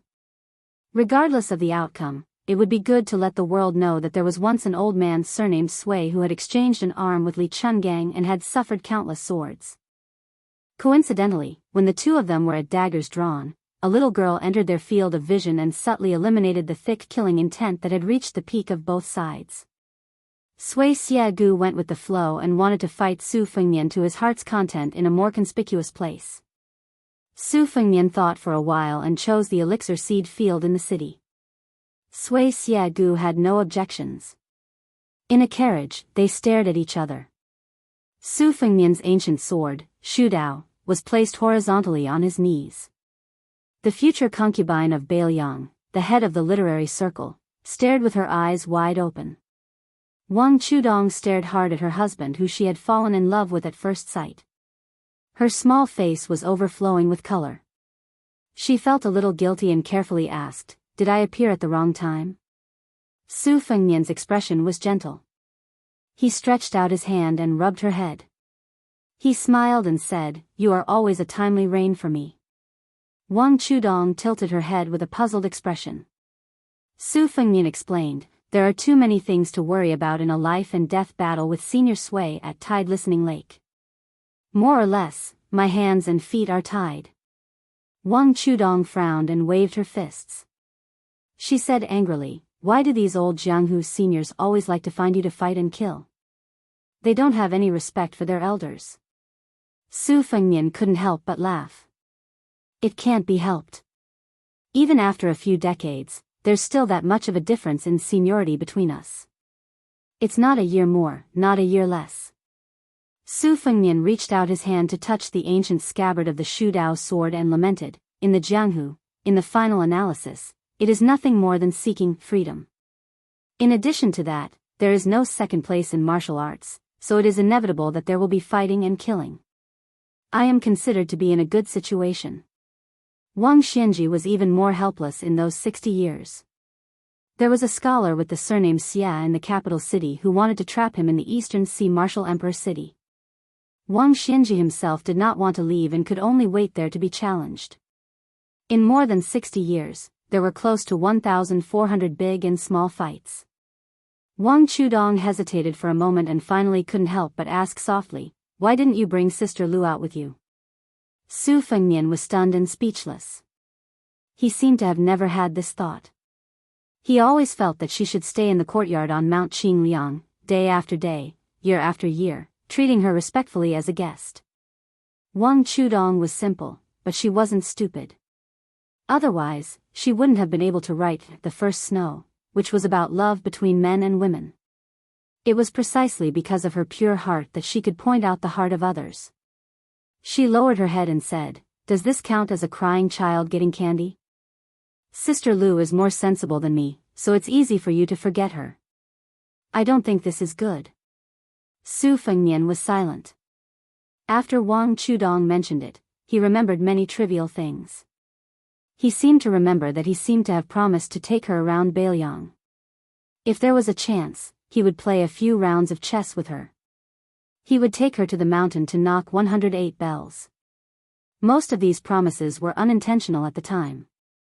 After she married Beiliang, she became famous in Wutangan. She was decisive in dealing with family matters. Su Fengnian unconsciously regarded Lu Qingyan as a woman who could work with him to achieve great things. He had already quietly regarded her as a virtuous wife who would never complain. As for Lu Qingyan, after she died, she was indeed smooth and slick in dealing with people. It was probably just as Wang Chudong said, Lu Qingyan was a woman who didn't cry. Su Fengnian was a bit absent-minded. For some reason, he thought of the first time he met Lu Qingyan at the Spring God Lake. She was very warm, slightly utilitarian and worldly. Perhaps because of this, Su Fengnian didn't care much about her. What he cared about was even less than the cat-holding woman who chose to stay in Shangyin Academy. Su Fengnian chuckled and said, "If I can withstand the northern Mang cavalry's advance south, then the things I promised her, I will do them all." In the Beiliang Palace on Mount Qingliang, there was a private courtyard. The inner hall was dark. A young woman who was prophesied by a fortune-teller before she married Su Fengnian, a match made in heaven, quietly lit a green lamp. This was the second time she lit the lamp wick. The first time, it was Wang Xianji who died. This time, it was Wuxia Valley who started the fight. The name of the lamp in exchange for a life. My life in exchange for his. Chapter 1232. Autumn had arrived in the north and south of the great river. Cicadas in autumn were hanging on the trees, making their final screeches. Their noise was truly annoying. Spring was high on the branches, autumn was low on the branches. The word worry rose and fell, and filled one's heart. In the late autumn of the first year of Xiangfu, the smoke of war once again rose in the central plains, causing many old people who had experienced the War of the Spring and Autumn period to tremble with fear. Especially the Guangling Road, whose territory was second only to the southern border, the flames of war continued without any signs of extinguishing. In the history of Liang officials, Dechu became West Chu, Divine Phoenix City was renamed Dingding City, and now those historians had even thought of a new wording. West Chu was changed to later Chu. Even if the Liang imperial court, which had become the rightful ruler of the world, did not start the war unsuccessfully, they still did not think that this group of ghosts, who should have gone with the wind along with the spring and autumn period, could really achieve great things. In fact, as long as the second pillar after Su Shao, Gu Jiantang did not change his position and did not withdraw from the northern border to the south, it meant that the situation was still in the hands of the imperial court. The woman whose real name was Jianghu did not leave the city with her uncle. She was currently sitting quietly in this enormous home. Across the stone table was the Grand Preceptor, Sun Shiji, who was reporting the situation of the Eastern Front to her. She was not absent-minded like when she first entered White Deer Cave. Instead, she seriously listened to every word, but she did not make a sound. She did not even think of using her status to criticize the military affairs of the country. Chao Chongqing personally came to the Guangling River and oversaw the Navy flagship. Together with the young General Ko Jianghui, one on the water and one on the land, the spearhead was directed at the spring snow building of the Prince of Guangling, Zhao Yi. Jiang Si was already used to listening to reports of victory. First, it was the fledgling Pei Sui who joined hands with Xia Shi. Not only did they defend the important town, they also took advantage of the situation and nailed the 40,000 old soldiers of Ji Nan, led by Yang Shenxing, who had underestimated the enemy, firmly in Xingyang Basin. This was only the first round of the strategy to lure the enemy. Xia Shi very quickly fought a tough battle. Yan Zhenxuan's 30,000 elite cavalry of the Yan family were completely annihilated. At the same time, Ko Jianghui took advantage of the situation and headed east. His military achievements were only slightly inferior to Xia Shi's. He led Zhao Yi's troops by the nose as if he was taking a stroll on the street. One was moving, one was still. The changes in movement and stillness, the combination of strange and normal, were completely out of Li Yang's expectations. According to what the old Grand Tutor had just said, Ko Jianghui's method of dividing the troops was like an extension of his arm. He had already beaten Zhao Yi's western defensive line like a sieve. The three armies had a total of 60,000 soldiers, and they were separately holed up in Zhaozhuan County, Starport City, and Fire Date Mountain. In addition, the Dechu Navy had greatly intimidated the main force of Zhao Yi's rear, so they did not dare to rashly enter the western front to fill in the holes. The initiative was completely grasped in the hands of Ko Jianghui. What was left was to see which place this young general would attack first. In the eyes of outsiders, Ko Jianghui was rather self-respecting with his troops. He had never reported his intentions to the imperial palace and rarely even consulted with Chao Chongqing, who was close by. Regarding this matter, Dechu's 3 provinces and 6 ministries were not without criticism. There were already people who suggested that Xia Shibian, who was more steady in using troops, should be transferred to the Eastern Front, and then the unruly and difficult to tame Ko Jianghui should be transferred to the Western Front. In Dechu's imperial court, the Duke of Huainan Zhao Ying, the King of Jing'an, Zhao Sun, and the other vassal kings of Liang, added together, regardless of whether it was numbers or battle prowess, they could not compare to Zhao Yi, who dared to contend with Beiliang for the #1 army in the world. For this reason, the old man of the Ko family, trembling with fear, took the initiative to come to the imperial palace 2 days ago to present a bramble and ask for punishment. Jiang and I had no choice but to placate him with kind words. She clearly remembered that old imperial tutor's son was clearly an old friend of the Ko family, yet he still fiercely beat the nearly 80-year-old old man of the Ko family to the side. At that time, Jiang and I watched the back of the old man kneeling on the ground after he stood up and turned around, soaked in sweat. She then thought of the imperial court, where even she could see that some of the officials of the 3 provinces and 6 ministries were already beginning to struggle for power. Without her uncle by her side to act as her backbone, she immediately felt a strong sense of powerlessness. The old Grand Preceptor, who seemed to be in good spirits, drank a mouthful of tea to quench his thirst. After he put down the cup, he smiled and said, "This old official knows a little about military affairs, so I don't dare to recklessly guess Ko Jianghuai's next move. However, this old official thinks that as long as we can defeat any one of the 3 prefectures in Zhuangzhuang County, Zhao Yi's lucky general, Song Li, will definitely be hard-pressed from the very beginning." Sun Shiji thought for a moment, dipped his finger into the tea, and tapped 3 points on the stone table. "At the beginning of summer, old Ko brought Ko Jianghuai to visit us and listened to this young man's opinions. They were all things that had never been mentioned or written in the ancient books. He said that in the future, wars would gradually be inclined to be fought in the wild, and the share of sieges and strongholds would gradually decrease. In short, war is about slowly expanding the overall situation of a country, and nothing more than the essence of the 3 words, point, line, and surface."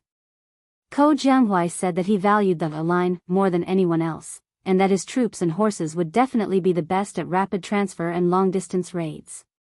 In this way, even if the overall strength of his side was inferior to the enemy's, at certain critical moments, he would be able to bully the enemy with numbers. He would not fight for meaningless victories, but only seek to defeat the enemy's single large number of elite troops and horses. The old Grand Preceptor was in a good mood. He said, at first, this old official thought that Ko Jianghuai, who had made a name for himself in the Shangyin Academy, was bullying this old official and showing off his knowledge on paper. Now that I think about it carefully, I think that Ko Jianghuai is indeed confident. Sun Shiji smiled and said, "I heard that the Spring Snow Building has already issued a death order to Lu Luya at the Fire Date Mountain of the Wuxia Fortress. Once the Fire Date is lost, all the generals above the rank of commandant will have to obediently bring their heads to Zhao Yi even if they manage to escape alive." Chapter 1233. At this point, the old man seemed to have thought of something. He sighed. "I also remember something Xie Shibian said. Attacking and defending the enemy is actually attacking the heart. It depends on who can grasp the mentality and the general situation. This makes me have no choice but to mention that Chen Jibao. This person is known as the white-clothed war saint because, other than being skilled at the pinnacle of generals and soldiers, he especially likes to analyze other people's thoughts. In this way, Xie Shibian and Ko Jianghuai are like Chen Jibao's brilliant disciples, each with their own strengths. Of course, as the war progresses, their potential will be excavated even more. As for how high they can reach, it will largely depend on whether or not the civil officials who participate in the court assembly every day drag them down." A eunuch quickly walked into the courtyard and bent over to hand over a 600 li urgent military intelligence report. Then, he bowed and retreated. From beginning to end, he didn't say a word, nor did he show any elaborate etiquette. Sun Shiji, who was used to this, opened the report and saw that it was sent by Chao Chongqing. The old man's face was beaming with joy. He looked at the princess and said with a face full of joy, "This Ko Jianghuai is determined to show his strength to this old official who has been gossiping. In addition to Chongqing's words, I reckon that in the short term, no one will dare to say anything in the court assembly. Your Highness, look, Song Li clearly wants to take a risk and use the red ditch in front of Fire Date Mountain as bait. He wants to catch Ko Jianghuai, this big fish that appears and disappears like a ghost. At the same time, he wants to use his personal army to go around Red Date Mountain. I think this general would never have thought that Ko Jianghuai would take the bait." However, Song Li still didn't have the opportunity to raise his rod. In 3 hours, Ko Jianghuai only used 3 hours to completely wipe out the 4,000 people at Red Ditch. After eating the bait with lightning speed, he quickly retreated 80 li. By the time Song Li, whose marching speed was fast enough, arrived at Red Ditch, it would already be too late. Sun Shiji laughed heartily. It's not that this is a big battle, but it's really satisfying to see Song Li suffer as soon as he takes office. This is no different from adding fuel to the fire for spring snow building. As for Ko Jianghuai, it was killing 3 birds with 1 stone. He suppressed Song Li's arrogance and took down Red Gutter's forces. At the same time, he also made us speechless. It was no wonder that Chongqing added a sentence in the spy report: the eastern line belongs to Ko, the northern line belongs to Xie. The two of them can deploy troops and do as they please. Do as you please. Jiang and I asked softly, isn't the commander of the southern expedition, Lu Xingxiang, a famous general from the spring and autumn period? There was also the dragon general Su Gong, who was also praised by uncle for being both intelligent and courageous. Why didn't Li Yang use any of them? Moreover, we have Xie Shibian and Ko Jianghuai on our side. Doesn't the enemy camp have such young generals? The old man restrained his smile and patiently said, this is like the Chinese chess that Huang Sanjia invented. On our side, Dechu's generals and soldiers are clearly spaced apart. They each have their own duties. Those who should break the enemy lines break the enemy lines, and those who should lead the troops lead the troops. However, on the other side of the border, in the Liang imperial court, the Zhao family's Wang is known to have all the talents in the world. The Zhao family's son has too many people that he can use, and they are densely packed together. For example, Lu Xingxiang is at the border, but in front of him, there are Yang Shenxing and Yan Zhenshuan, and then there are the veteran generals from the spring and autumn period. It's not his turn to be the vanguard. As for that Su Gong, his position in the Liang imperial court is even lower than Lu Xingxiang's. He's not an official from the capital, nor is he a veteran general. If he wants to lead an army, he first needs to carve out a path of blood in his own camp. Jiang and I sighed. Listening to the waves of cicadas, she was unable to disguise her annoyance. The old man smiled. He raised his head to look at the evergreen trees that were still green and gloomy in autumn. Then he stood and casually said something before leaving. The sound of cicadas adds to one's worries. Of course, it's worry that one's intestines are broken. Jiang and I was in a daze and muttered to herself. She didn't want to admit that compared to the home she was in, the only home in the world that could compare to the imperial palace in Great and City, she would often think of that small house on the mountain that belonged to her alone. The summer was hot and the winter was cold. The hard little bed, the mended window, and always silently looked at each other with the tattered quilt of her fellow sufferers. During those years there was not a single word of flattery, only cold words from the odd job workers and maidservants. However, that malice was displayed on everyone's face. She could see and recognize it. Although she hated it, she never felt uncertain in her heart. She didn't need to think about the scheming behind those respectful and solemn faces like now. She didn't need to shoulder the burden on her own shoulders. Occasionally, she would return to the thatched cottage on Wudong Mountain in her dreams.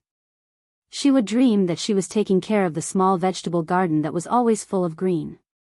She would dream that she was squatting in the vegetable garden and carefully counting the harvest with her fingers.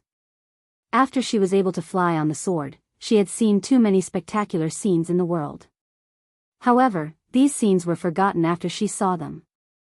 Many years ago, at this time, a sloppy young man was holding a branch and fiercely slapping a mournful tree. He turned his head to a young girl and said with a mischievous smile, I know. What the hell do you know? Little mud man, do you know? At this time, Jiang and I subconsciously blurted out, just like in the past. What the hell do I know? At that time, the young man held his belly with one hand and pointed at her with the other hand with the branch. He smiled and said, Little mud man, you know me. If I can't find a wife in the future, you can make up the number. Attend the Shanghai Book Fair signing in the afternoon of the 18th of this month. Location, Shanghai Exhibition Center, number 1000 Yen and Middle Road, Shanghai. Chapter 1234. Qi Shen stood by the window and looked at the beautiful woman who was sitting cross-legged and discussing Tao with infatuated eyes. In the chaos of war, the country's misfortune led to the rise of learning. The Shangyin Academy temporarily accepted many scholars who had fled from the Guangling path across the river. The number of Jixia scholars immediately reached close to 10,000, and for the first time, the number of Jishang scholars broke through 600. This number was even more exaggerated than when the academy was at its peak in the Great Qin and Great Feng dynasties. In this time of war, the academy was like a pure land in the human world. There were no sounds of war, and the teachers still taught and the students listened. Right now, teacher Jishang in the room by the window was one of the most popular scholars in the academy in recent years. Every time he taught the study of rhythm, rhyme, and rhythm, the room would be packed with people, regardless of whether it was winter or summer. If there were no seats in the room, they could just stand outside the window. For example, Qi Shens was surrounded by many students who were either listening to the lecture or looking at the person. Qi Shens was the eldest grandson of the Qi family after all, and he was also a famous figure in Shangyin Academy. When he came outside the window, many students who were close to him had no choice but to quietly give up their seats. Qi Shens looked at this plump and beautiful woman who even many of the younger generation had to respectfully address as Master Fish. For some reason, he thought back to last year's midwinter evening, when that white-haired youngster whose name Qi Shens didn't know paid a private visit to the Academy's Buddha's Palm Lake, the two of them having an undercurrent of conflict.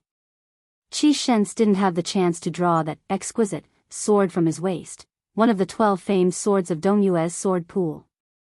Afterwards, when he gradually guessed that person's identity, as well as that fellow's various deeds that spread through the academy, Qi Shens had a period of time where he felt disheartened.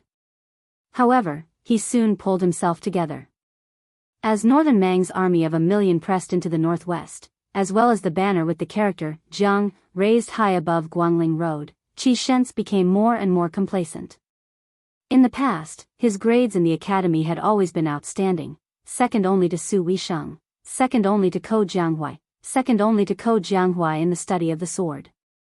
Since Ko Jianghuai could make a name for himself, Qi Shens's family background and knowledge didn't lose to Ko Jianghuai's, so why would he have to worry about not being able to seize the opportunity to rise up in this chaotic world, becoming the person who revived his family?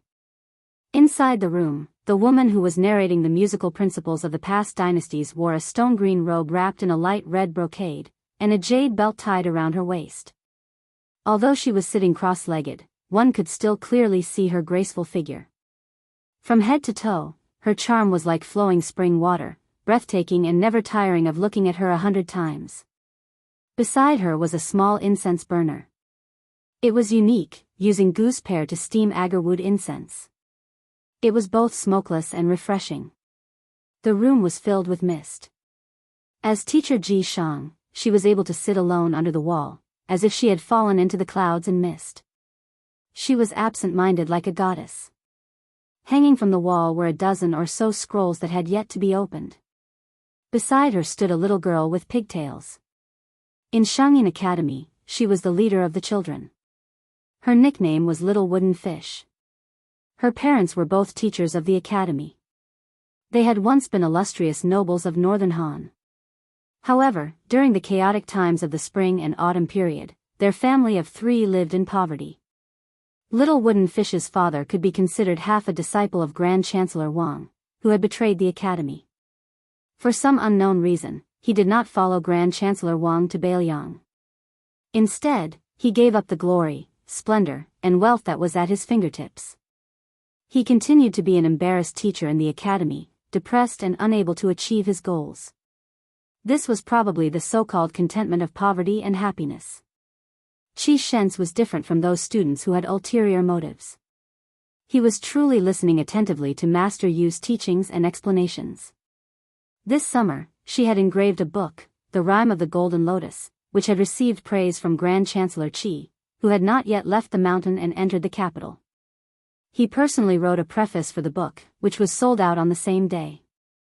This book was divided into 2 volumes. In total, there were no more than 36 words, yet it was all-encompassing. Many of the sentences had already spread throughout the academy.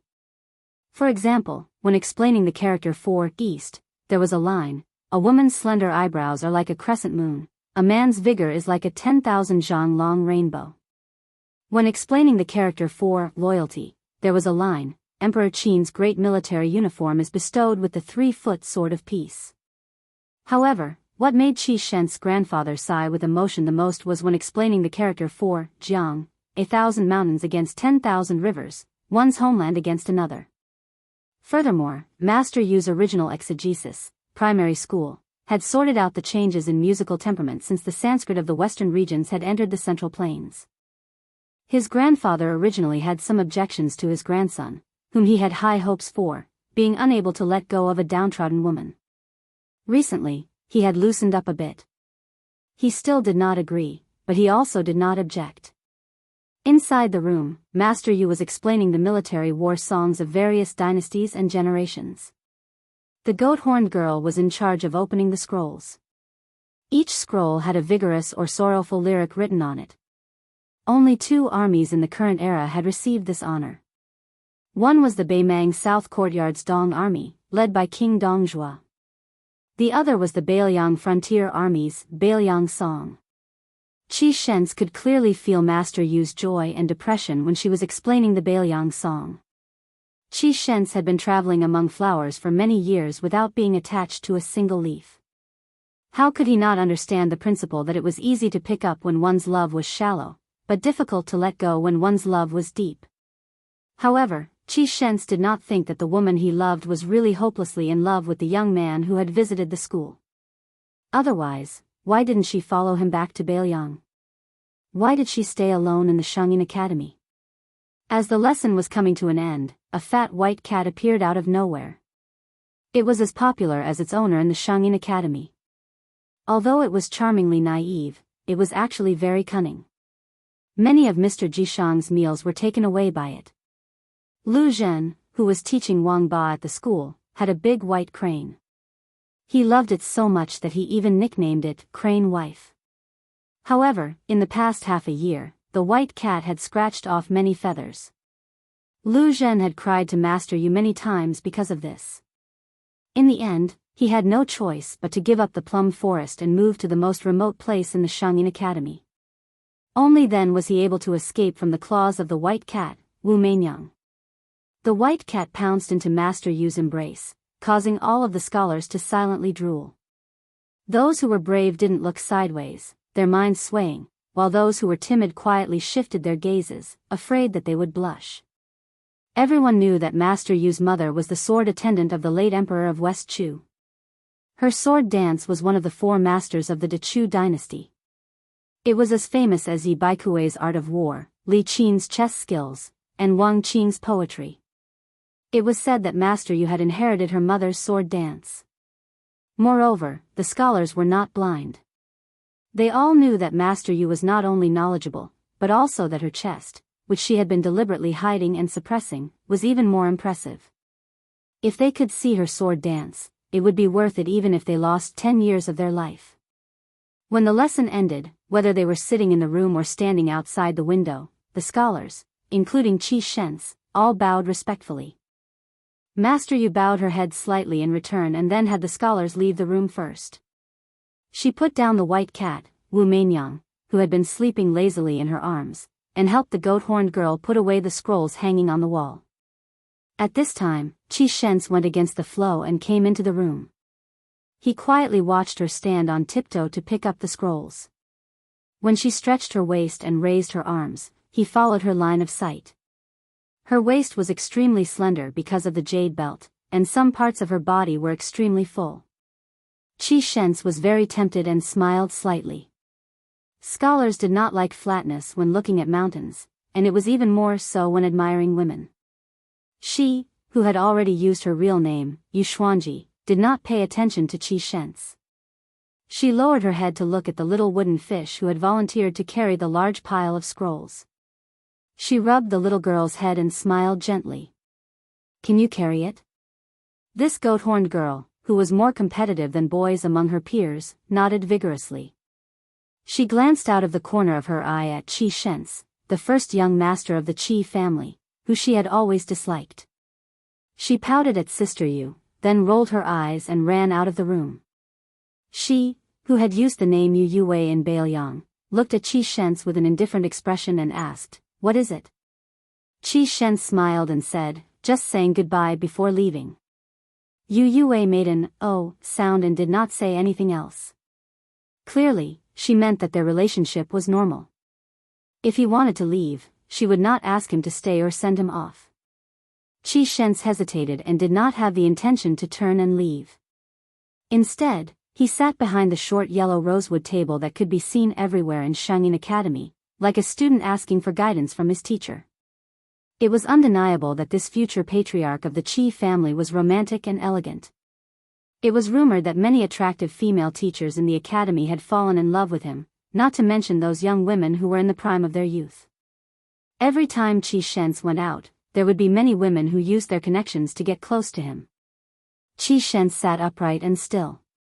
He raised his head to look at Master Yu, who was standing, and asked softly, "Master Yu, do you think I should go find my good friend Ko Jianghu to ask for wine or go study at the capital Imperial College?"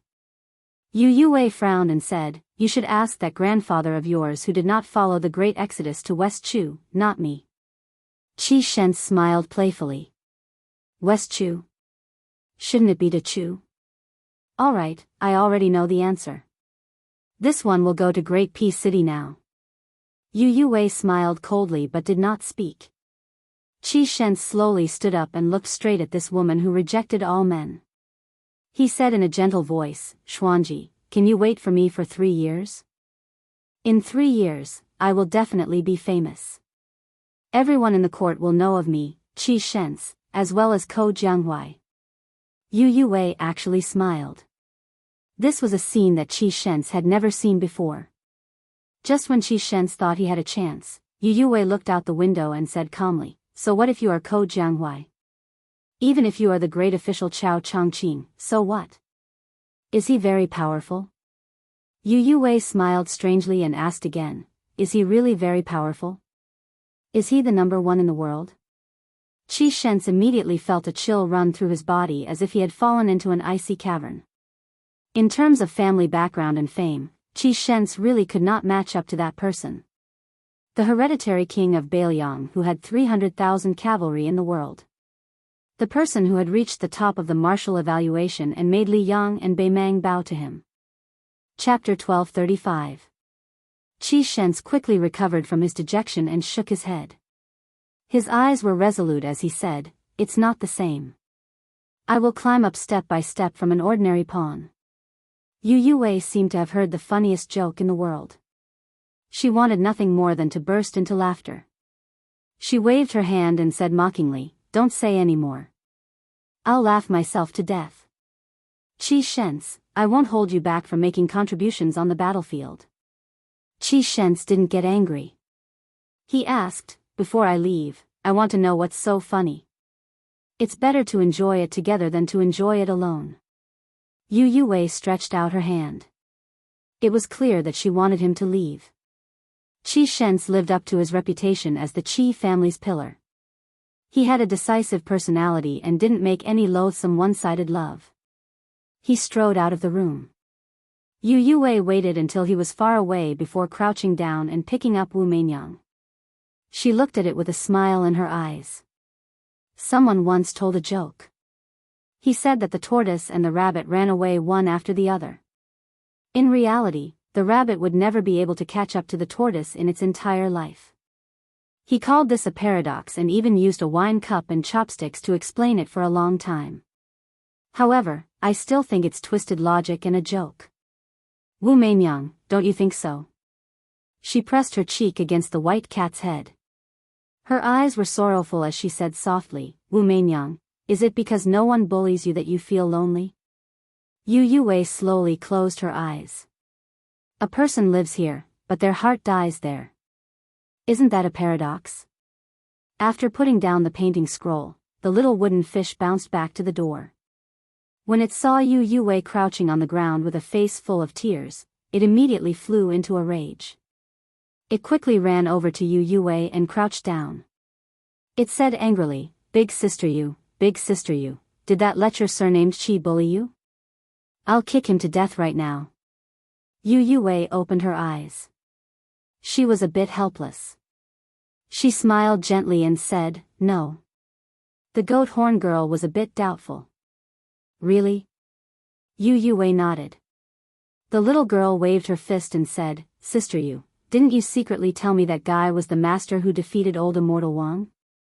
"Humph, you know, last time he said that my fist technique was invincible and my leg technique was unparalleled." Then, the little girl asked timidly, "Sister Yu, why are you crying?" Yu Yue blushed as a child caught her losing her composure. She prevaricated, "It's just a sad scene." Only then did the sheep-horned girl let out a mischievous laugh. "Hey, big sister fish, I'm going to study medicine right now."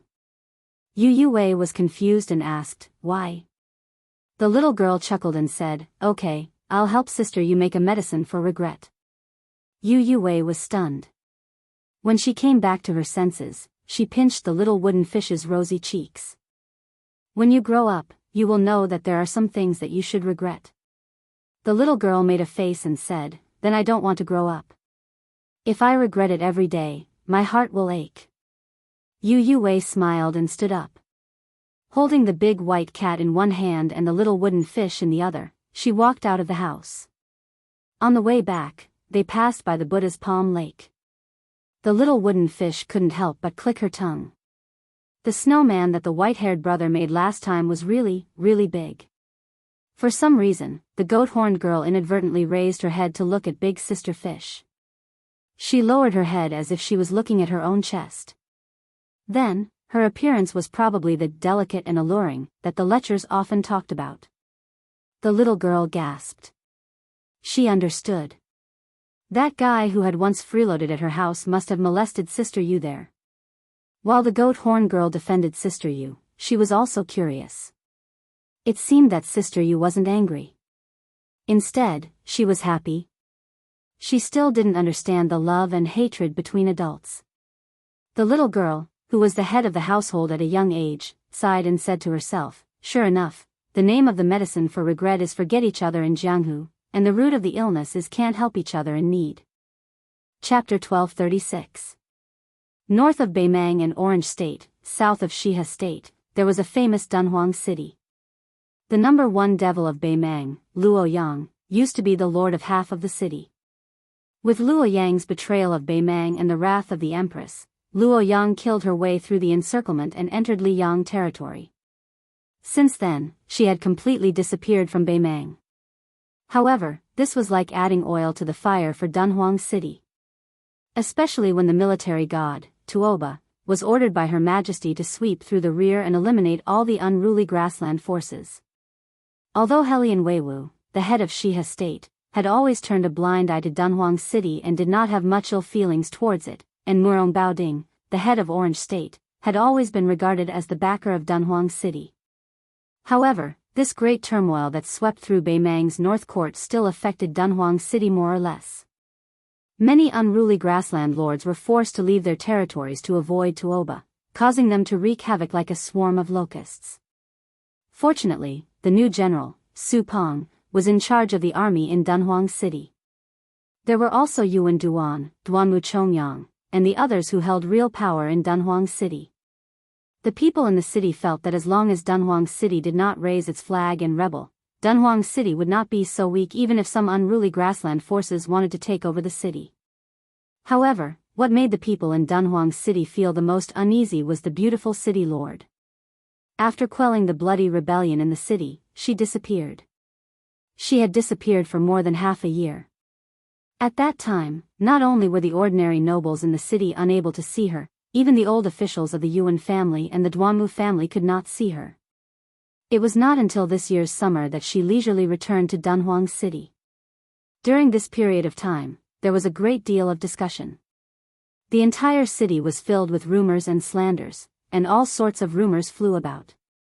Some said that this northern Mang's little empress had been lusted over by Murong Baoding's beauty, and had been kidnapped. There were also some that said that she had been summoned into the imperial tent by the empress, and that she had been acknowledged as her niece. In any case, there were all sorts of bizarre rumors. Fortunately, the city lord disappeared for more than half a year and took back power from Su Pong, who had become a general overnight. Inside the giant immortal palace, there was an inconspicuous Qingfeng courtyard. It was filled with plantains. For some reason, it had always been a forbidden area. What was even stranger was that this place could not be said to be heavily guarded. On the contrary, the golden guards of Dunhuang City had never stepped into this place to patrol. It was like a cold palace. At this moment, General Su Pong, who was rumored to be intolerable with the city lord, was sitting on a stone bench in the courtyard. Other than the mistress of Dunhuang sitting opposite him, there was not even a palace maid. Su Pong, or rather, Su Pu, who had held the power of the cavalry together with the king of Beiliang's brother-in-law, Wu Qi, was giving her a detailed report of the latest battle situation on the border of Liangmang. The southern court of Beimang's 3 elite cavalry armies had separately invaded Liangmang and Luzhou. However, the thunder was big but the rain was small. Apart from the cavalry army that invaded Luzhou, the 2 armies faced each other for a moment and then retreated without a fight. There was no news of the troops and horses that had rushed to Liangmang and Luzhou. No matter how hard the spies in Dunhuang City tried to dig up secret information, they could not obtain the slightest bit of information. It should be known that the number 1 spy in Dunhuang City had already contacted an important figure in the southern court who was second only to the Imperial Edict of Peace, but he still returned without any results. Su Pu did not believe that this was some bullshit general who did not obey orders. Either this was a last-minute plot by Fatty Dong, or this was an established policy that the Imperial Edict of Peace had long planned. Regardless of which it was, Su Pu felt a sense of suffocation as if a storm was coming. If he was a general of the Beiliang Frontier Army, he could remain calm and collected. However, he was now an outsider in Dunhuang City in the hinterland of Beimang, who could only watch the fire burning across the river. It was inevitable that his chest would be filled with depression. That woman was not only a first-rate maidservant of Beiliang Palace's Wutongan, but also a loyalist of His Royal Highness. She was also the lord of Dunhuang City and a top assassin in Beimang. When Sweet Potato heard the vanguard cavalry retreat without a fight, he said softly, "Uncle Su, the great general had painstakingly built Liangzhou and Yuzhou for 20 years when he was alive.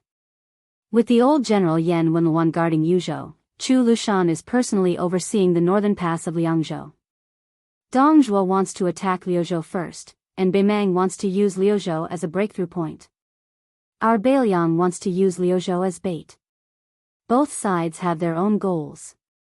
In the end, it seems like it depends on whether the terrain wins or the people win."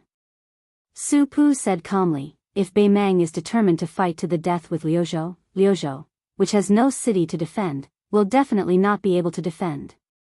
The key is how much meat will be cut off from Liangmang in this slaughterhouse.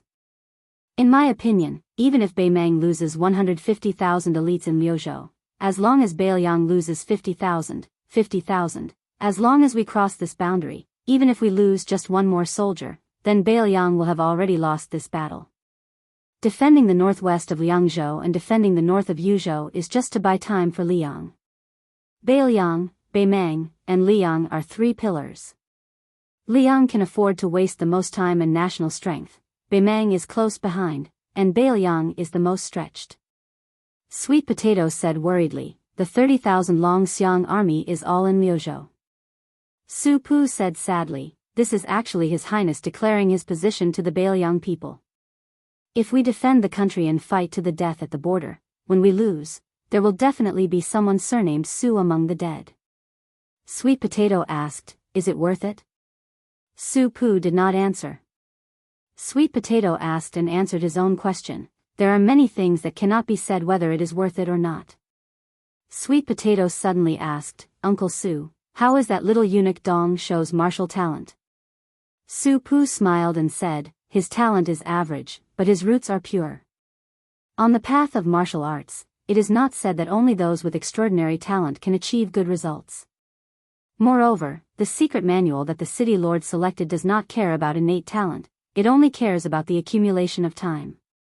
Sweet Potato bit his lips and said regretfully, "It is not that there are no shortcuts to martial arts that can achieve instant results, it is just that they are not suitable for this simple and honest youth.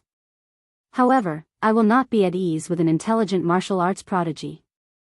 Su Pu nodded and also sighed, "It is difficult to be satisfied with people, and it is difficult to do things as you wish." Sweet Potato looked at the sky. Su Pu gently got up and prepared to leave the courtyard. Sweet Potato smiled and asked, "Uncle Su, I still have a few jars of green ant wine here, why don't you take it back and drink it?" Su Pu looked at the tightly shut door with a gratified expression, then laughed and said, "The knot in my heart has been untied, there is no need to drink." Sweet Potato watched Su Pu leave.